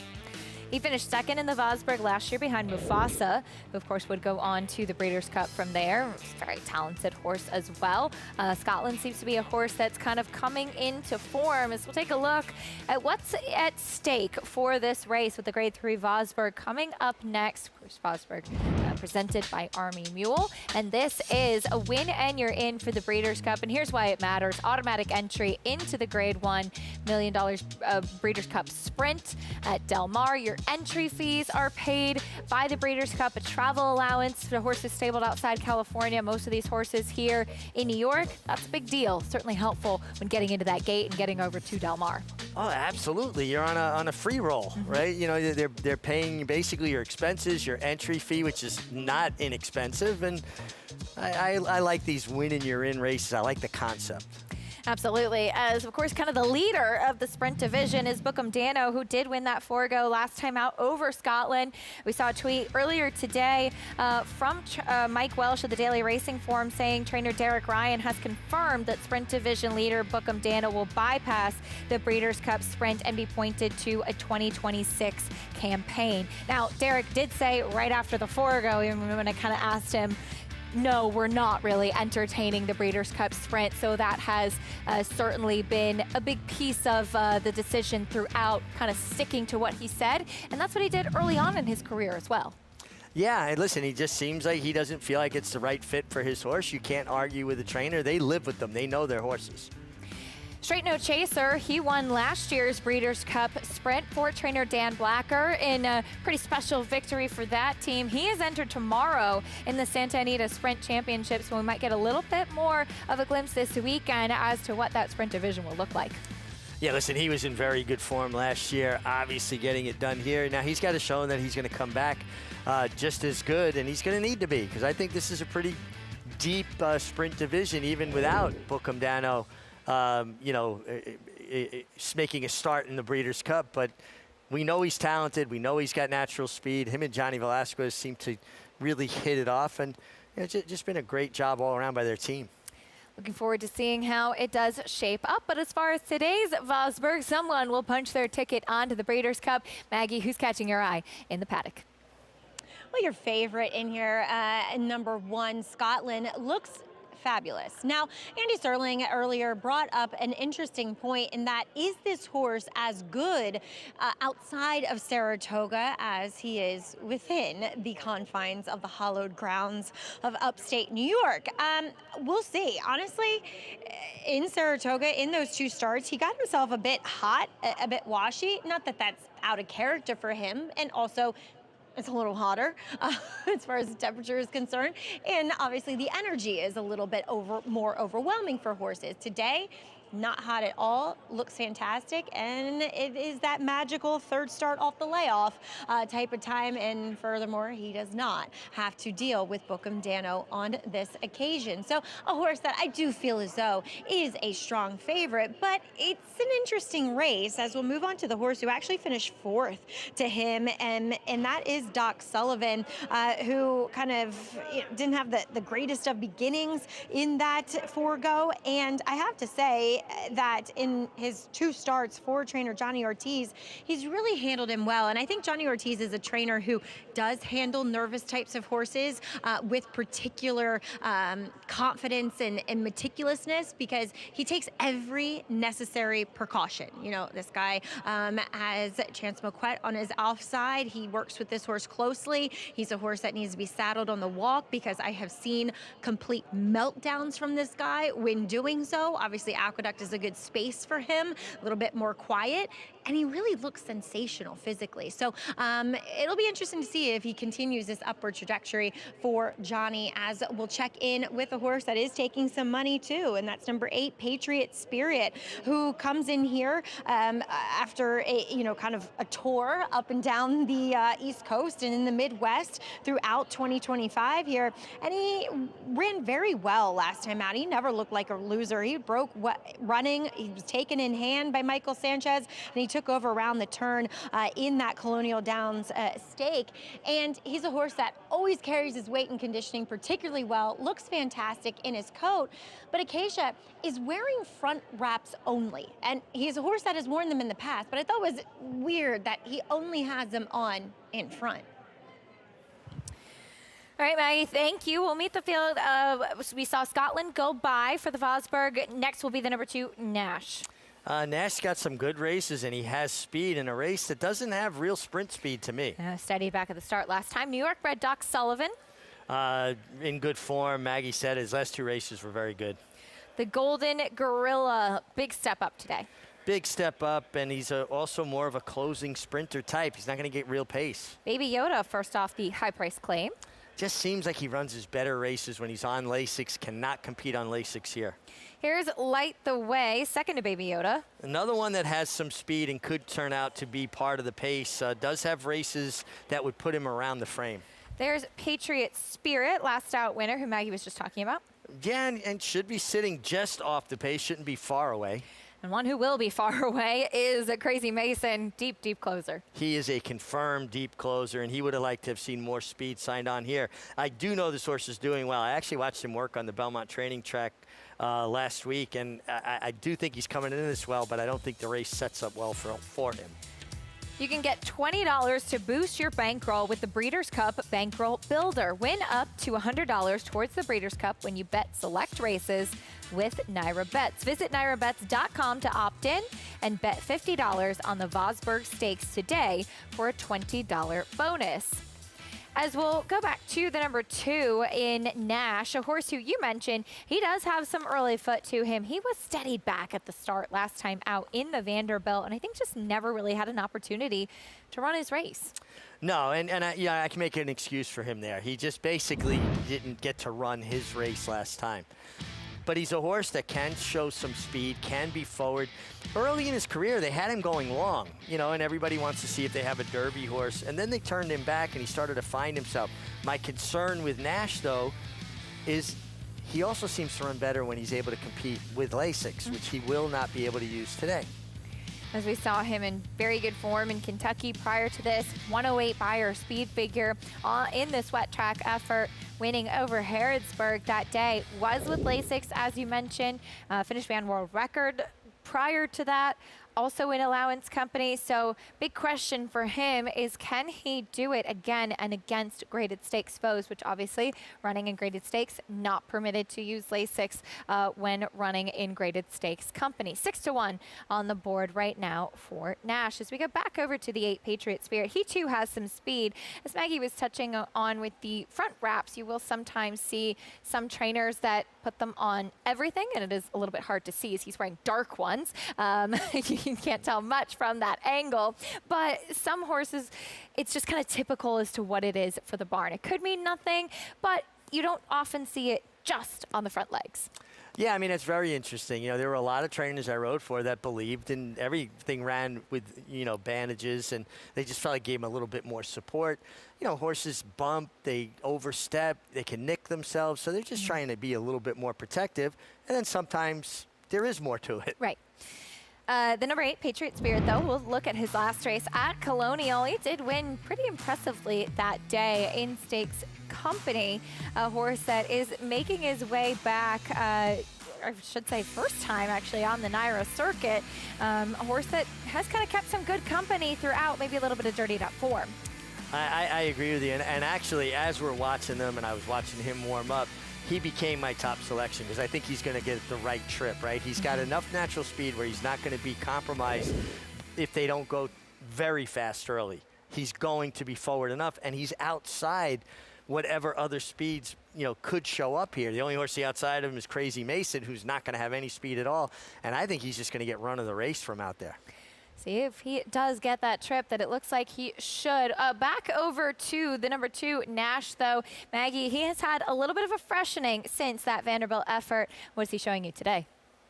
Yeah, Keisha, I wonder if he's a horse that might have a little bit of a propensity to bleed, possibly. Now, he's won without Lasix, but you just look at the poor performances when he hasn't had it at times, and then the subsequent layoffs. It's kind of like that time that you would give a horse naturally to overcome that, to get past that episode. And he is kind of a bigger, chunkier horse that those types, they do they're a little harder on themselves just because it's an extra weight, and so that proclivity to bleed is there. So I like what I'm seeing from him. Honestly, I think he almost looks fitter than what I saw from him in that Vanderbilt. He is, like I said, a heavier body type, but more defined overall. And I like the fact that he does come in here fresh. I think it, lets him overcome that poor performance last time out. And he makes a better impression on me than what he did going back to that day in Saratoga, Acacia. Certainly some good signs. Maggie, thank you. We'll see what Nash can do as he comes in off that freshening since trying the Grade 2 Vanderbilt, also against Bookham Dano in his most recent effort. Check in with Baby Yoda, a horse that is probably one of the biggest enigmas, I think, for many people throughout his career. He has been dazzling with triple-digit Beyer speed figures at times, and then sometimes just beaten double-digit lengths, and you're never really quite sure what you're going to get from him. No, Baby Yoda can be like a box of chocolates. You're never quite sure what you're going to get. But that being said, he's also earned over $1 million. So when he shows up in a big way. My concern with him is that, especially as he's gotten older, his best races seem to always come with Lasix. He has that True North as an outlier last year in Saratoga, where he also seems to enjoy. He won that without Lasix. But more recently, 2-3 back, he won with Lasix. Came back into Vanderbilt, no good. Tougher company. and then comes back with Lasix for a $100,000 claiming tag, where he was claimed by Jay Provenzano's Flying P stable, and now he comes back in here without Lasix. So do you get that real good version of Baby Yoda, or do you get the, you know, Baby Yoda that just isn't able to deliver? Some big questions for him, for sure. And we should mention, may have some viewers watching for the stakes today that don't watch often, and Maggie mentioned sometimes a horse with the tendency to bleed. Anybody, when you exercise, you and I, if you go for a run, you naturally will bleed a little bit. For horses, it's on a scale. And without Lasix, which is, of course, an approved medication in certain races, it can really help to take the edge off them. Yes. And certainly help to settle as well, and to help kind of calm some of those episodes. Yeah, and there's also, obviously with Lasix, a dehydrating factor in here that also kind of lends the properties to not having a horse bleed or, you know, hemorrhage internally, right? And it just seems like, though, especially as he's gotten older, his efforts are when he's allowed to compete on it, and maybe not so much when he's not. Right, certainly something to great bring up as well. Thank you, I try. Just to kind of make sure we understand the need that some horses might have, and it certainly can be a challenge, you know, for some horsemen as well. It's why in the past, you'd see some European horses come to America for the opportunity to race on Lasix. Yeah, because they would have that propensity to bleed over there, and they couldn't compete on Lasix, so they would send them here. Now we've gotten to a point we don't compete in graded stakes races with Lasix. And I think it levels the playing field, though. I agree. 2-1 right now on Scotland from the rail. The Grade 3 Vosburgh presented by Army Mule. Coming up next, 7 furlongs on the main track here. Win and you're in for the Breeders' Cup Sprint. A lot on the line. You're watching it live here on Fox Sports. The Vosburgh up next. Chris Griffin has the call. Last to load.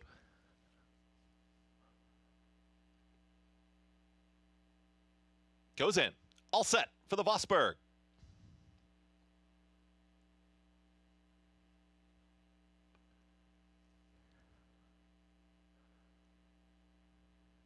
And they're off in the Vosburgh, presented by Army Mule. Light the way right out towards the front, and here comes Patriot Spirit is with the early kick, and Scotland is a well-placed third at the rail.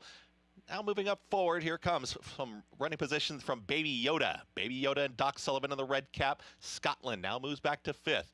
Then in 6th, that's Nash. Towards the back end of the field, Crazy Mason. And the trailer, the Golden Gorilla. 22.76 for the opening quarter mile. The leader is Light the Way. Light the Way, and Kendrick Carmouche with a neck advantage is being shoved along, though, to keep that supremacy, as here comes Patriot Spirit towards the outside, is traveling better. Patriot Spirit, Doc Sullivan, Scotland's now on the move. Scotland at the rail is in 4th, is being encouraged to keep up, and Nash is trying to run on. Baby Yoda's got to pick it up from there. Crazy Mason starts to rally from the back, but far, far back, and the Golden Gorilla. They reach the top of the stretch. Scotland is just looming in behind the 2 leaders. The leader is Light the Way, Patriot Spirit. Scotland moves towards the outside. Doc Sullivan's trying to rally on. Crazy Mason starts that roll down towards the inside. Patriot Spirit has now put a neck in front. Scotland, Doc Sullivan, they travel as a pair trying to catch the leader. Patriot Spirit, Javier Castellano inside the final 16th. Patriot Spirit is almost there. Patriot Spirit wins the Vosburgh, presented by Army Mule. Crazy Mason did rally for 2nd. Scotland, Doc Sullivan, and Light the Way. Give it to Patriot Spirit in the Vosburgh. 1 minute 21.84 seconds. Patriot Spirit punches his ticket to the Breeders' Cup with a well-timed ride. You thought he might get the right kind of trip, Richie, and that's exactly what he got. He really did. I mean, they went the first quarter in 22-3, basically 22-4 almost. And Light the Way was, Light the Way was making the pace, but did it ever look like Patriot Spirit was going to get beat? Javier Castellano had 2 armfuls of horse. I thought he might be taking too much hold of him. I was like, just put your hands down and let him do his thing. But he was a winner every step of the way. Really nice rally from far, far back by Crazy Mason. Like Manny Franco just said, I got to stay on the rail. I can't come wide and try to pick up any pieces. But much the best here. Patriot Spirit set the right trip and was just the best. And you have to give some credit, as you said, to Crazy Mason, because for this caliber of horse, that's not that fast that they're going. And Patriot Spirit was right on top of the pace, whereas Crazy Mason, as he always does, come from far off of it. Way back. I mean, they went the first quarter in 22.76 100ths. And they wound up finishing up in 121.84, 121 and 4. So they finished fast. Yep. And the first fraction was not that quick, so it compromises a horse like Crazy Mason. And Patriot Spirit, he was always a winner every step of the way. I'm watching it, and I'm living vicariously through Javier going, man, you know how good it feels to have that much horse underneath you?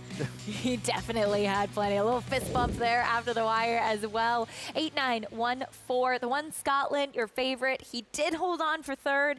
He just wasn't really kicking on at the end, though. No, he just kind of ran on evenly, but he was also used a little bit more.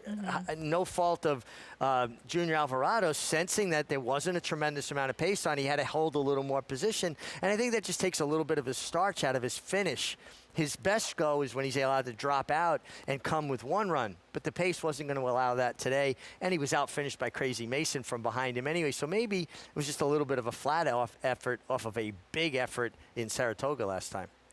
You saw trainer Michael Campbell. It's to be very rewarding bringing this horse here to Naira, to the Vosburgh, trying to get onto the Breeders' Cup, and certainly rewarding him with a big win like that. And really exciting the fact that it is a win and you're in. They've got to be already thinking hard about that. Patriot Spirit wins at the Vosburgh and punches his ticket on to the Breeders' Cup Sprint. Prices and reactions when we come back.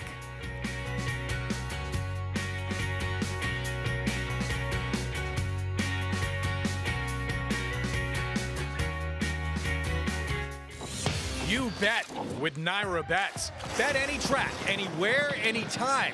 Download the Naira Bets app to play today and get a $200 deposit bonus. Watch live horse racing. Get expert picks. Boost your bankroll with weekly promotions and hone your handicapping skills with exclusive tips and tutorials. Download the Naira Bets app now. Sign up now to claim your $200 deposit match bonus. You bet with Naira Bets.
We're back on America's Day at the Races, brought to you in part by Hillendale at Alapa, where the obscure becomes obvious, as this is the Vosburgh presented by Army Mule, and it goes to Patriot Spirit, getting the victory here. Makes 2 wins in a row. Big celebration from Javier Castellano, as this horse certainly was traveling best throughout this race. Yeah, he really, I mean, just broke sharp, was always in position. And the way he was traveling, you could see how much hold Javier had of Patriot Spirit. He kicked on, very nice effort. Let's go down to Maggie.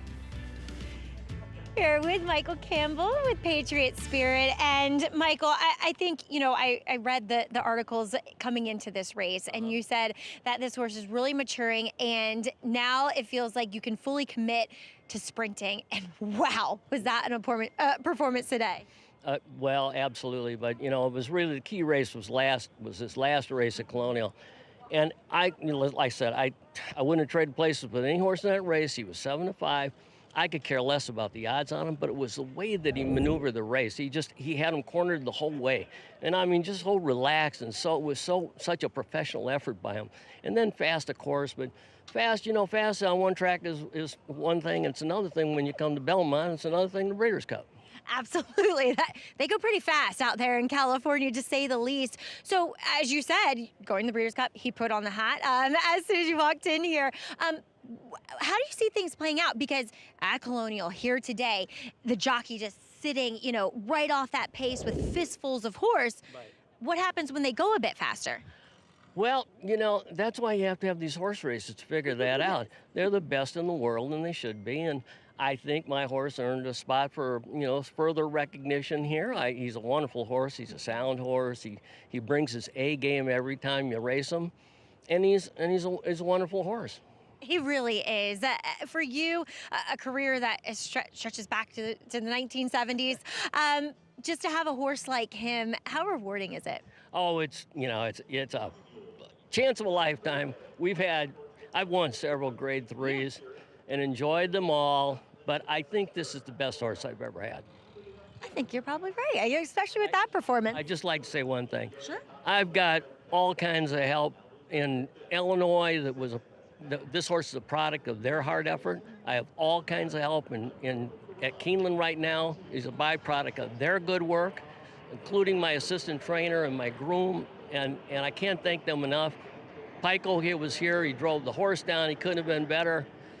So I feel, you know, clearly the help is so responsible for these horses' performances in so many ways, and everybody gave it 200% in that respect. So it was a real pleasure. We're going to do it again.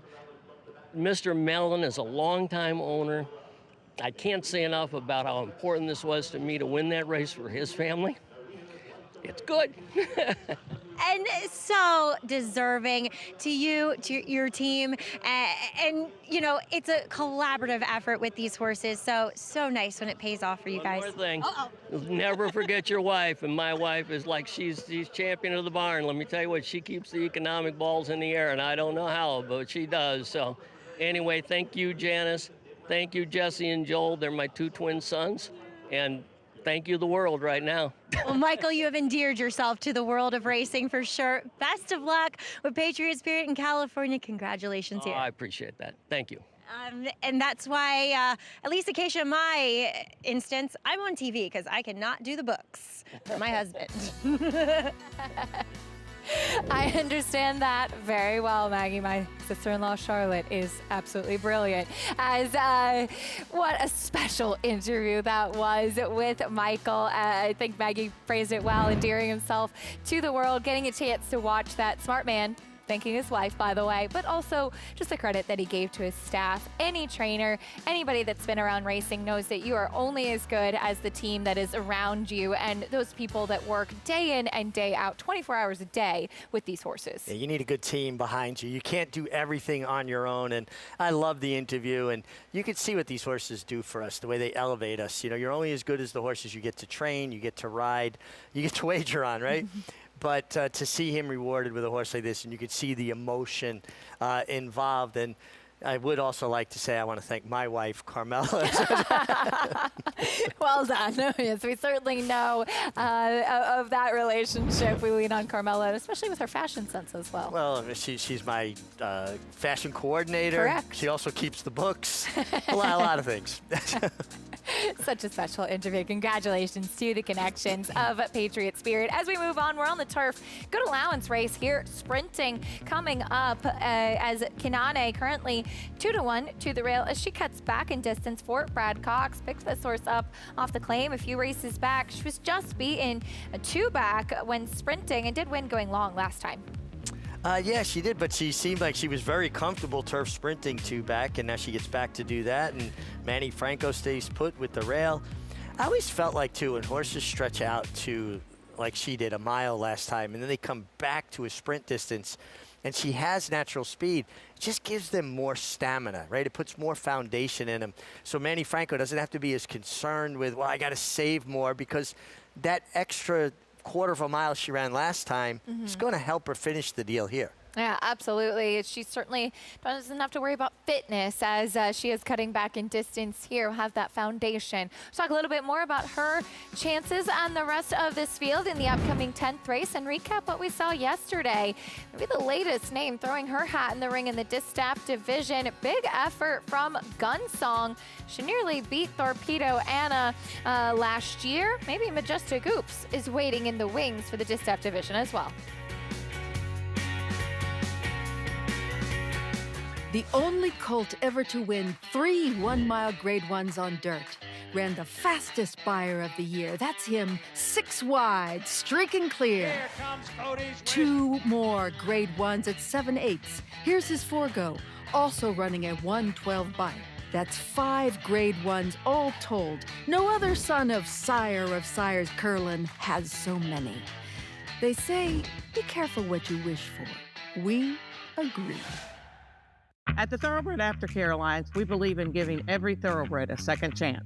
And thanks to you, the owners, trainers, breeders, and every supporter, you've created a ripple effect of change that's helping these magnificent animals move on to new careers and safe, fulfilling lives after racing. Every single donation, whether big or small, is contributing to a brighter future. But this race is just beginning. Because of you, we have gained incredible momentum, and we're ready for more.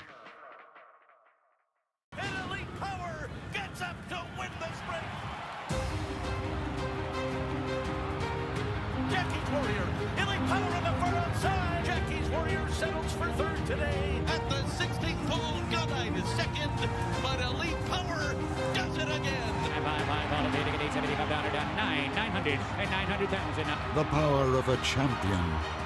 Please hold your applause. The power of Juddmonte. Racetrack Television Network brings you every race, from every track, on every screen, every day. With monthly packages starting as low as $5, RTN gives you great value and access to more live HD streaming and race replays than anyone. Visit RTN.tv today to sign up and watch on almost any device, including Roku and Amazon Fire. RTN has packages that start at $5 per month.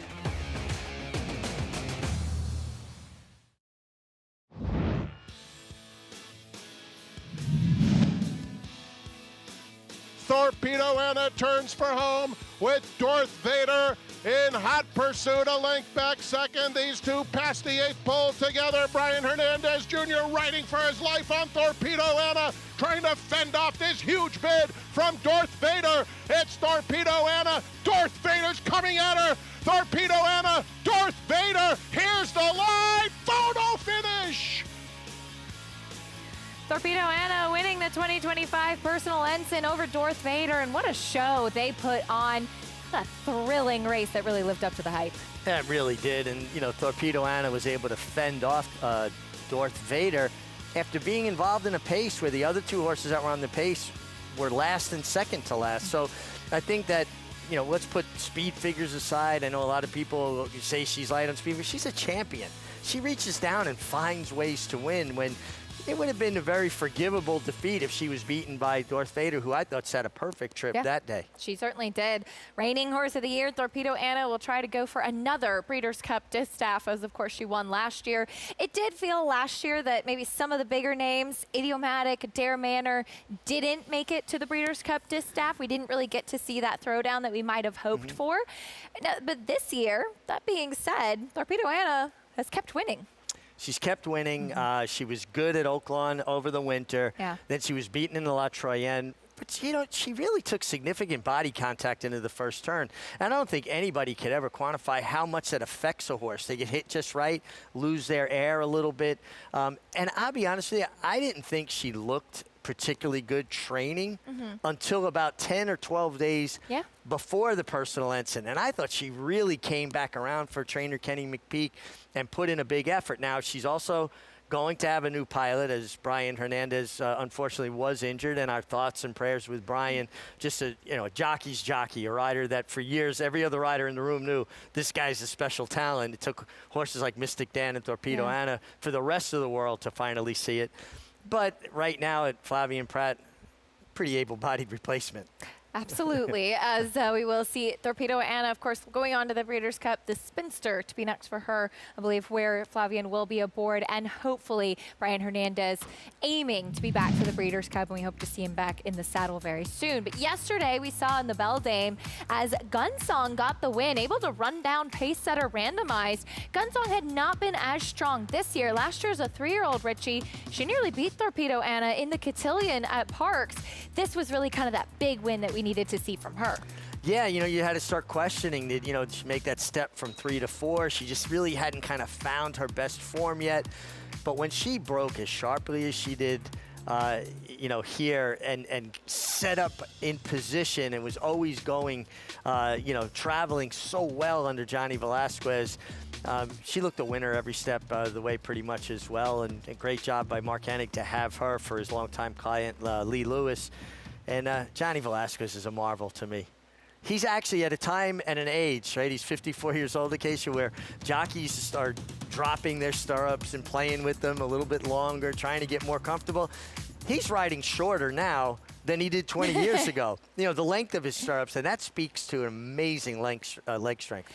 He is a marvel, that's for sure, John Velasquez. As far as Gunsong is concerned, we saw in yesterday's Beldame. We're bringing Sarah El Badwi here with us now. Sarah, what were your thoughts on the performance that we saw in the Beldame yesterday afternoon? Well, compact field with John Velasquez, a difference maker for sure, as we saw a little bit earlier on today's card as well in a couple of stakes. You have those compact fields, and he's able to keep horses close enough to be competitive. He knew that the horse that he had to beat in this race was Randomized, your heavy favorite. And at the start, you can see that he allows Gunsong to break well, sort of challenge Randomized a little bit, and then just go towards the inside of her, take back slightly, but not enough to take Gunsong out of her game. And Gunsong was coming off a little bit of a layoff as well. She hadn't run over the summer. This was her first start since the middle of July. And you can see that she's able to really go on by a horse like Randomized, who maybe has taken a step backwards from some of her best form that we did see from her as a 3-year-old. But Gunsong, while it wasn't quite the almost 44-1 upset that she almost sprung on Torpedo Anna back in the Cotillion as a 3-year-old, it was still her being the third choice in that field of 4. So certainly played heavily into the double pick 6 carryover that we are seeing on today's card. And maybe Gunsong can take that next step forward and be a threat yet again to Torpedo Anna coming up in this year's Breeders' Cup Distaff. We'll see what the future holds for Gunsong moving forward. It does make things a little bit more interesting as far as that Distaff division is concerned, because with the 3-year-olds right now, Richie, there's no standout. They've all kind of taken turns beating each other recently. Yeah, it's not like last year where the 3-year-old filly crop, headed by Torpedo Anna, was certainly formidable. This year, it's been a little bit more of a mixed bag. I think if there's one of the 3-year-olds that I'm looking at potentially could step forward to take on her elders successfully, that would be Nitrogen. But also, to be full disclosure, I love horses that show up no matter what surface, right? She's obviously talented on turf. She's now winning at the highest level on dirt, and that's an unusual quality. You get horses that can win on other surfaces, but maybe they're not quite as good. She seems on a pretty equal par on both surfaces. And one thing you can certainly say about Nitrogen is she's been consistent, whether she wins or not. She's always shown up with her race, which you cannot say about some of the others in that 3-year-old filly division. As far as the Distaff does go, tomorrow we will see the field in the Grade 3 Delaware Handicap. Gunsong and Margie's Intention coming out. They ran here in the Beldame yesterday. Majestic Oops, he was also cross-entered, opting to go to Delaware instead. She is is stretching back out in distance after finishing third, going shorter in the Ballerina last time out, but did finish second to Randomize in the Molly Pitcher, 2 back. This is the Lady's Secret win, 3 back. Yeah, and she was on a hard chase here, you know, like it caught a sloppy track. She's ultra consistent. Dan Ward's done a tremendous job with her. It would have been interesting if she was in the Beldame. You know, I think she would have been well placed. She's a filly that has enough natural speed to put herself in the game, and she should be tough today in the Delaware Park Handicap. Yeah, she certainly should be, as we'll see what that does hold for her tomorrow. Delaware Handicap for her. Dazzling Move going to be one of the others to keep an eye on as well. Dazzling Move for Safi Joseph. Disappointed, did not show up in the personal ensign last time out. We saw her kind of knocking at the door in races like the Ogden Phipps and the Shuvi prior to that. Yeah, and excuse me, you're right. It's tomorrow. I'm always a day away from where I want to be, but Dazzling Move is at her best when she's forward, and she didn't get that opportunity in the personal ensign when she kind of got bumped around and had a check at the break. So a clean break is imperative for her. I don't think she needs the lead, but she definitely needs to be involved. She certainly does. We'll see if she can be a bit more forwardly placed as well. A horse that has been right there, though not really yet being able to pick up the win. Looking like a little fiesta on the apron here at Belmont at the Big A. The Aqueduct Racetrack continuing on. Race 10, 6 furlongs, sprinting. Again, an allowance field. Kanane continues to be the favorite to the inside at 5-2 right now as she cuts back to sprinting. And I think that she is kind of one of the logical ones in here. Beyond that, you have a couple of other horses that certainly do seem to have an opportunity to maybe step forward. Maybe not as cut and dry as it would immediately appear. She will kick off your post parade, though. And listen, she was ultra impressive last time, stretching out. Usually when sprinters stretch out, they win, but they win by going wire to wire. She came from off the pace, and now she turns back to a sprint. Should have a lot of stamina. As that foundation, going back to the turf for the first time in a while is Jackie the Joker. Yeah, but her 3 tries on turf left more to be desired. The mare, her mother, was all turf. She had a lot of turf pedigree. There's Girls Rock, 4th last time out. Yeah, I mean, I think she's a player, so her races certainly put her in the frame. Faced a very fast Shoot It True last time out. There is the number 8, Isle of Capri. Looks like next. Yeah, I got to skip around here. Yeah, lightly raced. All her races are good. Turf sprinting, she was a win in a second, so she's a player. And Solo Shot to the outside. No, now we're going to the 7. Never mind. Upon a Star is next. First time on the turf. We're all over the place in this post parade. This is who I like getting to the turf for the first time. The mare has produced 2 horses to try turf, both winners on turf. Was entered for the turf last time out without getting to run on it. Is that it in the post parade? I guess so, yes. All right, so we missed a couple, but they're in there, we promise. Want to remind everybody you can bet any track, anywhere, anytime with Naira Bet. Sign up today and get up to a $200 deposit match bonus with promo code MATCH200. Enjoy betting on over 300 tracks around the world and start winning today. Join now at nairabets.com. There's Kanane, your favorite, to the inside, as we'll take a look at her last race. She did win, again, going a mile up at Saratoga, so certainly able to show that she could handle it. But as you touched on, Richie, it's that foundation we talk about. That's why Andy Sterling always says, I love a turn back, because you're not going to be worried about them getting the extra distance. They're going to have a little bit more in the tank. Yeah, exactly. And like I said, this was impressive. Not obviously she won, so that's impressive in its own right, but that she won from off the pace on the stretch out. That's unusual. Horses win on the stretch out, but they win because they just go gate to wire. She rated off the pace, came with a run, trying to lug in. You saw Manny Franco have to correct her, fairly severely. And we've got a little bit of a racing oddity here. And the 7, Upon a Sty, is out of the mare, Timely, by Munnings. And right next door to her on the outside of her is her younger sister, Isle of Capri, by Munnings, out of Timely. So you've got 2 full sisters. And I'm always fascinated with the genetics, Acacia, right? Upon a Star, Chestnut Filly by Munnings. The 8, Isle of Capri, a gray filly by Munnings. So I wonder, are you getting a gate? Like, hey, have you called Mom lately? Checked in at home, You planning to go home for Thanksgiving? Keeping it all in the family in this 10th race here. But there's your favorite for more Let's Check In Trackside with Sarah. Yeah, this one, Kinane turning back in distance, a horse that has handled the sprints before and ran very well, finishing second in her start two back, going a sprint distance. And maybe it's that question of whether or not this cutback is going to perhaps dull a little bit of the early speed that she does possess, because the pace becomes a little bit murky now with a couple of key scratches in this race. And while she does draw towards the inside and here, having that lesser distance now coming into this start, we'll see who is intent on having some forward position.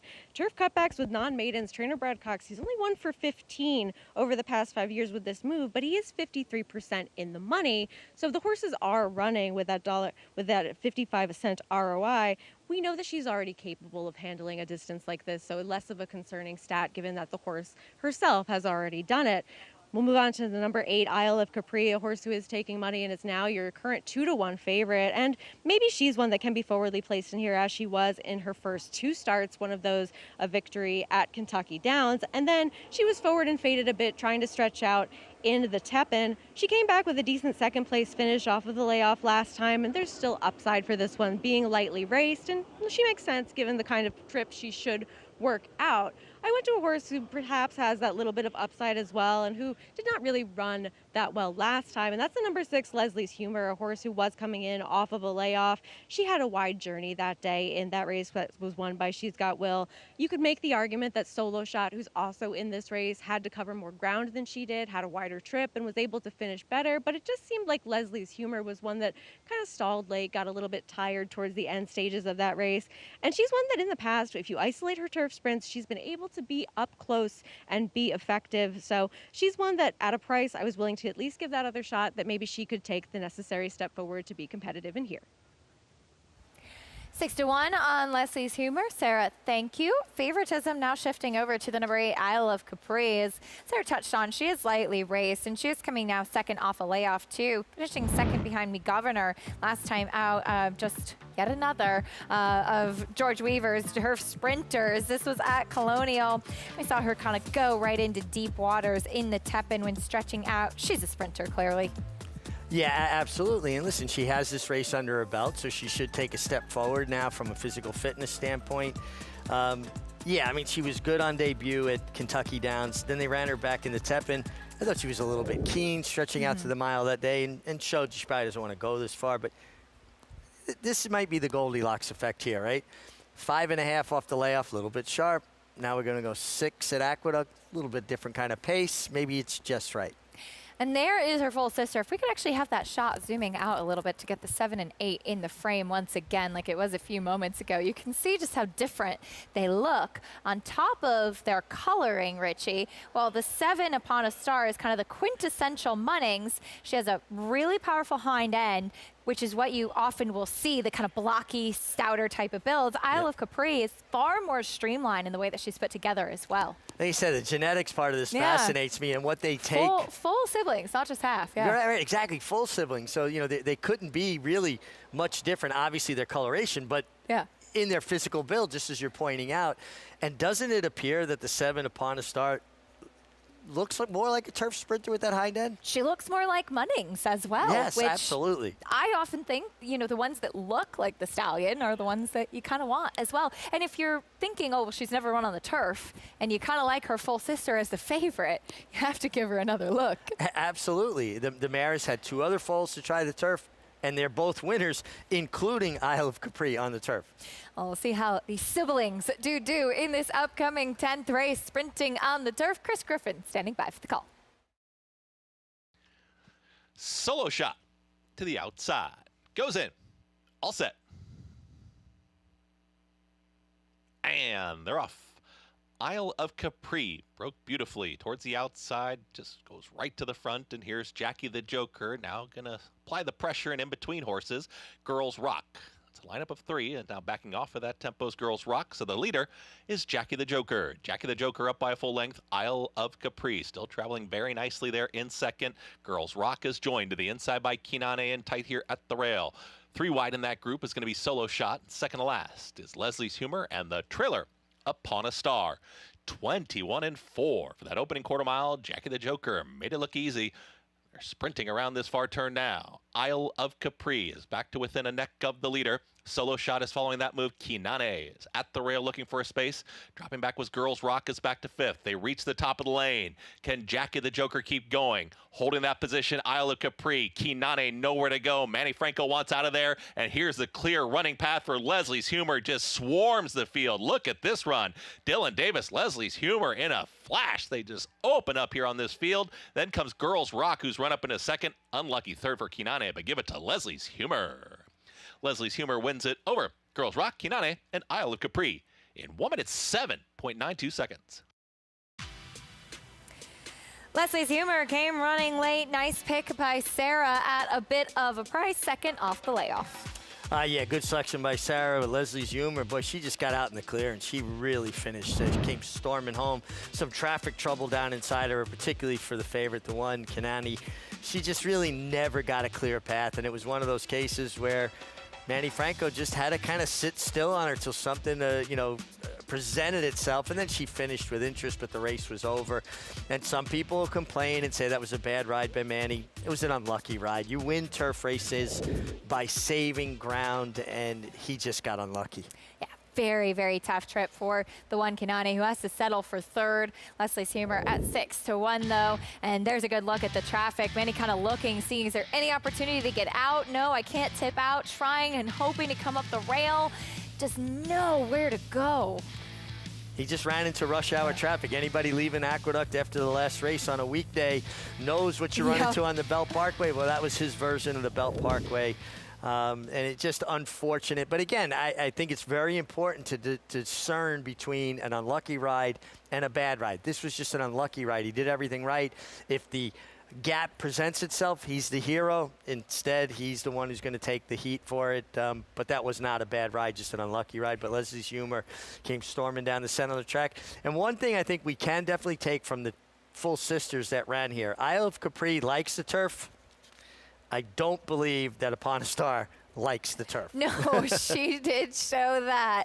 6-3-1-8. We're going to take a look at the head on here, though. Keep a look to the inside. The white blinkers that say Naira, the house blinkers there. Manny Franco in the black cap and the yellow silks. Looking out, trying, hoping to find some room. Finally gets a little hole. Not even really room enough to go through there until very, very late. Yeah, I mean, you could see there was a gap late, but it was probably within, inside the 16th pole. And I know people get frustrated. They bet their money. You broke from post one. You saved ground. You got to play the hand dealt. It just did not open up this time. 19 out of 20 times, a gap will come sooner. It didn't happen this time. Leslie's Humor gets the win, though. Clear sailing on the outside with Dylan Davis in the saddle, 6-1 winner. Nice call by Sarah.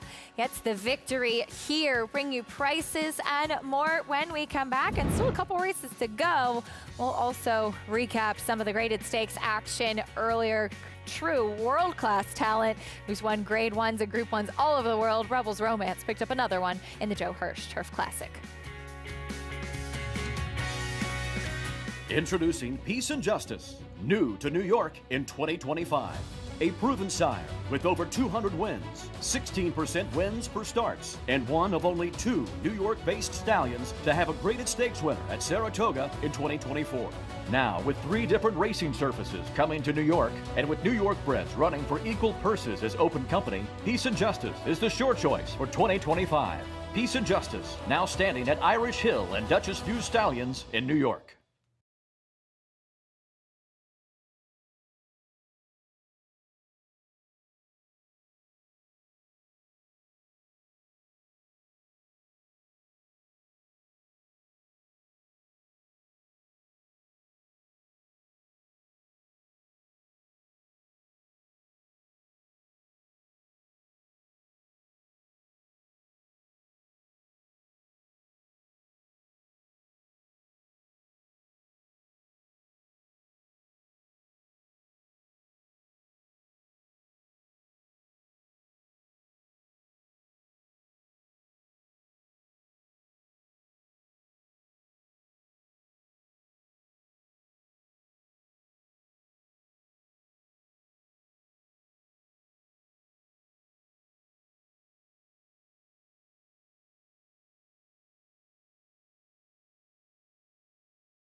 You're watching America's Day at the races, and what a great day of racing it has been thus far.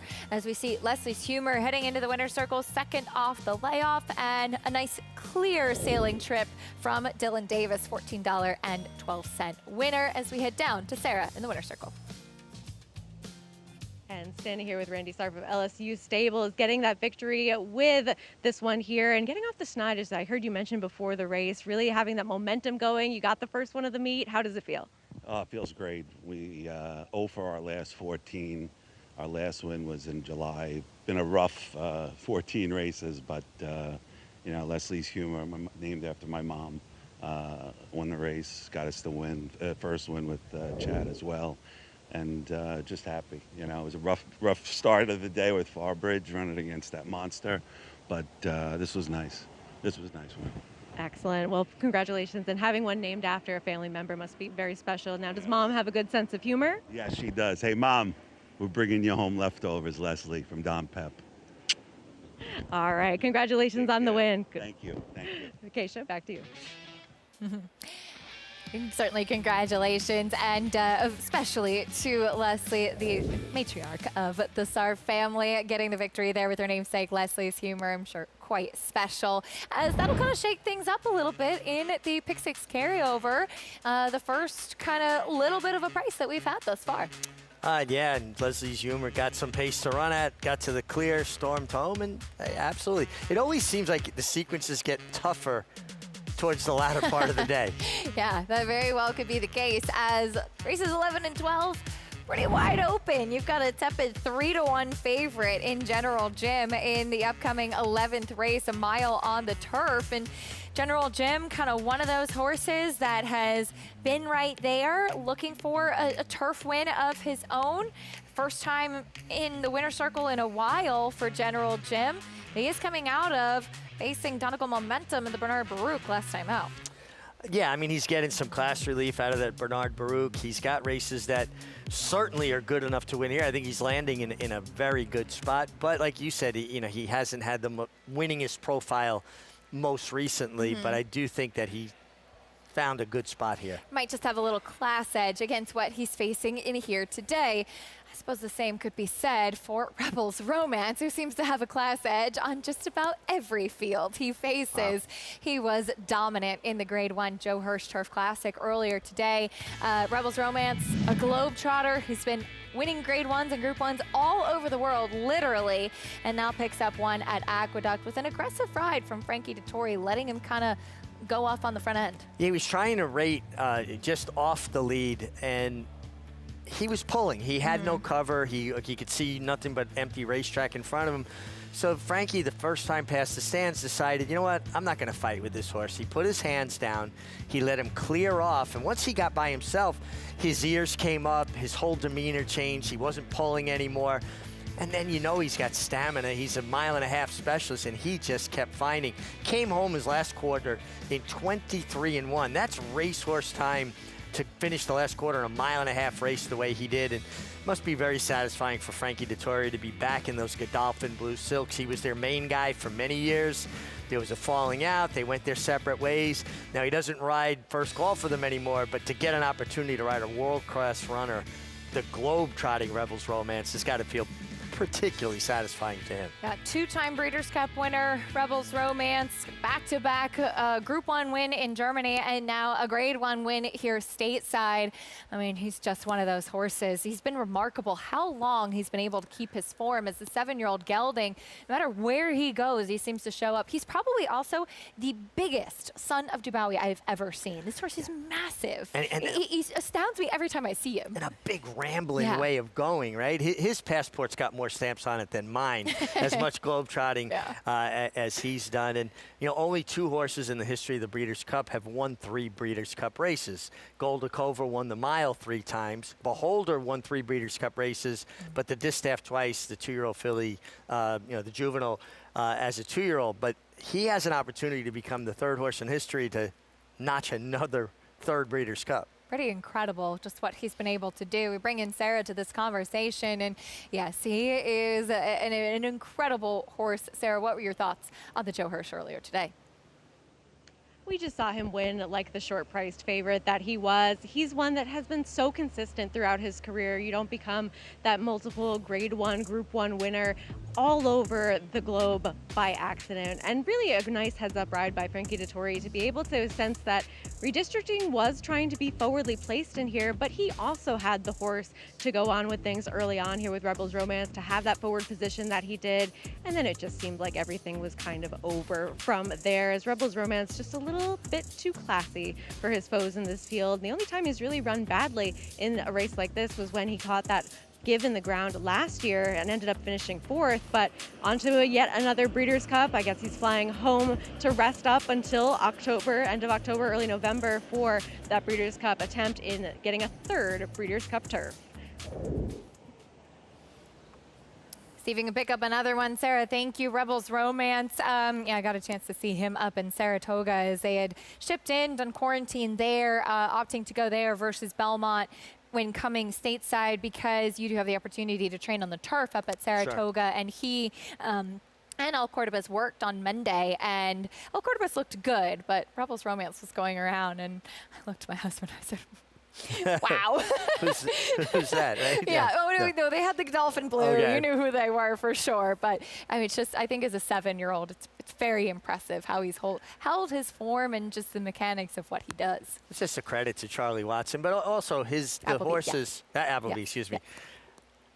The horse's constitution, obviously physically and mentally, to be this good at 7 years old. Horses kind of fully mature at 5. But to be able to take the shipping, a lot of horses don't handle that well. I mean, he probably just, gets on the plane. He's got his earphones and his little pillow and like, yeah, let's go. I'm ready, right? Some snacks. Yeah, he knows how to travel. Yeah. He's a seasoned traveler, that's for sure. We'll see if we can pick up another Breeders' Cup.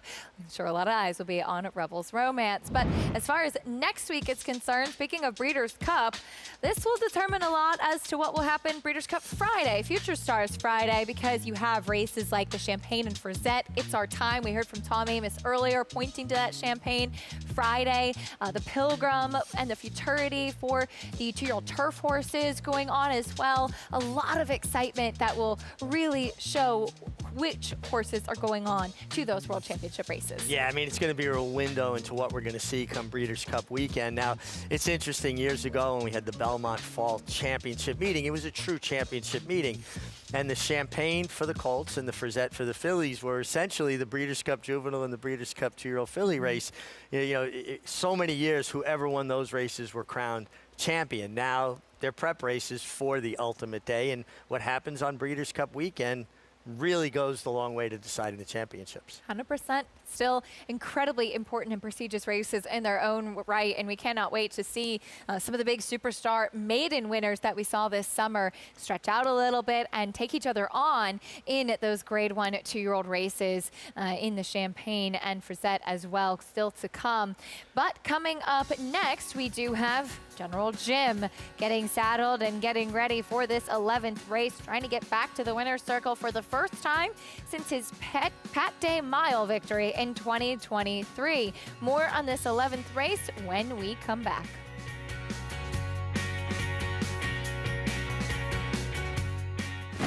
I have 52,000 starts in my life. I've never seen one that could take as much as he did early and continue to improve. And it is Gunite. He's strong, he's attractive. And he's gonna win the hopeful. He's extremely smooth and fluid. Gunite is a tough customer here as they come on for the finish. How sound he is. Gunite got the jump. Consistent mentally, physically. He will defeat Elite Power in the Forgo. Complete package.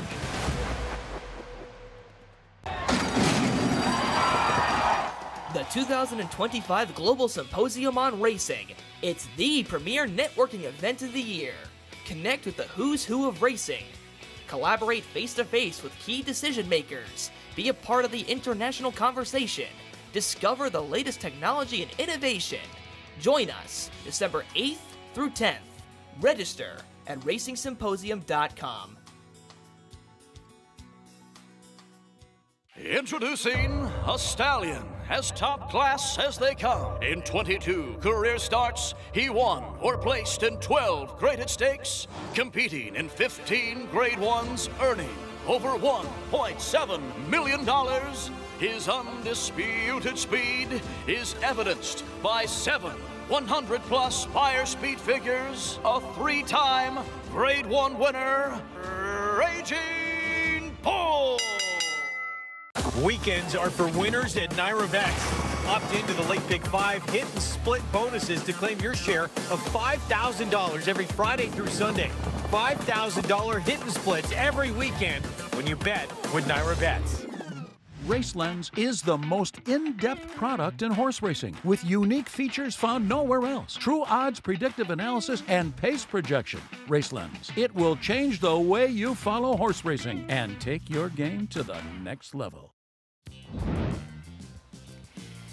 You're watching America's Day at the Races, brought to you in part by Gainesway Power, Passion, Performance. As we get ready for race 11, still to come, a mile on the turf, General Jim. Tepid favorite right now. Maybe he just has a class edge, but it is worth mentioning, Richie, that he has not won a race since 2023 in the Pate Mile. Yeah, I mean, it's certainly something you have to be concerned about, right? But he is coming out of a much tougher race in the Bernard Baruch.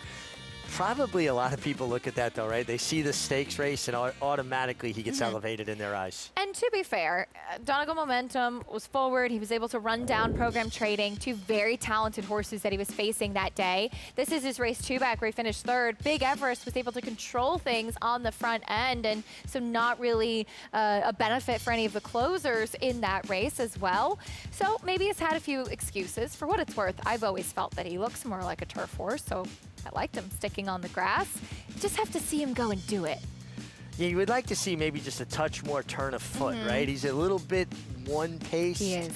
And in turf racing, to me, your best turf horses are horses that can accelerate. And he doesn't really show that kind of acceleration, so a trip becomes even ultra more important for him because he needs to maximize his ability to finish. Looking a picture there in the paddock today, as he always does. 5-year-old son of Into Mischief. Again, looking for the first win in quite some time. There is John Velasquez. He'll be aboard. Exact estimate. First off, the claim for Tom Morley. I thought this was an interesting claim, as this is a horse with some back class. Maybe he's had some stops and starts, but he's always been an incredibly good-looking individual. Exact estimate, and coming in off the victory last time out. And certainly his speed figures, his buyer speed figures match up in here with anybody. And, you know, he's consistent. He shows up with a big effort every time, you know, with 5 wins, 6 seconds from 15 starts. I guess there's 2 schools of thought, right? Tom claiming from Chad Brown, well, Chad Brown's such a good trainer, but you're also getting a very healthy racehorse, right? You're getting a horse that's been well cared for, and Tom is more than a capable horseman. So he's very interesting, and I like the fact that Johnny Velasquez picks up the mount here. Johnny, again, I just continually am impressed and marvel at Johnny at his age to be able to ride as hard, as strong, as good as he does consistently is amazing. 5-1 right now, an exact estimate. Have to say, he looks pretty cool, calm, and collected today. He's one that sometimes can be a handful prior to his races, so good to see that. Quite relaxed in the paddock. First off, the claim for Tom. He has some speed, was able to come from off of it, getting the victory last time out. You know, watching him run the last race, and he was able to gut it out, and looking at his form, gives me the impression he's a horse you don't want to hit the front too soon. Yes, absolutely. Right? He kind of gets there. He wants to hang with his company a little bit. When he hits the lead, he looks like he got, well, my job's over. I think you got to ride him fairly patiently and time it well. He's 5-1 right now, as the number 2 going a little bit more towards the inside in Retouch for Chad Brown. Off of a layoff, was only run once here stateside. That was back in April at Tampa. He disappointed as the favorite that day. Now, it was a pretty live race of what he was facing that afternoon, but you certainly have some questions with him, as he had a long layoff coming from France to America, and now another layoff from that U.S. debut. Yeah, and let's be honest. If you look at his European form, he doesn't get the highest time form ratings. He, you know, kind of, you know, running it maybe against more of second-rate kind of competition. But he is a homebred for Peter Brandt's White Birch Farm. And listen, you know that Chad can get a horse prepared off a layoff. That's not the issue. Is he that good? Yeah. Yeah, that is the question for sure. I know you say, okay, well, he debuted at Tampa in April. Chad Brown will start a lot of his top turf horses at Tampa to kick off their seasons. A lot of big outfits doing that are based in Florida. You have an excellent turf course that you have a chance to run over there at Tampa. You get a much better read. And typically the speed figures don't tend to be as high. This horse did run an 80, finishing third that day. For me, it's that he had such big gaps, and typically with the Chad horses, those win in those races. Yeah, I agree with you, and I think it's problematic. Also, when I look back into his European form, I'm not seeing any race that makes me go, wow, this is potentially a horse that can make that big step. He has to prove it to me.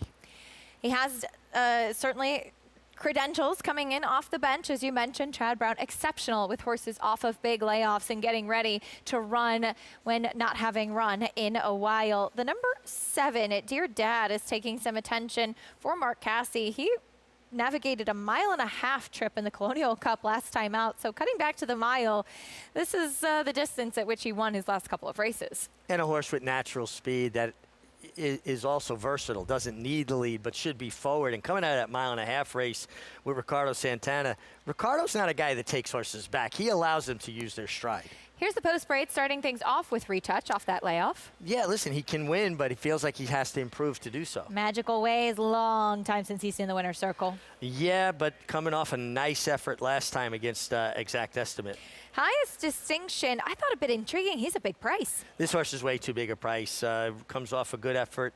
Ran extremely well in the Cliffhanger, too, when he was pretty much wide throughout. General Jim went by. Here's Judge Davis stretching out. Making the first start off the claim for Mike Maker was claimed from Shug McGay, same owner as General Jim, Cortland Farm. Dear Dad. Speed, turning back in distance. First time on the turf for Kuchar. Yeah, comes off an eased line last time in Saratoga, but does get to the grass. Here's Exact Estimate off the claim for Tom Morley. Think he gets the right trip. He's definitely the horse to beat. Final Verdict, stretching out in distance. Well, this is the speed of the speed here. This is a horse that has sprint speed. Ruse put first through disqualification last time out. He steps up in class, though. Yeah, he backed into it when they disqualified Fredo. Poor Fredo last time. And Victory Way, another one getting onto the turf for the first time. Yeah, Belmont, though, but has works on the turf, and I love to see that. So it gives the trainer an opportunity to see how a horse moves over that ground.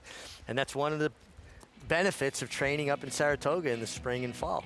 It is an exceptional resource to have. You can earn a 10% bonus today on all win bets at Santa Anita. Opt in at NYRABets.com for a 10% win bet bonus today. That meet kicked off yesterday. As mentioned, we see Straight No Chaser running tomorrow. There's Exact Estimate perking up on track. That's how he typically does act prior to his races. He was quiet back in the paddock. For more as horses hit the track, let's check in trackside with Sarah. And we'll start there with this one first off the claim for Tom Morley. And I completely echo the sentiments at first glance of claiming horses off of trainer Chad Brown. It might be something that might be viewed with a little bit of a negative at first glance. However, Tom Morley, first off the claim in turf routes especially, he's 5 for 21 over the past 5 years, 24%, excuse me, in the money 29% of the time with a $7.82 ROI. And you are getting a decent price right now at 5 to 1 on Exact Estimate, a horse who is coming off that victory last time out and has the ability to have some forward position if need be. But we are seeing a pretty open betting board, and the one that's taking quite a bit of money is the number 7 coming in for Mark Casse, Dear Dad, a horse that's cutting back from the 1.5 mile distance where he was forwardly placed in that spot. But he also is one that has shown the ability to have early speed going the flat mile, as he did 2 starts back. Ricardo Santana Jr. will be aboard, a rider that we have really seen shake things up in the jockey colony as far as having the forward position that he does so often, and kind of forcing others to get in the game and get involved early on if they want that opportunity to run him down. So this one, I think the money is meaningful on this horse, and he certainly handled the distance in the past. But going for a bit of a long shot in here, a horse that doesn't necessarily like to take his picture, but the number 3, Magical Ways, he's a hard trier. And just speaking to Rudy Rodriguez, his trainer, right before this race, he says he's doing well and that he just doesn't necessarily have that killer instinct and will to win, but that maybe he's going to put everything together today. Thought he ran well last time, and he's one that always tends to have that propensity to outrun his odds, whether it's turf, dirt off the turf races over a wet track, and he's a big price in what is a contentious field. 18-1 on Magical Ways. Sarah, thank you. Trying to turn the tables on Exact Estimate. Richie, you had interest in the number 12 in Victory Way as he gets to the turf for the first time. Turf workouts, and I love City of Lights on the grass. And there's a lot of turf pedigree on the female side of the There family. The mare has produced some horses that have taken well to the turf. The Grand Dam, Sweet Life, was a stakes winner on the turf. I hate the post. I don't like outside post, particularly in two-turn, turf races. That being said, I love the fact that his last 2 works came on turf and that Bill Mott put him on the grass. It tells me Bill watched him train on the turf and said, you know what, this is what I think this horse wants. He's got to overcome the draw, but I thought he was a bit interesting. I wasn't overwhelmed with anybody else, and I thought he was an interesting alternative. Kind of a new face in here as well. The number 10 Final Verdict. I think he's maybe a bit hard to recommend in his form altogether. He is a very big horse. I've always kind of physically wondered about him stretching out. But I think one of the big things to mention about him is that he's quick. He's quick when going short. And you'd have to imagine going to the mile now, he's going to use that speed. Yeah, the key for Dylan Davis, who rides him for Eddie Barker, is to get him to settle. That doesn't mean get in a fight with him. It doesn't mean pull. And you don't want to get into a tug of war with a 1,000-pound animal. It's a losing proposition. But it's breaking quiet. I always break with a whisper, right? Just like a church mouse. Boom, come out of the gate. I'm not going to take a hold of you. I'm not going to ask you to run. And I'm hoping you're just going to melt into my hands. Your ears come up. You'll know within an eighth of a mile as they head into the first turn whether he's just going to be wanting to do too much and if they're working against each other. But if he settles on the lead, throws his ears up, and is doing things kindly, then he has a chance to stretch out. The number 4, who we talked about a little bit in the post-parade, Highest Distinction. I know he's coming in from out of town, but he ran pretty well last time with a 91 Beyer speed figure, and there are actually 4 horses out of that race who came back to win their subsequent starts. So pretty logical field that he has faced. I know it's been a long time since he's won, but he's a big price with actually some races on the go back that could make him quite competitive in here. He's got races that could certainly win this race. Lindsay Schultz is 1 for 1 shipping in here. She does a very good job. Her horses are usually well turned out. Fernando Yarro's got to ride this horse to save ground and take edges. Fernando has a tendency to want to put horses in the clear, be safe. That's fine when it comes time to do the running, but you got to save ground on at least one of 2 turns, and ideally on both turns if you can.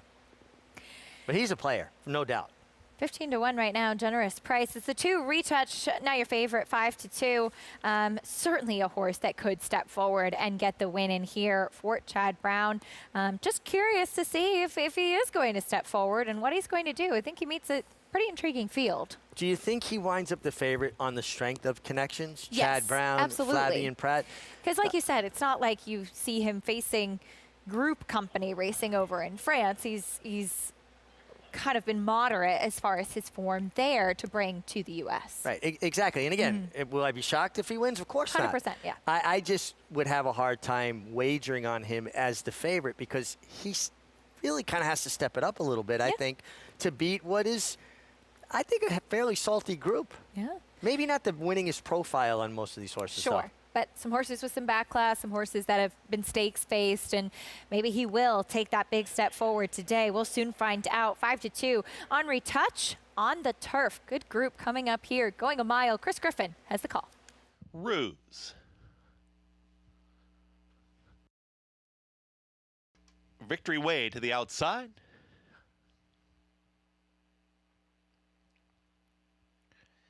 Victory Way goes in.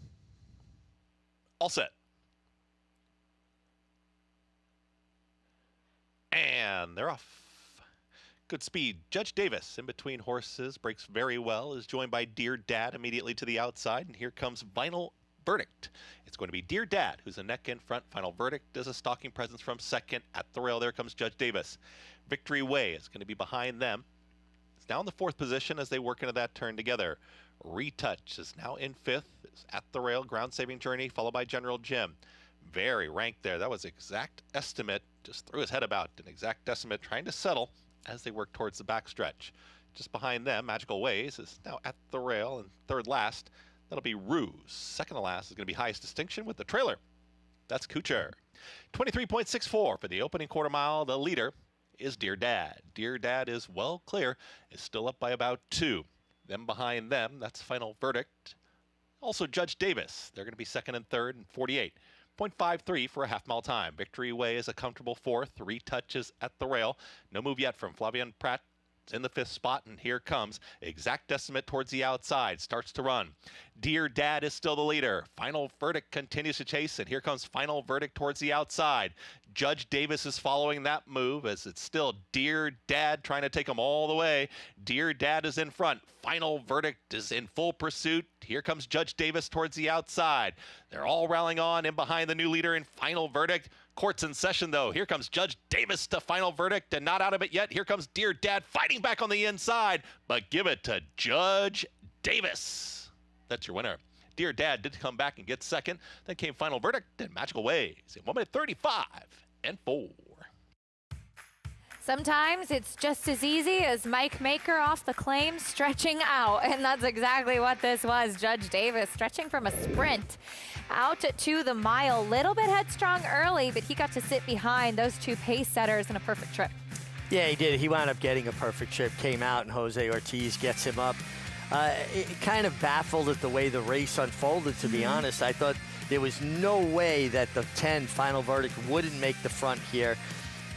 You got a horse, Dear Dad, makes the lead coming out of 1.5 mile races, where Final Verdict's coming out of races 5.5 furlongs where they go 21.44. So he's rating off of him.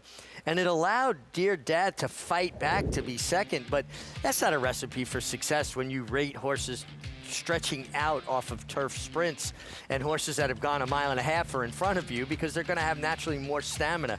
Listen, the winner was good. Judge Davis off the Mike Maker claim and gets it done. But again, a little baffled by some of the tactics early in the race. Yeah, as we talked about Final Verdict stretching out, it's not really settled. He did hold on for third there. The pace largely held together. We saw a minor try from the number 5, General Jim. He just wasn't really able to kick on. Retouch, the 2, was right there. He didn't have anything to say late. And Exact Estimate, the 9, very hard to handle early on in the race. Yeah, he was kind of threw his head about. But the pace didn't show up. You know, you would expect more pace. And when they went, 48 and 2 to the half, that's going to bunch a field up. Then they finished the last furlong in 11 and change. And, Dear Dad was able to battle back because of his stamina and that he had the lead early. Victory Way was in absolutely a perfect position, maybe a touch wide, but from that draw, Junior Alvarado did a good job. He just didn't finish. I was happy with his position and thought he might run well, but Judge Davis gets it done at a good price. Mike Maker off the claim with a win. Judge Davis and Jose Ortiz at 12-1. That'll certainly make things interesting in the pick 6 as well. 6-7, 10-3, prices and more when we come back.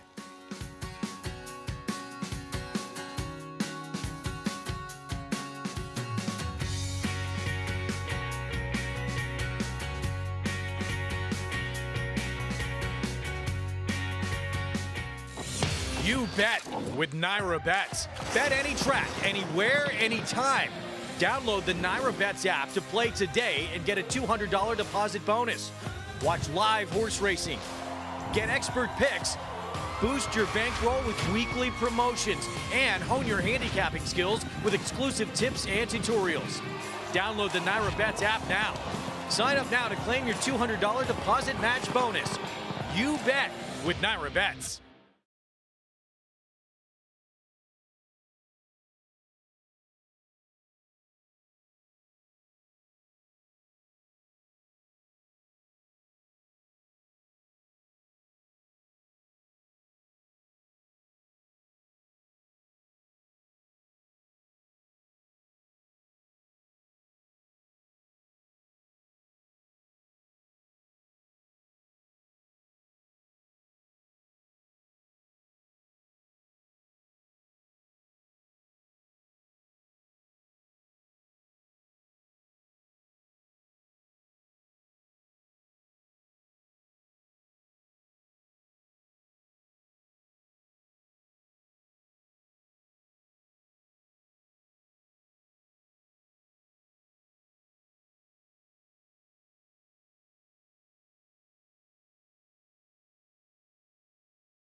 You're watching America's Day at the Races as Judge Davis heads into the winner's circle, getting the victory under Jose Ortiz. Perfect trip today, sitting just behind the pace for his new connections. Yeah, and he got it done, and we've seen this song before, right? We've heard this song before. Mike Maker, off the claim, gets it done. Good ride by Jose Ortiz, who's just been in tremendous form the entire year. He certainly has been riding really well, as Jose is standing by with Sarah. Thanks, Acacia. Jose, of course, having a banner year really all over the place, especially Kentucky, but even in that contention in Saratoga earlier this year, you had our disaster earlier on the card to take that Gallant Bloom and set a nice trip stretching out in distance here. Yeah, he broke great. He put me right behind the speed where I wanted to be, and I was just waiting for the right time to make my run, put him outside, and he did the rest. And did you feel as though the pace was a little bit more moderate than expected, or did you kind of anticipate where you would be early on? Actually, here, I felt like the pace was fast the first quarter of a mile, and obviously with the tight turns, a lot of horses slowed down in the turn, so that's why we're gonna see a lot of slow paces going in the turf, because the turns are so tight that you gotta take a hold, basically. All right, well, thank you so much. And not quite as easily as our disaster in terms of price, but having a horse that has that ability to have that turn of foot for you. And what's next on the docket, heading to do some more travel tomorrow? Yeah, we got to go to Remington and then back to Keeneland. Hopefully we stay on Keeneland. We have a lot of good stakes over there, so hopefully we stay at Keeneland. If we have to travel, we do. All right, Jose Ortiz keeping that momentum going and certainly showing up in all different spots across the globe this year. Absolutely. Jose with 2 wins on the card, as you mentioned, riding Iron Dome in the Oklahoma Derby tomorrow. New York bred, who we saw winning the Albany this summer in Saratoga. And he's got a full docket when it comes to riding at Remington there. He's not just riding that horse, he's got a pretty full dance card too. Yeah, you know, and listen, he's made inroads into all different barns because of spending the winter at fairgrounds, right now Churchill Downs in the spring, and you know, spending his summers in Saratoga, but I think it's opened up new avenues for him, riding a lot more for Steve Asmussen, Iron Dome's trainer, amongst the many other of the Churchill Downs or Midwest horsemen. Yeah, absolutely. Jose is exceptional for sure. Also, Tyler Gaffleone, who'd been leading rider at Churchill, injured, missing the spring this summer. So I think Jose probably taking advantage of a lot of that and picking up some of the mounts, which, as you do, those horses need riders. Trainers need a top rider to reach out for, but really picking up a lot of that business and keeping it through Saratoga. Yeah, and all riders have been on both sides of that. You know, there were times I was rolling, leading rider, get injured. They're going to get jockeys to ride those horses. They don't stop the races. In 1985, Angel Cordero got hurt, and I wound up picking up a lot of his business, and that propelled me to be leading rider for the year in New York. So you've been on both sides of it. It's just a part of the game, unfortunately. 100%. As we'll see what Iron Dome does, trying to pick up the first graded stakes win of his career tomorrow in the Oklahoma Derby. As we get ready for the nightcap, one more race to go. New York bred maiden special weight sprinting on the main track. Hot Currency, currently the favorite, as this filly ran in an off the turf race on debut for Linda Rice. Yeah, I mean, she ran extremely well. She gets an inside draw, where last time she had an outside draw, but she has enough speed that she should be able to create her own trip, right? I should say the field still held together in that race coming off the turf. It was a group of 10. Typically for Linda, you see those 2-year-olds need a race, and this one running very well, finishing second on debut. We'll take a quick timeout, recap some of the other graded stakes action. Maybe it was a compact field in the Woodward earlier, but boy, did they put on a show. Impressive performance from Locked to get back on track. What would the future hold for him? More on what he did today after this.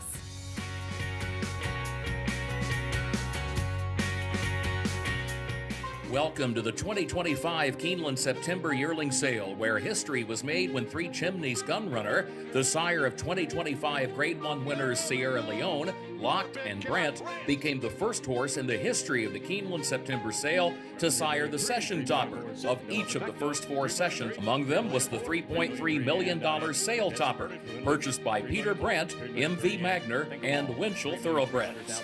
Gunrunner, Breed Shaper, Dream Maker.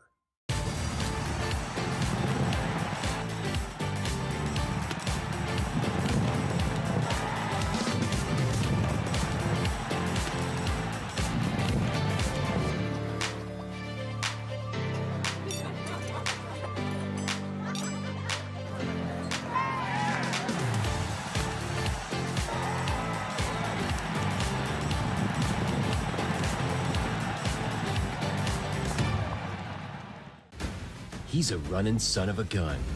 Papa Cap now has the advantage. A graded stakes winning 2-year-old. Grade 1 Breeders' Cup Juvenile runner-up at 2. Multiple Grade 1 places at 3. Finished in the top 4 in 11 out of 12 starts. And from here on in, it's just a matter of how far. Papa Cap, an easy winner of the best pal. Papa Cap, standing at Walmack.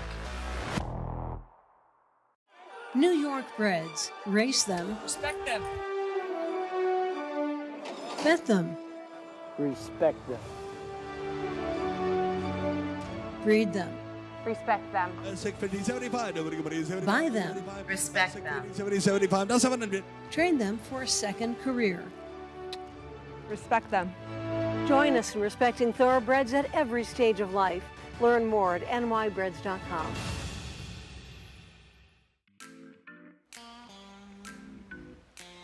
Welcome back to America's Day at the Races, brought to you by Naira Bets. You can bet any track, anywhere, anytime, even in Times Square.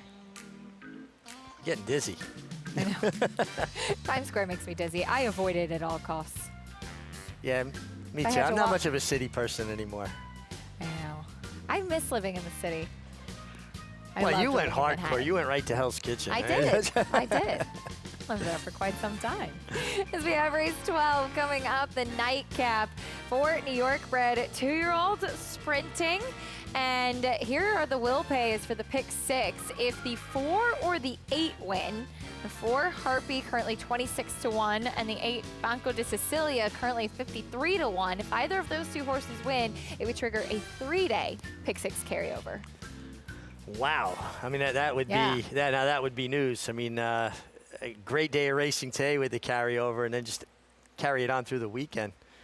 Oh. I think it's going to get hit. Certainly seems to have a good chance to do so. Good luck if you're still alive going into the final leg of the pick 6. Right now it is the number 1 Hot Currency. Who's the favorite? More on that horse in a moment, though. Earlier today we saw the Woodward, where it did seem like it was a bit of a turning point for Locked, because yes, it was a compact field, Richie, with some of the scratches, but Phileas Fogg had the pace advantage and Kendrick Carmouche took that lead. However, John Velasquez and Locked were able to run him down. Johnny kind of working on him to keep up throughout. Yeah, you want to talk about a bicycle horse with Locked. He was having to ride him from a long way out. Now, what I found interesting, he's inside of Phileas Fogg here. And watch, he's just kind of running with the emergency brake on. He's not interested in running inside the horse. Watch here, Johnny Velasquez angles out to the clear. And that's when Locked got much more comfortable and lengthened his stride. He just never looked happy being inside, even though he had plenty of space. It was almost like he was looking at the leader when he got in the clear. And I get the biggest kick out of seeing Johnny Velasquez winning big races for Todd Pletcher. They were such an integral part of each other's, emergence as Hall of Famers and the Hall of Fame careers that they've, created together. And, for a while, Johnny wasn't riding as much for Todd. Todd using IRAD and a lot of the younger guys. But I love seeing the band back together. And there's just such an understanding of each other's styles and trust and communication. Johnny and Todd hitting on all cylinders again. As I joked after that Woodward, get John Velasquez an oxygen tank, because he really needed to keep riding Locked. But him keeping him close to the pace, Sarah, seemed to make a difference as he was able to tip out and run down that loose on the lead pace setter. And John Velasquez is one of those riders that I trust more than others to be able to keep a horse in position early on and really ride these compact fields well and in a smart manner to keep his horse in contention to actually get that victory. And I agree with what Richie was saying, kind of that bicycle type of horse where he did have to keep after Locked throughout, but once he switches him towards the outside, able to run down Phileas Fogg, who has gotten very good this year, and take nothing away from him in finishing second, even with that pace advantage. But at one point earlier this year, we thought that Locked was going to be the best older horse in the division, and he throws his name back into the ring going towards that Breeders' Cup Classic, where we will see plenty of talented 3-year-olds try to contend with some of those older horses. And look, Locked has always had ability from age 2 on up. He missed a lot of that 3-year-old season, but he's been able to come back with an impressive victory here, 3-horse field or not, being taken out of his comfort zone a bit and having to sit closer to the pace in what was a race that was dominated on the front end. He's one that maybe could have some say later on this year after 2 subpar performances. Nice to see him bounce back. It is good to see him back, Sarah, as Locked, as she mentioned, after that Santa Anita handicap, thought that he was really going to be kind of one of those big names, and it just hasn't materialized. I'm sure a very validating win for Todd Pletcher. Oh, absolutely. And, you know, listen, Eclipse Thoroughbreds have just become so easy to root for. You know, their sporting gestures with journalism and the way they've handled themselves through the Triple Crown and now with Locked. And this was nice to see Locked kind of get back centered on the beam because, you know, that race in the Santa Anita handicap was like, wow, this is, you know, a major player in the division.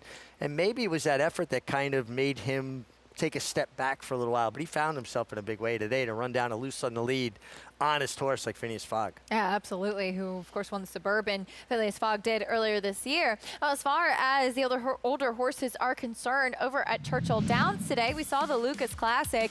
As we've been on air, this is our first time actually getting to watch the race, but Mystic Dan picking up the win as he has been a bit of a tough horse, Richie. Good thing about him, we saw him come off the rail in the Kentucky Derby. He's knifing his way through traffic there, and should mention Francisco Arrieta in the saddle, of course, with Brian Hernandez sidelined, but give him a lot of credit for that. Yeah, I mean, and listen, one thing we saw in the Kentucky Derby, Brian Hernandez was brave, but so was Mystic Dan coming through a very narrow gap, and he did it again. He threaded the eye of the needle, and you always feel for riders when they lose, you know, mounts like this because of injury. But listening to Brian Hernandez talk about it, he, you know, only a jockey has this mentality that I want to be backed by Breeders' Cup, and their healing qualities are second to none, and maybe he will make it back in 5.5 weeks. I really hope so. But Francisco Arrieta, leading rider at Oaklawn over the winter, a terrific guy that I got to know over the winter there in Arkansas. Nice to see him rewarded with the trust of this kind of mount from Kenny McPeak. And I believed, seeing on social media, it seems that Kenny was hoping to get a two-race commitment for whoever picked up the mount on Mystic Dan and Torpedo Anna, that whoever rides them in their preps will keep that mount onto the Breeders' Cup, which of course makes sense in the event that Brian should not be able to make it back. And with Mystic Dan picking up this win, we saw him win the Blame earlier this year, kind of disappointing a little bit in the Arlington Million on the turf and in the Stephen Foster as well, running okay, but I think kind of an important win for him to get that today. I think so too, but I think maybe it's starting to become clearer that he really loves the Churchill Downs racing strip. Yes, he does. Seems like he saves his best performances for Churchill Downs, and not a bad thing on the first Saturday in May to win the Kentucky Derby. And again, you know, we can't say it enough. Our thoughts with Brian Hernandez, his family, want to see him back as soon as possible. And just a terrific rider, but a terrific human being as well. Yes, well said, and certainly echo those sentiments. See what Mystic Dan can do moving forward onto the Breeders' Cup. There is the favorite for the nightcap, though, Hot Currency. Should be noted, she was a main track only on debut, so not entered for the turf. Does that kind of change your thoughts in that she was a dirt horse running against a lot of other horses that were supposed to run on the grass? You know, it is something to think about. It also was a sloppy track. She gets a fast track today, so there's some changes here. But she ran well, you know, and got a strong buyer speed figure, showed good speed to be forward, which she's going to need to do again, particularly with that post.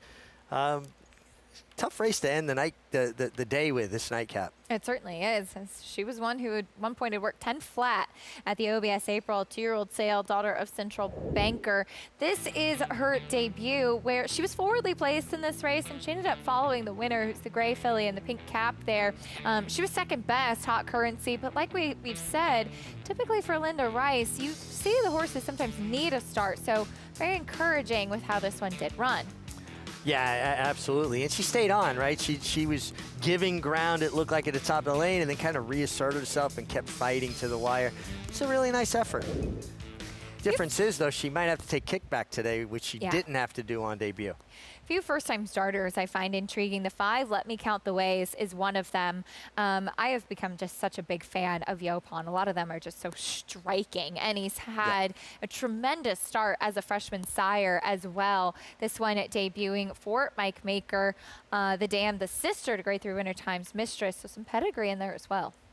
Yeah, and I agree wholeheartedly with you about Yalpan. They were very popular at the sales because of those striking looks. And, you know, here was a horse, Yalpan, that was savaged by Firenze Fire, but he kept his composure that day in his forward progress. He just like, you're not there, you're not doing this to me, I'm going to keep going forward. But, yeah, a lot of horsemen, a lot of horse people have been very impressed with the Yalpans. Very good-looking individuals, very athletic, and a lot of them are runners, too. Let me count the ways. Debuting filly, blinkers on, first time out for Mike Maker. The number 11, Absolute Smoke, second-time starter for Dave Duggan. This horse getting blinkers on. I wrote down first time out that she was a little bit distracted after they put the tack on her first time.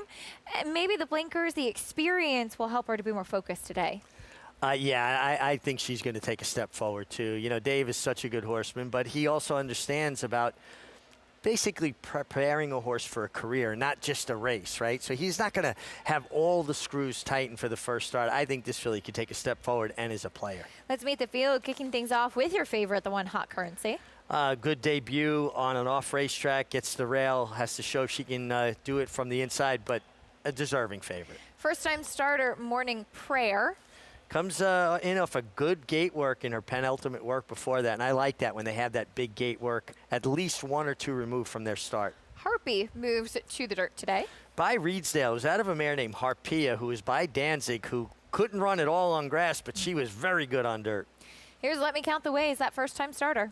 Well, you talked about it by Yalpan on very capable connections and taking money. That's meaningful. Yeah, another first or great happenings. This horse actually was a late scratch back at the end of August, got loose in the paddock before the race. Yeah, and conversely, not taking any money, as is the 7, Liberty Secret. And we look for the firsters to take some money to give us some clues. Here is one of the horses that would trigger another carryover, Banco de Sicilia. She is a handful. I guess she went by, or she's probably coming out last if I had to guess. There's no need to panic, first-time starter. Trained by Mike Maselli, a terrific horseman. Actually won the Travers back in, I think, 74 on holding pattern. Second-time starter, Absolute Smoke. Yeah, showed good speed, adds blinkers, Kendrick sticks. This is my play. My Little Army Girl, first-time starter. Yeah, another one just not taking a lot of money on board, and that usually means they haven't dazzled in their training, their preparation. The 13, 'Tis a Smoke Show, draws in. Yeah, ran well in open company at Parks, and now gets in against New York bred, so it certainly makes her a player. As is the 15, Italian. Italian? Yeah, I guess Italian, right? Yeah. Is the half to Freudian and Frosty Ann, well, so. There you go. Yeah. And there's the 8, Banco de Sicilia. She is one that back at the beginning of August, she was a late scratch, dropping the rider in the post parade, get it loose on the track. As we see a rider parting with their mount. Johnny on his feet, John Velasquez, didn't see what happened, but guessing Morning Prayer might have acted up a little bit, being a little bit spooky there with the pony. Going a little bit sideways there, so Johnny keeping his legs out, and that does allow a rider, Richie, to have full length of leg to help guide, especially a young, inexperienced horse. When they're in the stirrups, you don't have the full use of your leg. Well, especially because you're riding with much shorter stirrups, so you only have your calf on a horse. Now he's got his full leg on a horse, and a lot of times as they get to the gate, they spot the gate, and they go, oh, no, I'm not going to keep going towards the gate, and they'll put a little prop in. Stop. It's like, no, I ain't going to go forward towards that iron monster there. Yeah, well done, Johnny, landing on his feet, too. 54 years old, land on his feet. That would have happened to me 10 years ago. Do it again. At 44 years old, then I would have broke things. He's going to ride him cowboy style, which I think is smart. Johnny, you may want to find a pony out there, too. He's been a handful. Sarah, Morning Prayer, first-time starter debuting here. Yeah, this one going out for trainer Tom Morley, who does have that other first-time starter, Italian, towards the outside, who does draw into the field and has some pedigree. But I feel like this has sort of become the John Velasquez show, where we keep talking about and singing his praises with a horse that is getting a little bit spooky out there, and he's doing everything he can to stay in the saddle. And this horse was actually one, Morning Prayer, that was getting a nice solo warm-up heading over to the other side of the track towards the starting gate prior to them parting ways. So these antics a little bit newer than what we saw in the paddock, as well as heading out for that warm-up. Seems to be settling down a little bit now, and we'll see what we get from this one first time out. Fun little pedigree note, this one out of Awesome Prayer, a horse who was unraced, but the second dam, Malibu Prayer, is the dam of today's race 1 winner, Igniter, who actually raced against Unrivaled Belle during her career, who was the dam of Rebel Instinct in race 1 today, which completed your exacta in that first race. So kind of a funny happening for that. that, and Tom Morley saying that he has some interest in his horse towards the outside, who's the bigger price that does draw in with that pedigree Italian. But the horse who's taking the money in here, it seems to be hot currency of the ones with experience, of which there aren't many to go on. It just seems as though it's kind of that default favoritism to a horse who now actually is your second choice. This favoritism has shifted over towards the first-time starter, the number 5.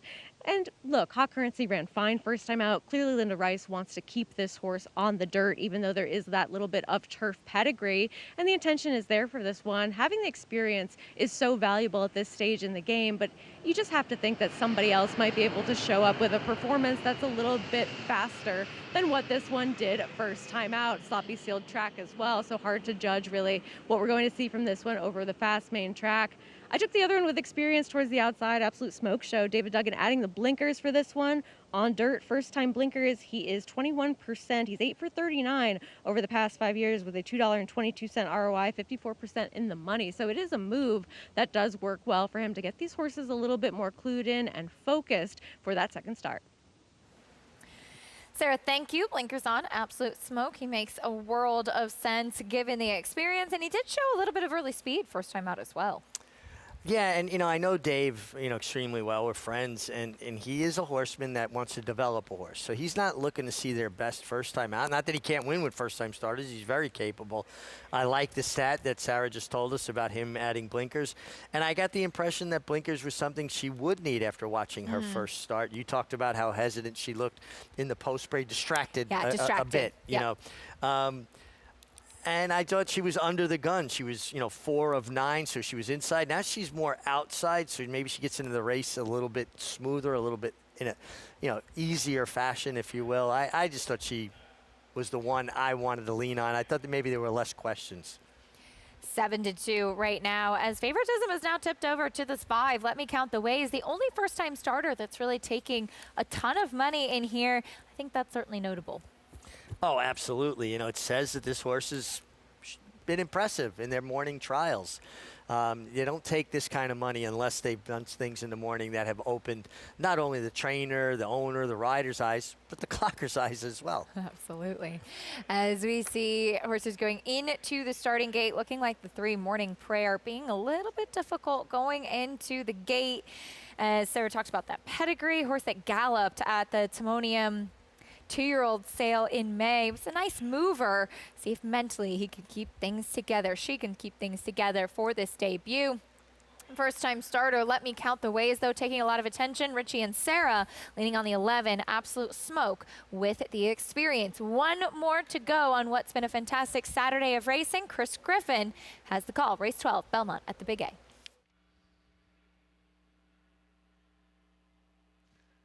Great happenings. My Little Army Girl backs away. My Little Army Girl.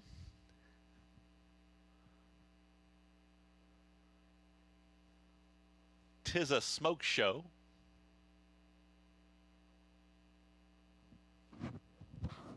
Italian.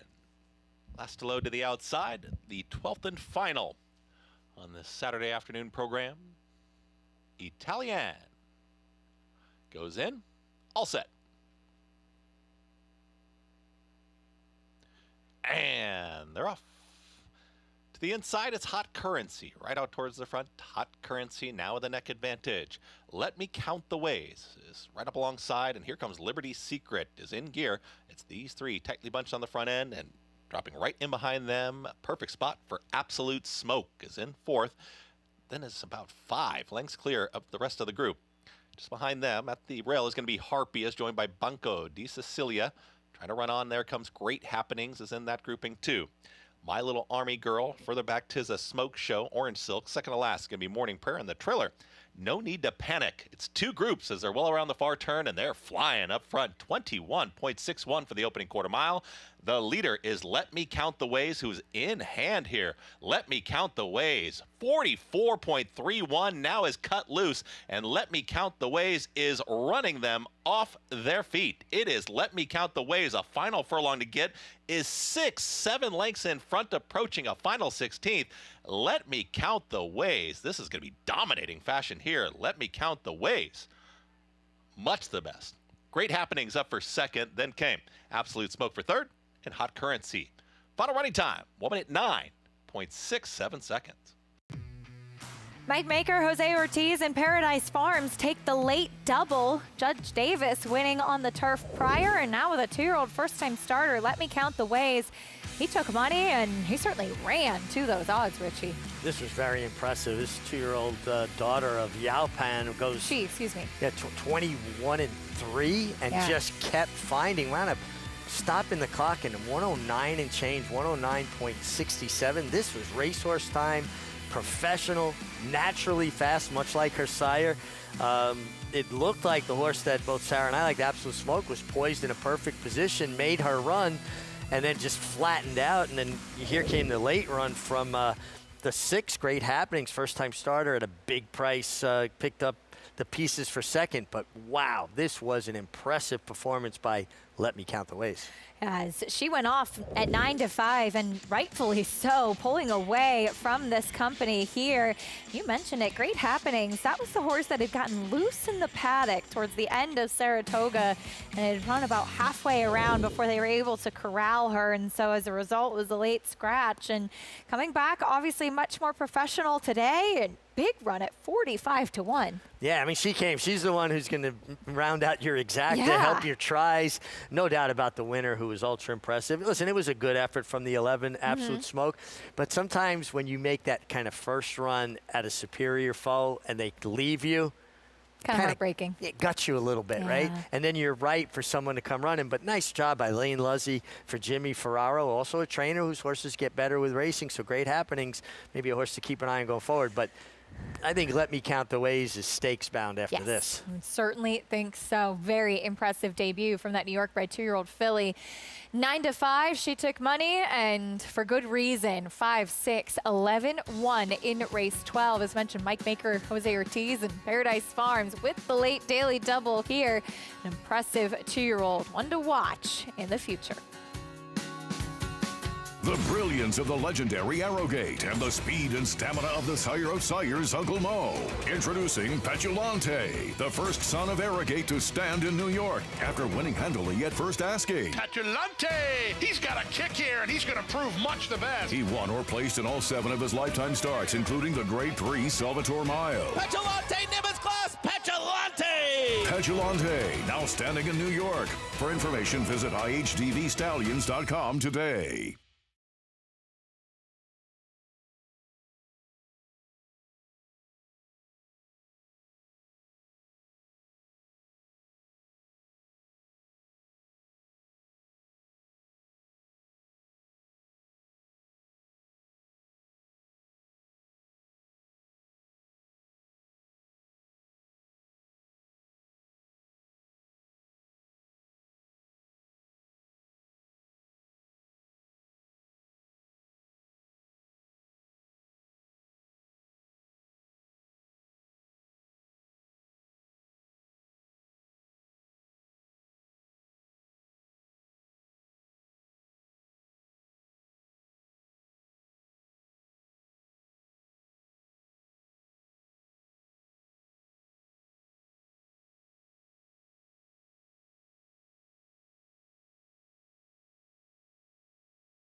We're back on America's Day at the Races as we see an impressive first-time starter make her way into the winner's circle. Let me count the ways.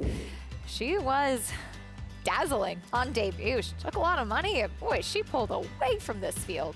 You know, to go as fast as she did early, but do it almost matter-of-factly. Like, she was doing it fairly easily and just, okay, Jose Ortiz, what do you want me to do? I'll do it. Asked for more, gave more, bounded away. This was a really nice professional effort for this daughter of Yalpan, who I'm sure will be in New York bred stakes company next. I would certainly think so. Future is bright for her.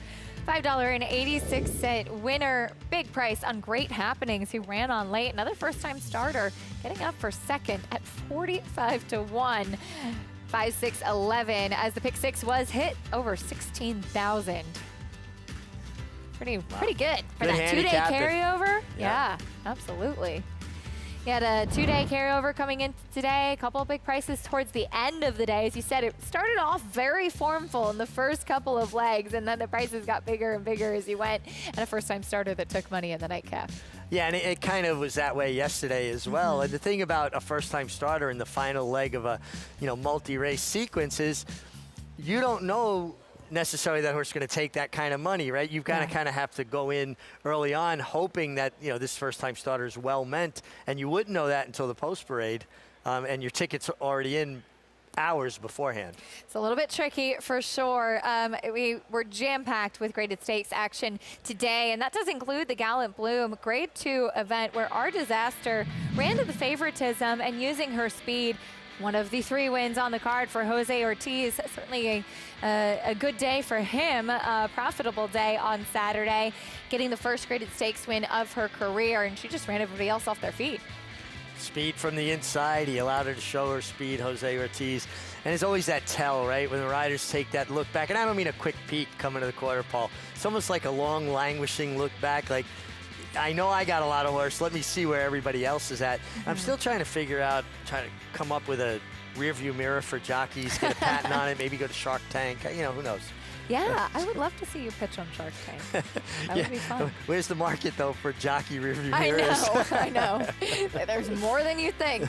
Our Disaster with the victory there.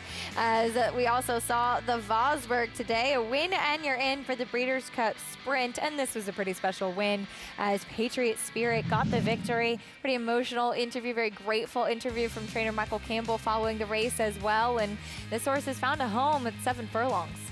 Yeah, and he just looked the winner every step, always traveling. And such a nice interview to see Mike Campbell talk about, this probably or potentially the best horse he's ever trained, the emotion involved. Rode with one of his sons, Jesse Campbell, a very good rider, particularly in the Chicago area for many years. But this horse finished the deal, too. This was impressive. Nice victory from that one, who was on top of the pace. Crazy Mason closing late to finish second up the rail. But Patriot Spirit, no doubt about the winner there. Nice effort with Javier Castellano in the saddle, getting the win that day. As tomorrow we have some stakes action as well to look forward to on the turf in the Gio Ponte, as this is a mile on the grass for 3-year-olds and pretty wide open looking field as you look at the morning line and looking who's going to line up as far as that race is concerned, named for, I know I'm a little bit biased, but I think one of the top turf horses in recent years. He was incredibly versatile, stuck around for a long time as well, Gio Ponte. Oh, absolutely. One of the top horses that Christophe trained, and he was good on turf, he was good on synthetic, he could go a mile, he could go further, and what a perfect fit Ramon Dominguez, who was his rider, was for him. He would sit on with that real long hold, sit in there patient. It was like a marriage, a match made in heaven, if you will, the way Christophe trains, the way Ramon rides. Very good horse. Yeah, it took Goldikova and Zenyatta to beat him in the Breeders' Cup Turf and Classic, respectfully. World-class racer. He was quite the ladies' man. Yeah, exactly. After you. Yeah, very polite. Chivalry's we'll not have dead. his namesake race tomorrow, a mile on the turf, the Gio Ponte. Looking forward to that. It's been a really fun day, Richie. I'm glad I got to share the set with you. It's been a little bit of fun. Rare occurrence, but it was nice to be on set with you as well. Great job. A lot of fun. It certainly was. What was maybe a standout performance for you today? Honestly, I'm going to go back to Locked because he looked defeated, and when he got in the clear, he found another gear. Certainly did. Pretty impressive for him to be able to run down the pace setter late in there. Thank you so much for joining us all afternoon from race 1 to race 12 on America's Day at the Races. Of course, we'll be back in action tomorrow about Rebels Romance, picking up another grade 1 in the Joe Hirsch Turf Classic, banking nearly $15 million in earnings thus far. And as Richie said, locked, running down the pace setter. Pivotal race for him to see if they do decide to move on to the Breeders' Cup Classic, and a special win for Patriot Spirit in the Vosburgh. On to the Breeders' Cup for trainer Michael Campbell. Good night, everyone. We'll see you tomorrow.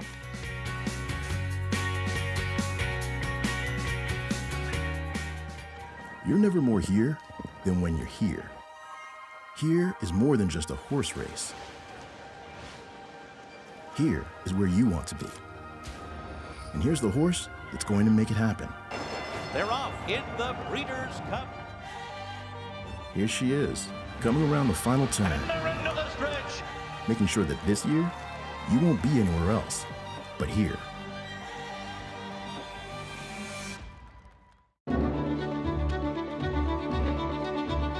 When the spotlight shines on the race, there's a team behind it, working before the world wakes up. They care.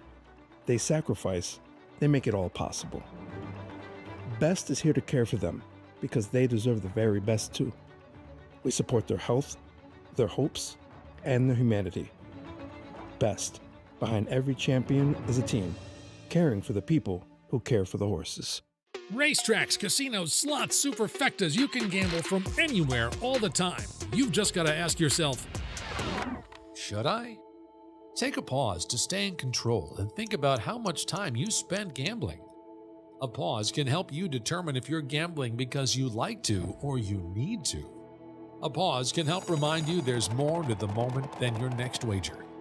Visit oasis.ny.gov and take our survey to see if your gambling is becoming more than a game. Racetrack Television Network brings you every race, from every track, on every screen, every day. With monthly packages starting as low as $5, RTN gives you great value and access to more live HD streaming and race replays than anyone. Visit RTN.tv today to sign up and watch on almost any device, including Roku and Amazon Fire. RTN has packages that start at $5 per month.